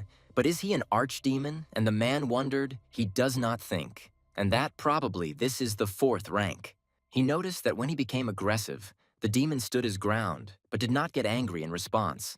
Therefore, he was not looking for a pointless fight. Still hungry or bored enough to listen, and he said he was arrogant, but not too arrogant, and that more tests needed to be done. The protagonist woke up in a room and said that he shouldn't make a habit of killing himself, otherwise it will become a dangerous addiction. He asked himself where Todd and Isabel were. Then, as I was getting dressed, I thought they were supposed to be here and swore, not understanding what the hell they were up to. Noah went outside where a peaceful rain was pouring down, so the hero took an umbrella. Walking back to his father's office, he met Braden, who asked in surprise what was going on. Braden was surprised to see two Noahs and asked if he was sleeping and why there were two teachers and what was going on here. Noah apologized and said that he would explain everything later and that it had to do with what he knew. The hero said that nowhere is safe, so you never know. It's better to keep quiet now. He asked Lee to go with him to his father's office just for a moment. Then he said that he needed to find students later and that he had a bad feeling about it. Lee replied that after all, they were his students and they might do something stupid. Braden informed him that he knew he was here and it was better not to keep him waiting. Noah replied that he hadn't thought about it, and he walked into the office with Lee and greeted his father. The man asked if they would continue their conversation and that he had definitely made his point. "You can consider that he convinced me," said the father. "He believes that he is a demon, as he claims." Noah asked if he planned to keep the body as a souvenir. He asked if he wanted to move back in and added that he apparently liked the hairstyle on his previous body better, and the man just grinned. The protagonist said that energy is energy, so he offered Lee some. Lee opened her huge mouth, knowing that losing such a good body would be a waste. Noah told her to get out, and Lee, completely covered in blood, walked out of the office. Father, sitting at the table, asked that his second body could not stay and communicate. At this time, Todd and Isabel stood nearby. Todd saying that time was very precious and that he was not the only one weaving intrigues. The girl said that if he wanted, he could go. However, she wouldn't let it go that easily, and Todd remarked that he didn't think it was a good idea. The guy objected that this did not mean leaving everything, but rather taking the risks into account. They have time, and there is nothing wrong with waiting. Isabel countered that that was the problem, and that she had done nothing but sit idly by for years while others took action. Todd said they were making progress and getting stronger and asked her to look at him, but the girl was no longer looking at him. Her attention was drawn to some man. She felt his premonition. Suddenly, another stranger approached them and said, "Who we have here?" He added that the two of them had been examining this area for too long. Then he told them to come with him, and Todd and Isabel looked at each other, not knowing what to do. Noah approached his father and said that now they needed to discuss the issue of his payment, because information is not free. The father asked why he should pay for something the demon did himself, since he didn't force him to do anything and he was just talking. He added that it was Noah who had cut his own throat, and they both knew that words were no less dangerous. The hero said that his father would lose nothing if he gave it to him, and asked how much he had lost after his death. He asked if this was not fair, and added that he could always take payment in blood, and that he was well protected here. The rest of the Linviks were nowhere near safe, but father replied that threats against his family would accomplish nothing. Demon said he had his suspicions about it, but believed the attention it would attract would be more problematic for him. The father thought for a moment and said that it was possible, and asked if in that case they had come to an agreement. To which the demon replied that it would be partial and would give a little information, but he will not reveal all the combinations of their runes, because many of them are too valuable compared to the services that were rendered. Noah said he probably did, and asked how he would get this information, and his father said he would make sure someone met with him. While he gathers his resources and prepares for their real conversation, he added that Braden will show the room. The boy answered, "No," and the father asked again in surprise, "No." Noah said he would keep his reputation as it was until now. It is in his interest to be considered as much of a fool as Vermal was. Let the relationship between them remain strained in the eyes of other people. The father said that was very good, and that then he would return to his students. Noah thought that his father was testing how much he cared about his students. He told himself that he had to be very careful. Images of his students immediately appeared in the protagonist's head, but he didn't show it. Noah asked if he thought he would have told him that in his confident manner. The man, holding the blade in his hands, replied that he could always find out for himself. He asked, "Should he get a haircut?" "Yes." At this time, an unfamiliar guard stood on the street above Isabella and Todd. Todd immediately covered the girl with his body and said that we were guests. The guard asked if they were guests or spies, grabbing his sword. He reported that the butler had spoken of suspicious people near Dayton Linwick's house and asked if it was them. Todd replied that no, and that they were just looking around and were already leaving. Isabella asked if he was even a city guard, noticing the Dayton crest on his armor. So he's not guarding the entire Linwick estate, he's just Dayton's mutt. They are not on his territory, so he has no power over them. The guard asked indignantly, "No power," but Todd told Isabel to leave quickly. The guard said that he would show them, but then Noah came and said that he had found his lost disciples. The guard asked who he was, and Noah replied that he was Magus Vermal of his father's line. The hero said that they slipped away while he was busy talking. He added that he should have found them earlier, but he needed to change his clothes. Noah said he hoped they weren't in trouble, but the guards said they were. He said they would go with him to report to Dayton, and the butler said they were exploring the area. Noah replied angrily that he thought they were just standing on the path. The guard was about to answer something, but Noah sharply stopped him. Then he grabbed his hand, wanting to show who was really boss here. At that moment, in his father's office, Noah asked him if he was willing to pay the price of cutting off their ties out of idle curiosity. The man remarked that this was a fair remark and that in response he would not interfere in his affairs. He then asked what name he was known by. The Demon. The hero realized that the question was a trick question, and Lee had no name when she appeared. My father suggested the name Spider, saying that he liked to weave webs. The main character said that it seemed to suit him, and let it be Spider. Meanwhile, on the street, another Noah, grabbing the guard by the hand, smiled with his fangs. He shouted at him to take his hand off him and asked what he was doing. He pulled away and said like this, and Noah froze, not understanding what had happened. Noah began to choke, feeling a strange effect. The students exclaimed in shock, "Professor?" In the office, the father wanted to ask one more question, turning to the guy. He asked about Braden. Noah replied by saying that he didn't know anything and that the best option would be if things stayed that way. The father agreed and said okay, and that then he would take him to his house together with the students, and added that they would talk again soon. The main character said goodbye and see you later. The man added that he was very interested in what he could do for him. Isabel asked the professor in confusion what was going on. Todd was also standing nearby. The main character, with a bloody look, asked if he would really wait for more of his kind to appear. After these words, everyone rushed to run away from this terrible place. Meanwhile, in the dark corridor, Braden, breathing heavily, said that he hoped this time it was Vermal seeing Noah. He asked why there were two of them, he and Lee. He felt like he was hallucinating. Noah replied that Lee was Lee, especially when it came to others. He cursed. Not knowing how to say that his brother was dead, he understood that he could not play this performance forever. He'll eventually let it slip, adding that Vermal might be the only person in the world who cares. Braden asked if that meant it was an illusion or a shape-shifting, and Noah replied that he knew better. He said he knew what he was doing. Braden asked, "She did, didn't she?"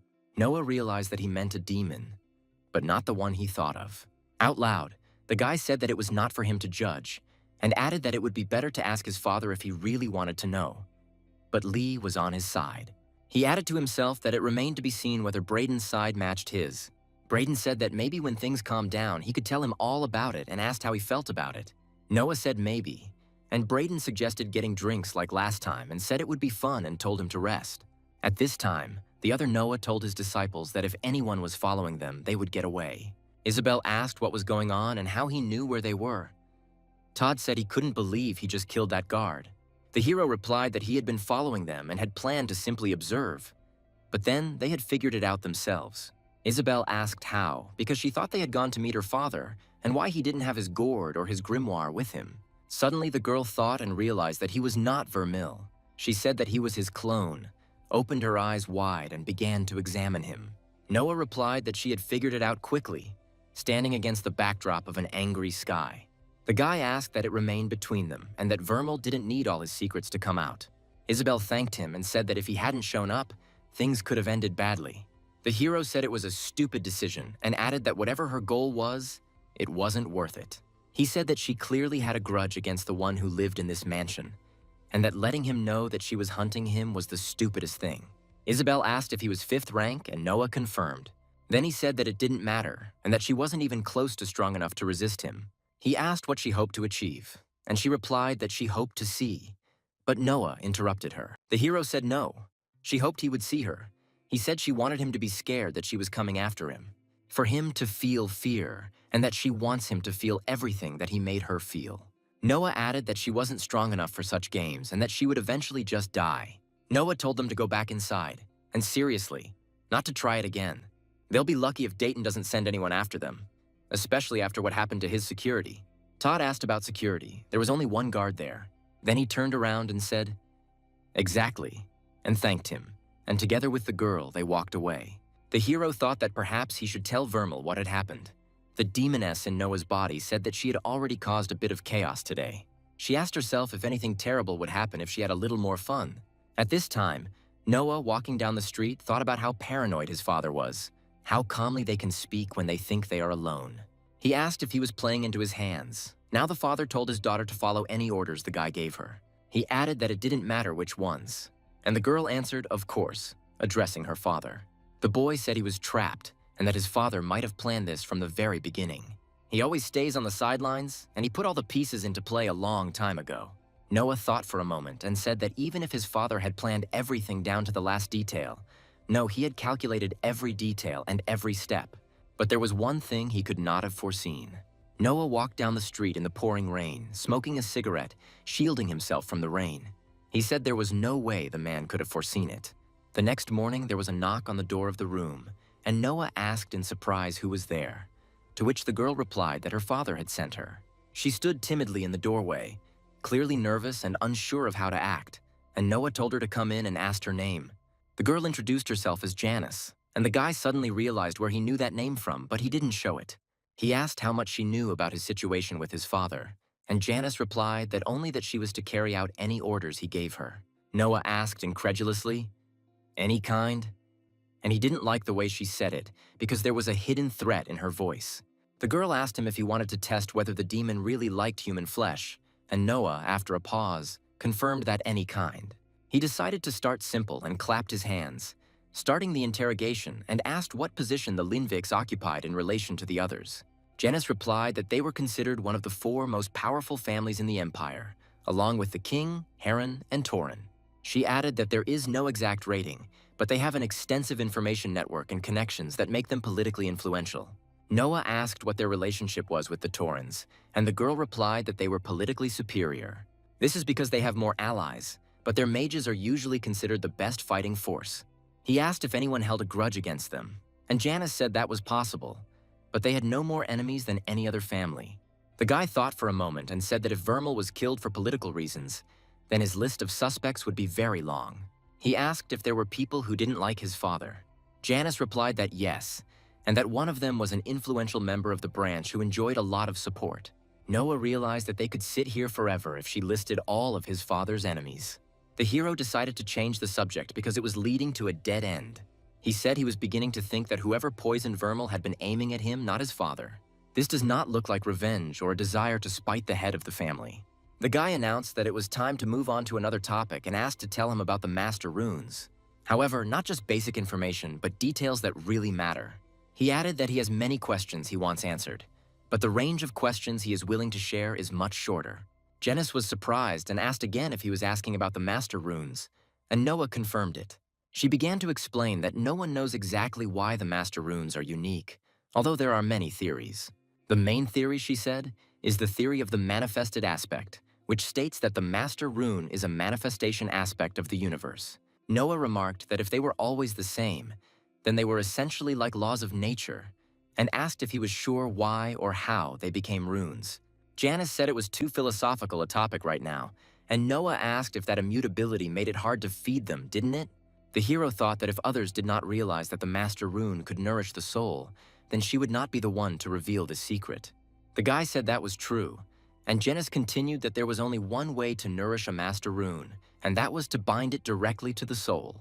Noah said that everything was clear now and asked if this quality was unique to Master Runes, and the girl confirmed it. She added that this was provided that one's soul was initially large enough to withstand its power. The guy was surprised and asked, "Oh, really? What about the great monsters?" After all, the Hellish Reaper wasn't 3rd rank, but only 2nd rank. Janice agreed and said that was true, and it was a good question that challenged the accepted theory. Noah wondered if it could be because of the split itself, and shook his head in amazement, realizing the uniqueness of his situation with the Master Rune. He returned to the topic of Master Runes and asked what the main benefits she had mentioned were. The girl replied that it was access and functionality, and that filling the rune was the fastest way to gain access to power. She explained that it usually takes a moment to call upon the runic energy from within and channel it. The guy noted that this is probably why powerful magicians create such strong runes on weapons and armor. He said that a split second makes a huge difference when you are fighting for your life. Even without being filled, he can already summon his runes quite quickly, and that is usually enough. However, he added, there certainly comes a point where the benefit of speed diminishes, and content can become a bit of a crutch. The main advantage, Janice said, wasn't speed, but the ability to use infused runes simultaneously. Noah clarified that usually only one rune can be used at a time, and there is no other way for a regular rune. but the filled master rune in his soul can still respond to his desires. She confirmed that this is what makes the master runes so effective. After all, they can be used in combination with his other runes, creating powerful and unpredictable combinations. The guy said that everything was clear to him, and that it explained a lot, especially about the hellish Reaper and how it prevented him from using magic.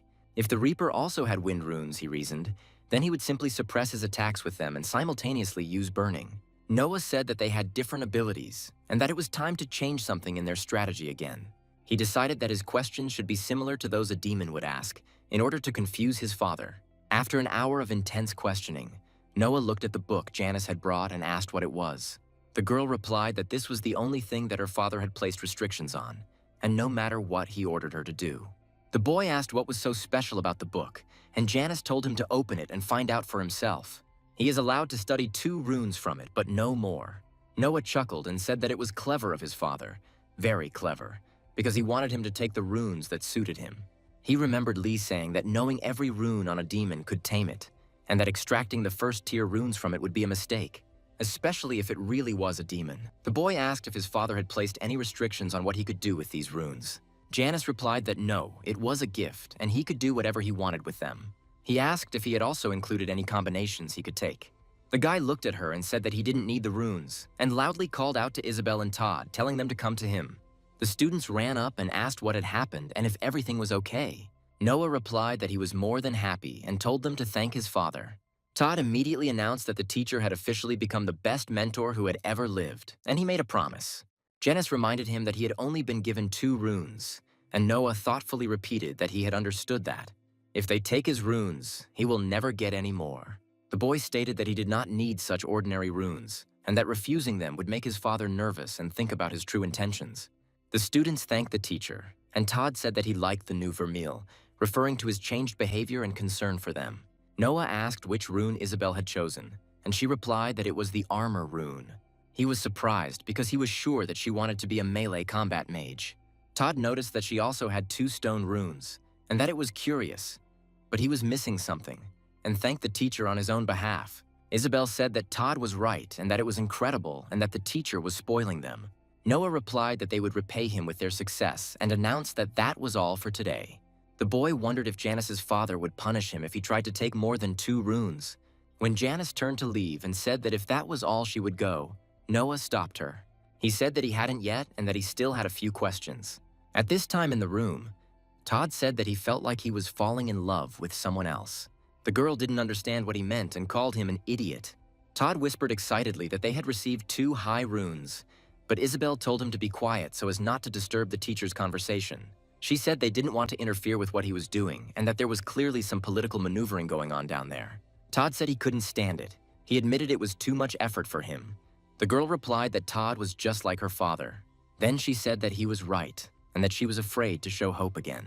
The guy said it was a damn good deal, even if Dad decided to leave after giving them 2 free high runes.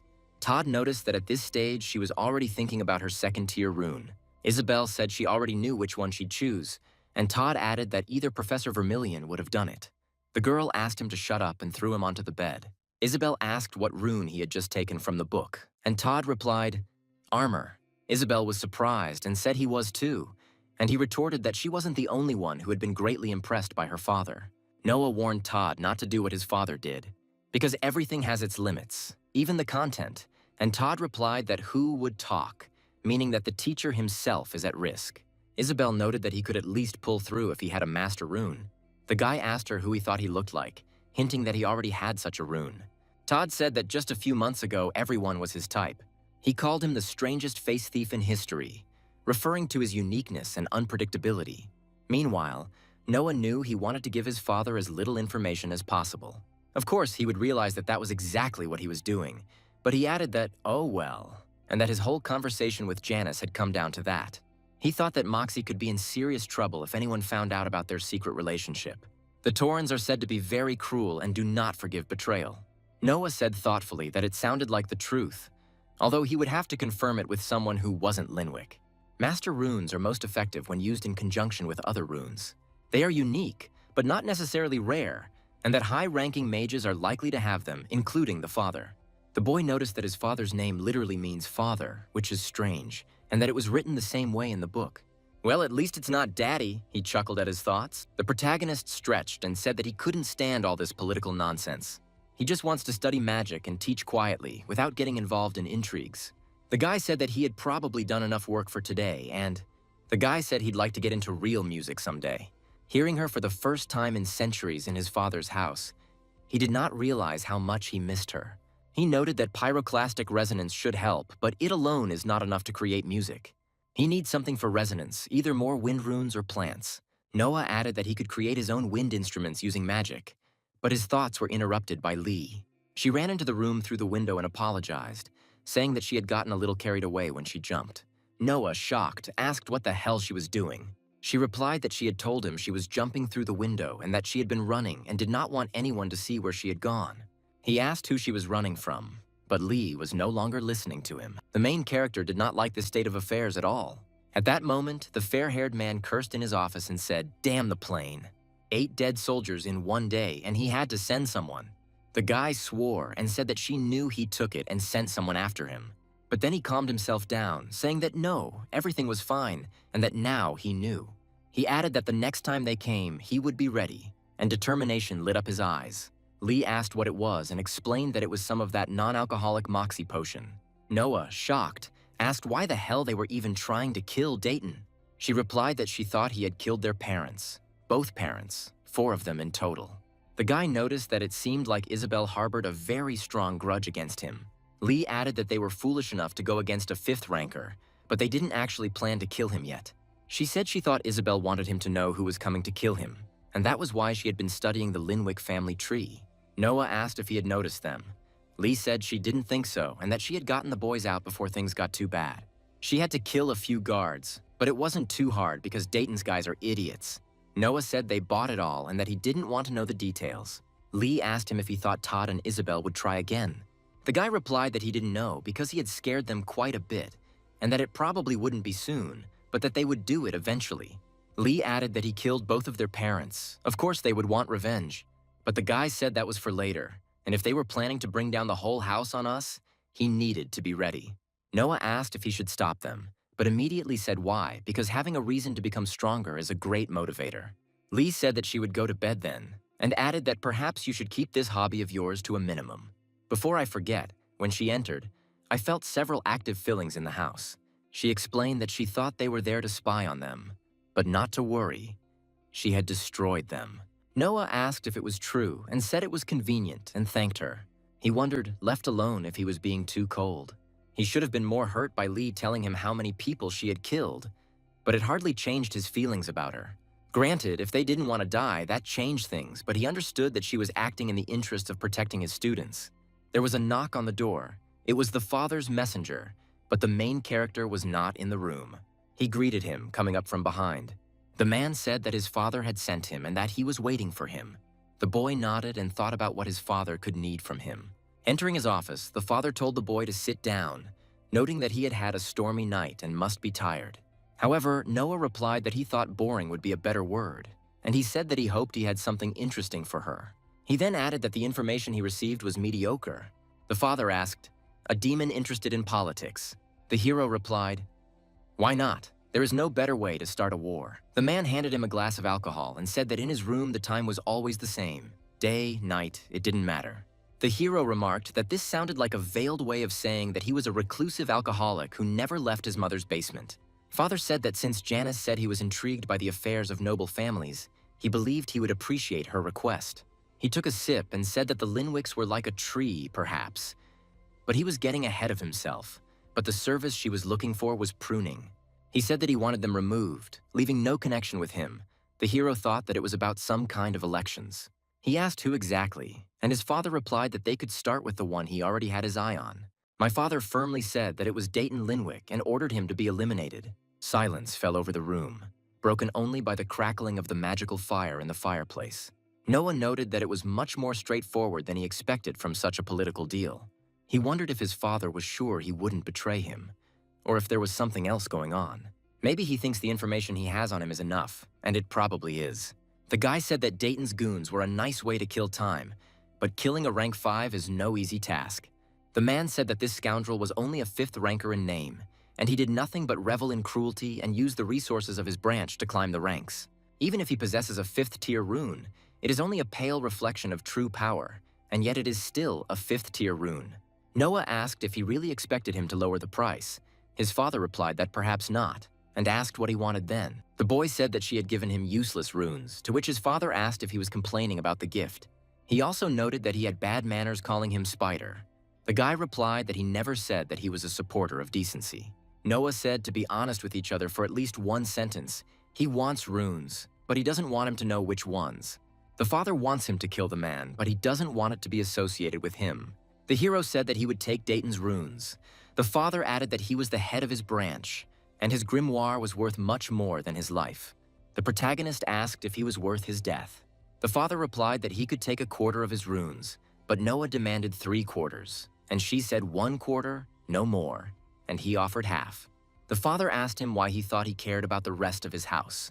The hero reminded him that he wanted to elevate the Linwick family, and spoke of it as a tree, and no gardener wants his tree to wither.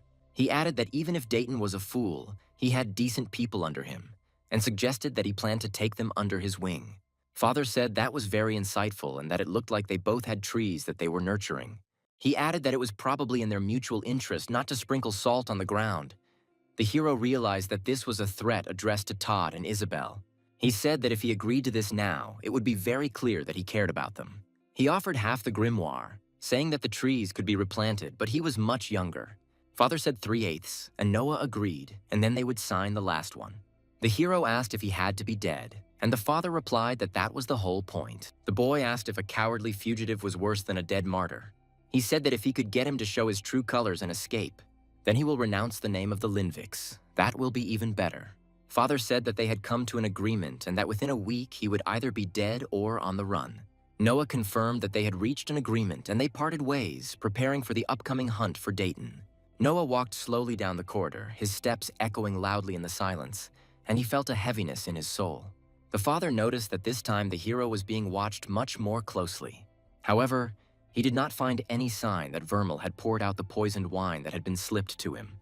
The observer reported that Vermal definitely drank the poison, but then why does it seem like it didn't work? He feels completely normal, as if nothing had happened. The father asked if his daughter, who had just entered, was sure that she had not lost sight of him on his way home after their first meeting. The girl confirmed that yes, he did, and that he did not feel sick or do anything that would indicate discomfort. She added that she was invisible and he didn't know she was there.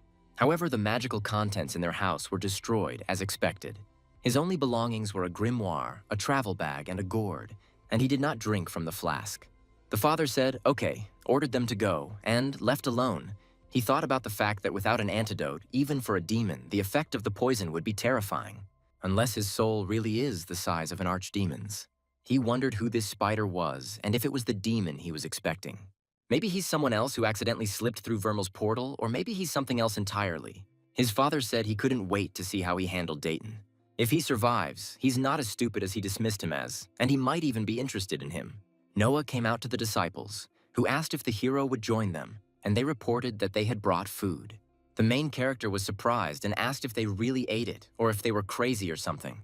Lai reassured Ego, telling him not to worry. She wasn't poisoned and she would have smelled it. Noah said that someday they would talk about her nose, to which she replied that he was just jealous. Todd hesitantly asked the professor if they would talk about what his clone had told him. Noah replied that of course he told them, and that he had no secrets from himself, so they knew. Isabel asked if that's what he did when he came to arbitration and found out about the terrible teacher and did nothing, and Noah said something like that. He said that it would be left to him, and asked why he should waste time sitting around doing nothing. After all, you can become stronger and work towards achieving your goal. The guy added, let them use every opportunity to take action. They just let the bar get further and further away from them. Todd asked what a bar was, and the guy said it was like a target. Then he asked if they thought Dayton was sitting around doing nothing, maybe splashing around in a magical bubble bath of monster juice. Isabel asked if he was angry with them. Noah replied that if they knew even half of the stupid things he had done, they would probably be angry with him. Isabel asked if he cared that they were trying to kill nobles. The guy said, why should he care, and added that he simply shouldn't kill those who don't deserve it. He added that they should not get caught doing this, because death would come for each of them. He hoped their plans were a little bigger than just killing a bunch of idiots. But who was he to judge? Todd said she hadn't really thought about what they would do after all this. Todd honestly admitted that he didn't even think they would get this far, and that he thought they would be dead by now. Isabel asked in surprise if he was serious. The guy replied that he was just telling the truth. Having fun is one thing, but he's not a complete idiot. The odds are not exactly in their favor for two blacklisted children against some of the kingdom's most powerful mages. Noah said that with that attitude, definitely not, and told him to stop. It was time to practice. He added that Moxie is not with them now, so they shouldn't expect help from her. He explained that they would have to use his strategy. It meant becoming strong enough to beat the crap out of everything around them. Isabel asked if this was a task. Todd noted that there was so much space and they weren't using it at all. Noah replied that that was unlikely and that they had provided them with the perfect place to train, although he's not sure that's exactly how they plan to use the place. He added that while it does seem like a good place to practice, it's a shame they don't have shields they can use. Isabel asked if he was afraid she would hurt him, and Todd said that his dad definitely had some that they could use. Noah noticed that the less concern he showed for the well-being of his students, the better. He said it was okay and they wouldn't spar with each other anyway. When they asked who they should spar with then, maybe Lee, he said no, it would end with them flying through a wall. Noah announced that they would spar with him and asked who wanted to hit first. Isabel volunteered, saying that this way she would have a chance before Todd set something on fire and ruined the whole lesson. He became indignant, saying that it had only happened once and that he had burned down the barn. The girl objected that he was not like that before he set it on fire. Noah said he was confident Todd could avoid setting fire to anything too important, adding that luckily it wasn't his house. Noah said okay, and Isabel added that she didn't plan to hold back. The guy repeated, okay, and said that then maybe she would be able to strike. Noah said it was okay to start slow and then pick up the pace if things weren't going as planned. But Isabel sped up suddenly, taking him by surprise. He noted that it wasn't much different from fighting monsters, as you just had to learn your opponent's attack style. The hero thought that if Isabel was smart, she would only hold back a little. This way, she could surprise him with a sudden acceleration when he least expected it. The guy was surprised how she used stone runes along with her sword. After all, he thought that it was impossible to use runes at the same time. And did she really succeed? Isabel threw a punch, but Noah easily dodged it, and she cried out, got caught. But the guy parried the blow. He said she used a layer of stone on her stomach, which was clever again. Noah said she was full of surprises today, and if she couldn't beat someone in a fair fight, then underhanded tactics were always good. He praised her, saying that she was doing great, and asked her to show him more. At that moment, a magic sword flew right past Noah's head when he didn't expect it. Standing on the edge of the stone, he asked his student to show him something else interesting. Isabel became angry and was ready to strike again. The hero, standing over the girl, said that she was also dead, but asked her not to be too upset. Her results are truly impressive, and Isabel said she could have done better. Todd, sitting on the bench next to Lee, screamed that she would definitely get him. Noah asked Lee if she, the professor's assistant, had any advice, and she said, "Be faster," and Isabel said, "Thank you." She told Todd that she didn't even know whether to wish him to do better or worse than her. The boy thanked him and asked if the teacher was ready. Noah said to start when he was ready. Todd asked if he minded if he started there, and the guy said he didn't mind if it helped. This is training, and he wants him to show everything he can do. The guy said that he understood everything and told me to start. Todd asked what he was doing, and Noah replied that he was filling his pipe and needed smoke to do that. Todd said he hadn't done that to Isabel, and the guy asked if he was the bigger threat. Noah replied that if he wanted to, he could think so. Noah said it was time to begin, and immediately realized that it was the same as the Hellish Reaper preventing him from using the wind runes. Pyroclastic resonance gives some control over heat, and since his runes are stronger, it can suppress Todd's runes. The guy asked if he had just stolen his fire, and Noah replied that he had redirected it and hoped he had something else. Todd said they would find out now, directing another dose of fire at the teacher. Noah said it looked like he was going to have to adapt, although it was weird. The protagonist noticed that it was becoming more and more difficult to absorb his fire each time. He said okay, and that he wasn't afraid to get his hands dirty. Noah realized that he couldn't take the fire from his hands until he touched it with his magic. The guy said he figured it out quickly and praised Todd, saying, "The training continued, with the students learning to adapt to new conditions and use their strengths." Noah was pleased with their progress and knew that they were getting stronger every day. He knew that many challenges still awaited them, but he was confident that they would cope because they were a team. Noah grinned and, deftly dodging another of Todd's attacks, knocked him off his feet, causing the student to fall to the ground with a dull thud. The boy stood up and indignantly said that it was unfair, and that the teacher was interfering with his magic, but he didn't do that with Isabel. Isabel exclaimed why he was whining, since he had gotten to him, and explained that she saw how one of his blows slightly grazed the teacher. Todd was delighted and said that yes, it was a little hot and that he was the best. Noah told Isabel that he was sure she could have landed a hit if she had used ranged attacks more often. Except for the time she threw her sword, she had never tried anything long range. He added that she could definitely throw rocks or something, and Isabel remarked that it didn't sound at all scary. Todd realized it was because she wanted to fight like her father. Todd said that after all this, it was time to confess, and that he didn't see him telling the professor who he was imitating. Isabel responded because her father's fighting style really suits her and that he kicks her ass when he doesn't hold back. Noah asked if he was a soldier, a very good one, and if he always fought only in close combat. Lee confirmed that no, he just didn't like it. Noah said it was interesting and that he wouldn't tell her how to fight. He added that it doesn't mean she doesn't hold herself back, but he has already said that he is here to help them achieve their goals. If these are their goals, then who is he to stand in their way? Noah said he thought her father would want her to do more than just copy him. He ordered them to rest, adding that they had something to think about and that he also had things to do. He left the students alone and headed towards Leighton Linwick's house, knowing that this visit could be dangerous. The servant announced that Master Dayton was waiting for him and asked him to follow him. Noah thought with a grin at how quickly, and he wondered how Dayton had found out about his visit. He began to wonder if it was because Lee had killed his guards. Maybe there was a leak from the father, or maybe they are working together and this is some kind of trap or test. The servant politely pointed to the door, inviting the protagonist to enter the office. The guy walked into the hall and noticed with disgust that this place was terribly tasteless. His steps echoed loudly on the marble floor. Noah looked around and thought it looked like the lair of a dragon, a tasteless dragon with no sense of style at all. Dayton greeted him and said he was wondering when he would arrive.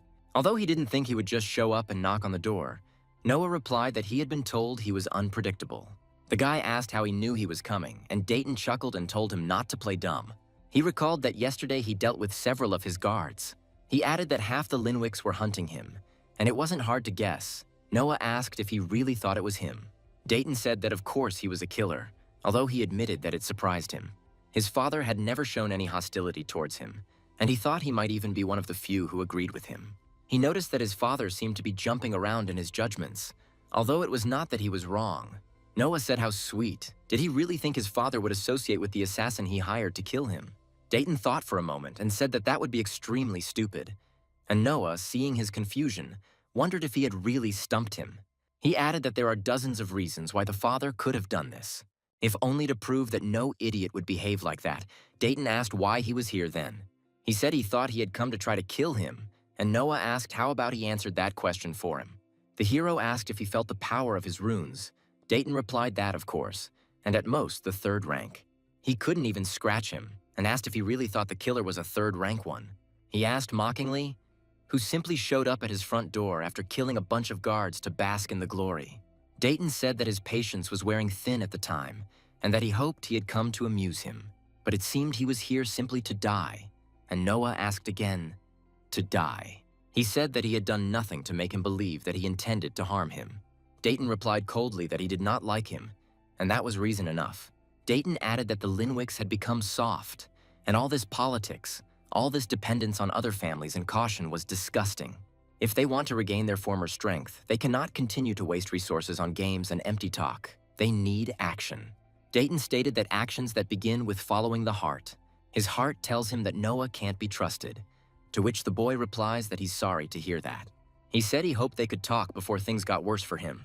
Dayton asked with a grin if it was for him, and if he thought he could do anything to harm him. Noah gave 2 pieces of advice. The first piece of advice was that everything was not as he thought, and that he was not even who he was thought to be. Dayton warned that his next words would be his last, and told him to choose them wisely. Noah said the second piece of advice is to get fire-resistant clothing. There was a cracking sound in the room, and Dayton asked in shock what was going on. Dayton's office was in chaos. He himself didn't know what to do now.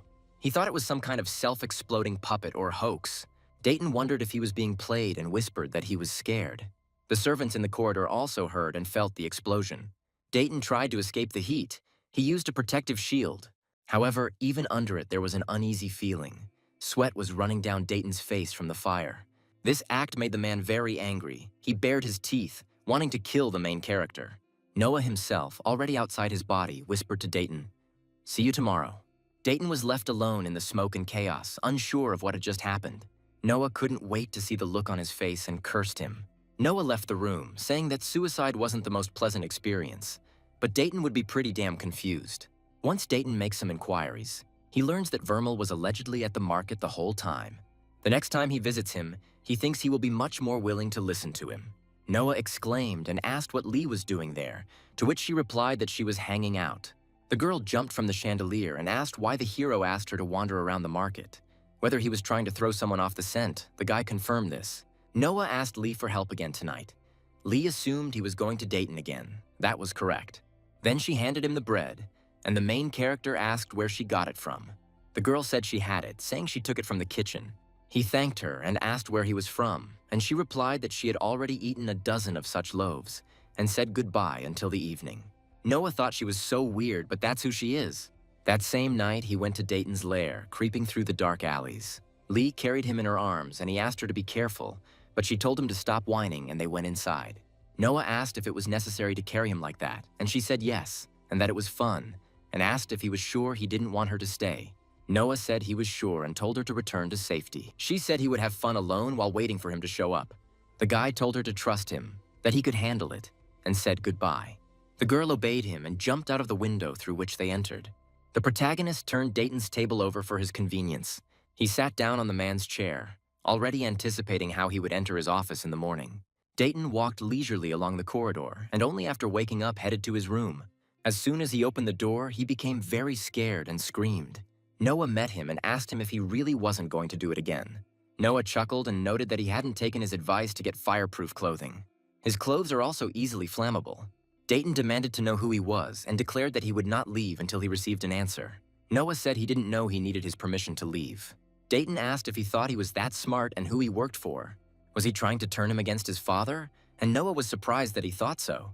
He said that he was not so self-confident now and that he had studied his father's worthless guests. The idiot whose appearance he copies was at the market while he was here. Dayton added that it would be smart if he weren't such an idiot. He asked why he didn't drop his disguise and tell who he really was, and Noah asked why he would do that. He said that for the one who claims to be a worthy leader of the main Linviks. He seemed completely confused about the situation and suggested postponing their conversation until later, perhaps when he was in the bathroom or at dinner. Noah said he didn't care when he came for him and that he would crush him like a bug over and over again. Dayton asked what about his people. The guy replied that he had made an unfortunate mistake and that he thought he cared about their petty family feud.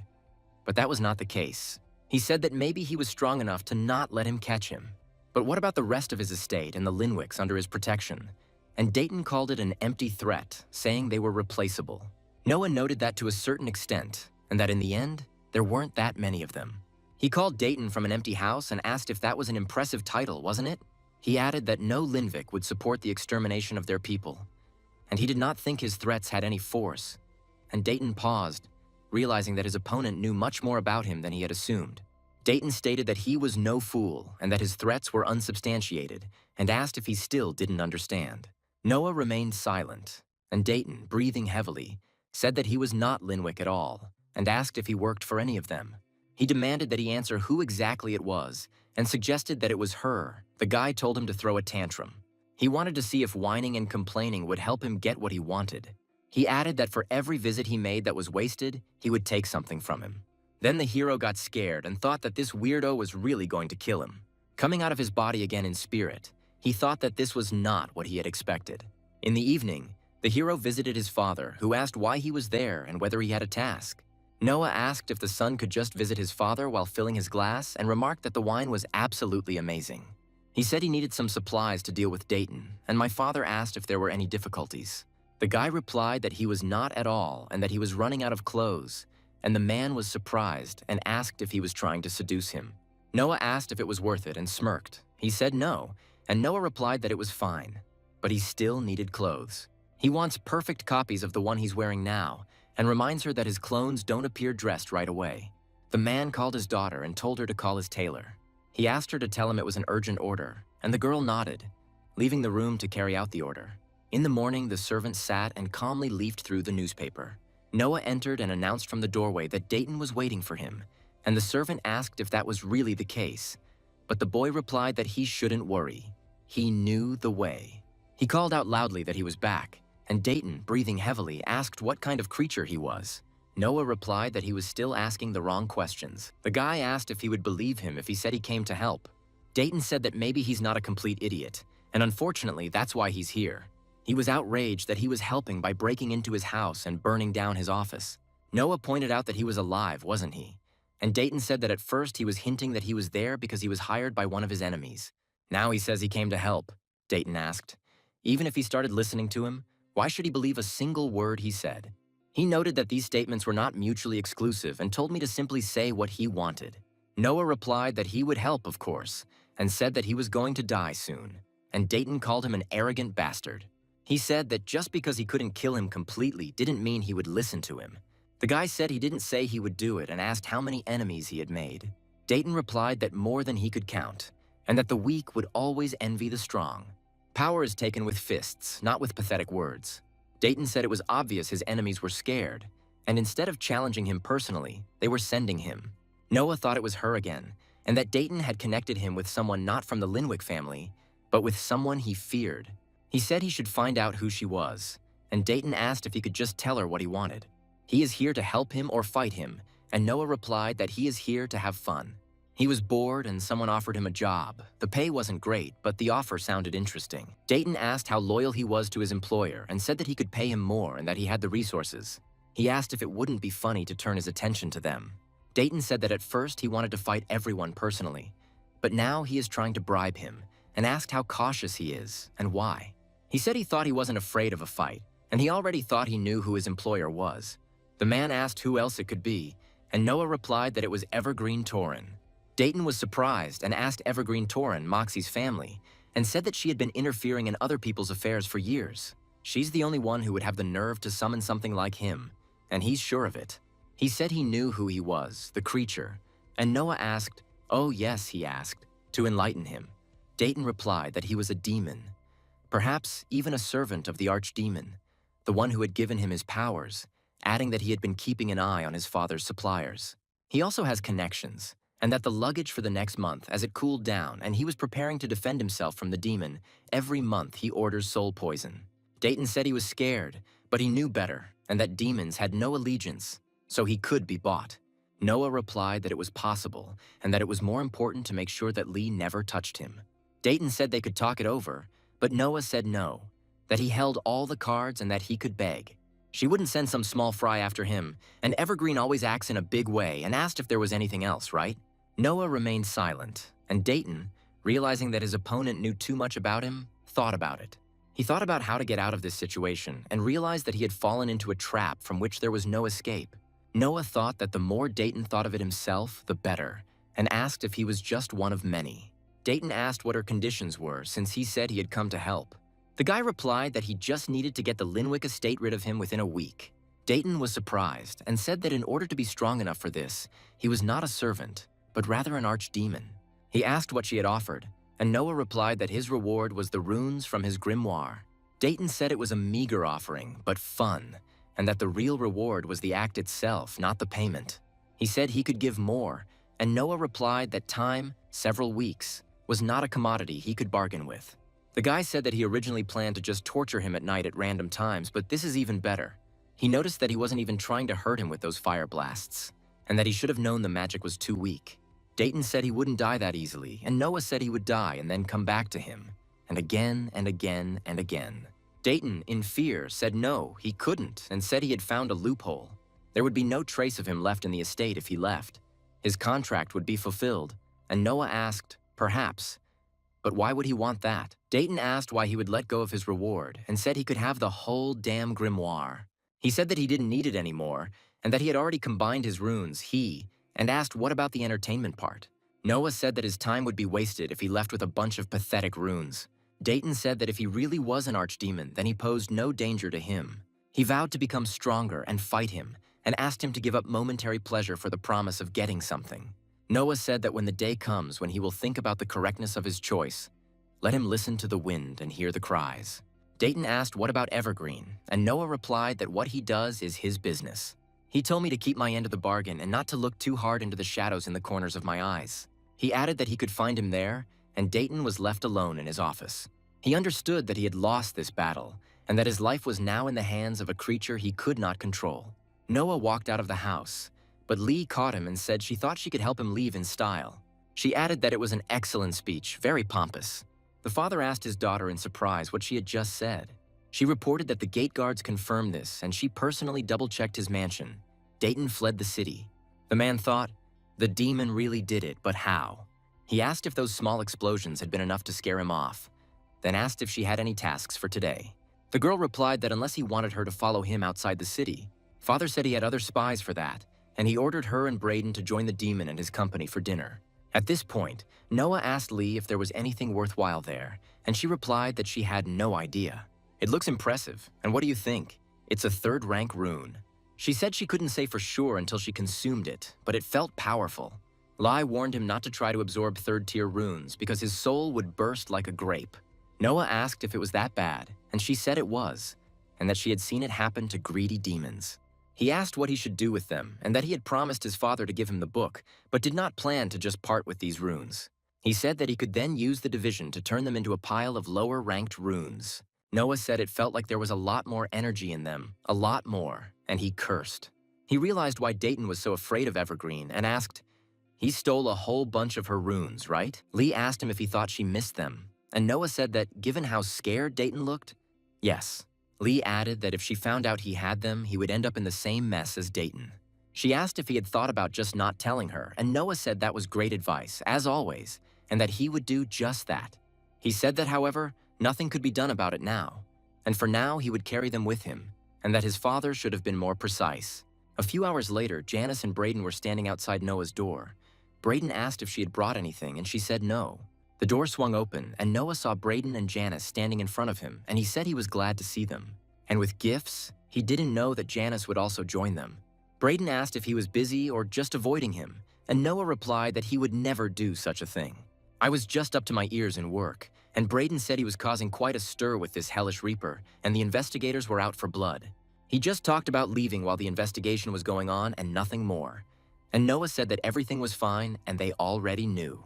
Sitting at the table, Lee asked if Janice would eat it, and she said no, and that he could take it. Noah asked Janice what she was waiting for, and she replied that she was just there to keep Braden company. The hero added that whatever the reason, they had more than enough food here. Todd asked what about those investigators, if they were going to come for the teacher. Braden said that of course, perhaps the teacher should have covered his tracks better. Isabel asked what would happen if they found out that he did it. What difference would it make?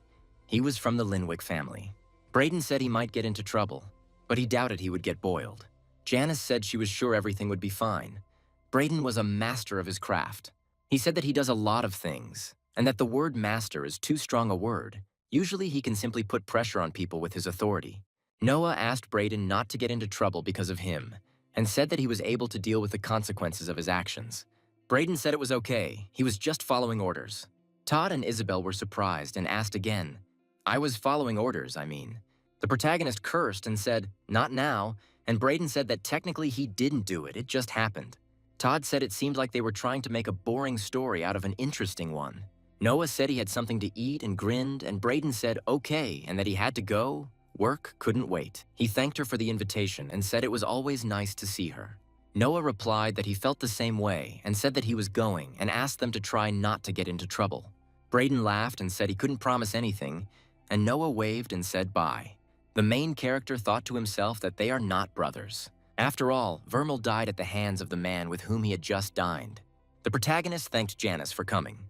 The girl thanked him for the dinner and replied that it was just his job and wished him good night. Noah also said goodnight but stopped at the threshold. She asked if the protagonist would allow it. She would like to ask a question. She stopped the guy and pointed behind him. Noah asked what it was. Lee asked Noah why he needed these runes and explained that they emitted a huge amount of runic power, and he asked what kind of runes they were, 4th or 5th rank. She was surprised at how much power the thing was emitting, and Noah asked why he didn't feel anything. Asked whether one needs to be of a certain rank to feel the runic power, the girl said that, to be honest, there is nothing special about these runes. Although she didn't realize that energy was leaking out of them, Noah asked how bad it was. She replied that it wasn't that bad, and that she had only noticed it recently. She asked what kind of runes they were, and the guy replied that they were all different. and nothing that his father didn't have. She said she got a little distracted when it came to runes and that she had to go home. Janice walked out and Lee wondered if she realized what it was, and Noah said it wasn't hard to figure out. He needed to absorb the runes from the grimoire before she could tell her father. He asked if she was ready to start work.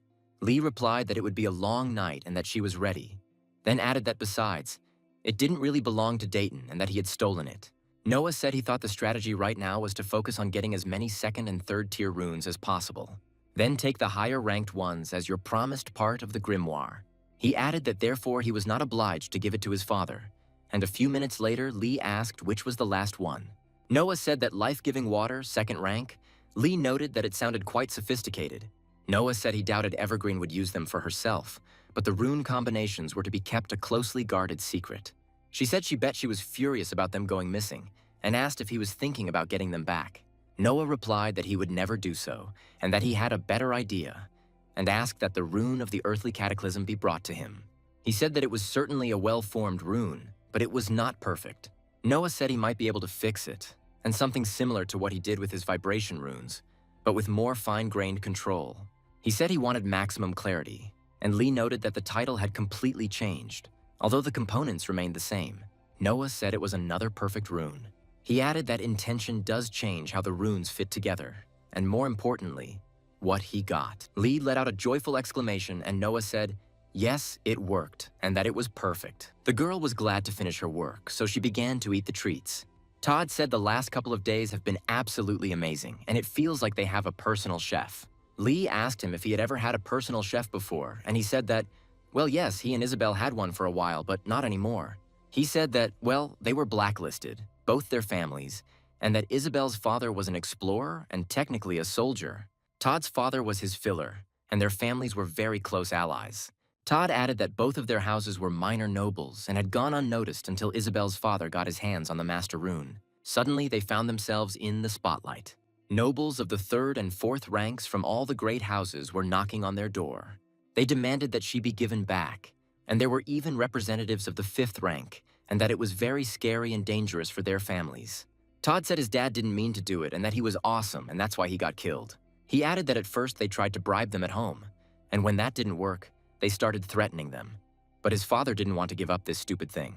Isabel explained that her father was convinced that the Master Rune would pave the way for a better life for their entire house.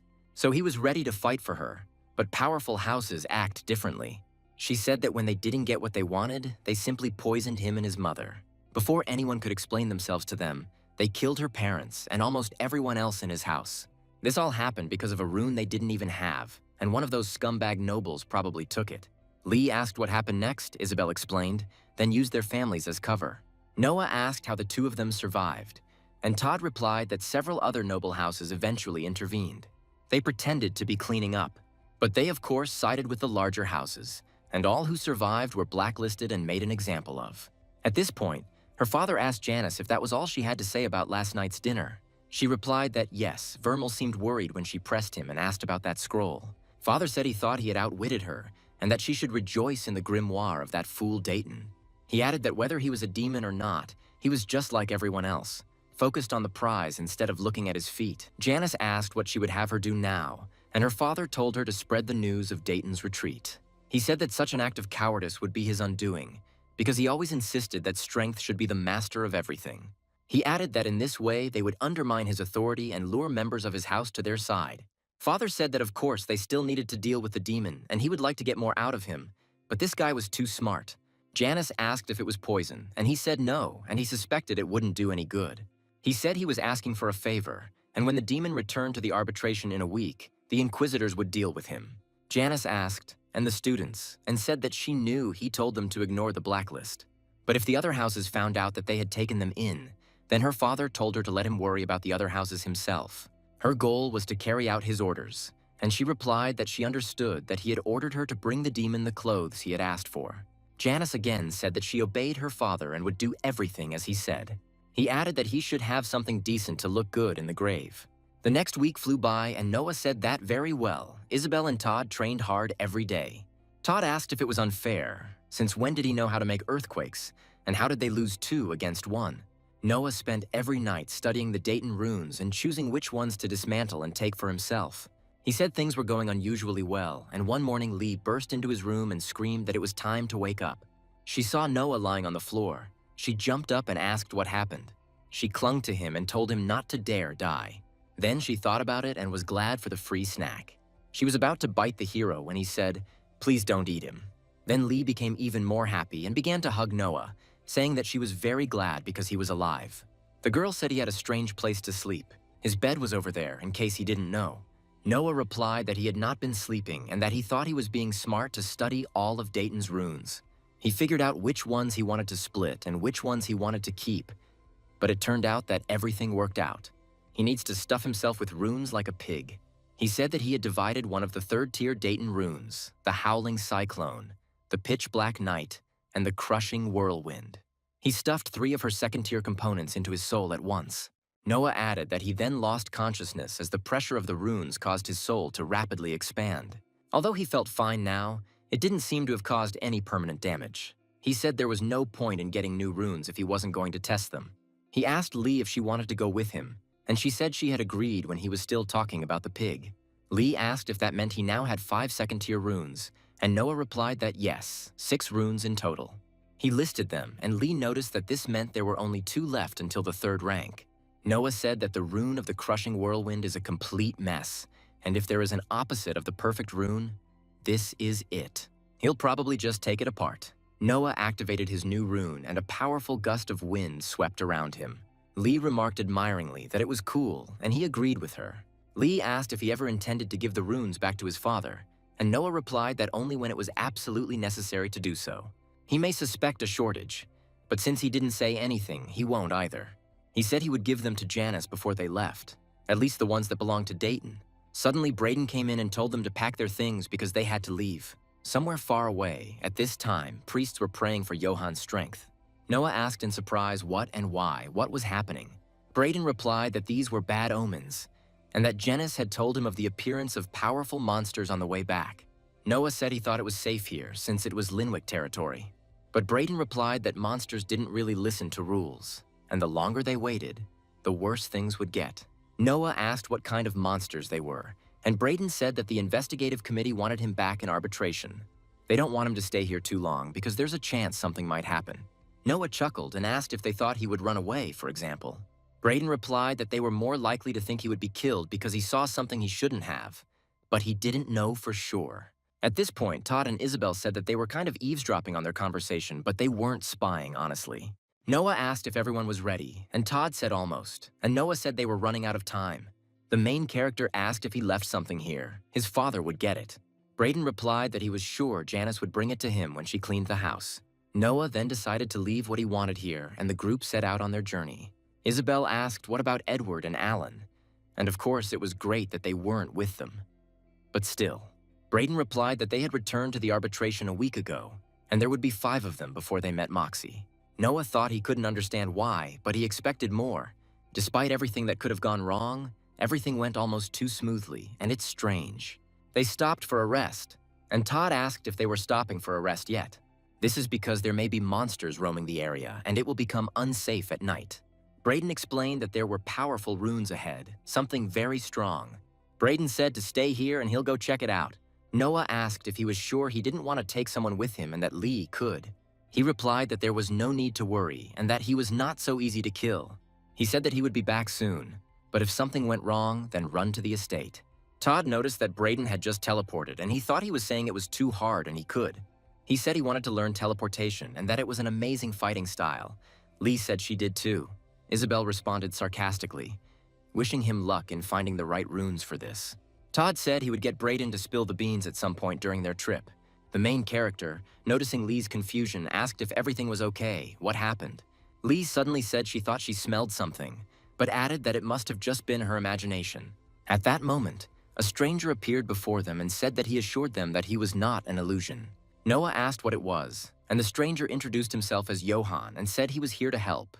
He is a 3rd-rank Inquisitor, and Noah asked for help with what and said that they are fine, thank you. Johan told them not to be afraid, but he and his companion discovered a demon among them.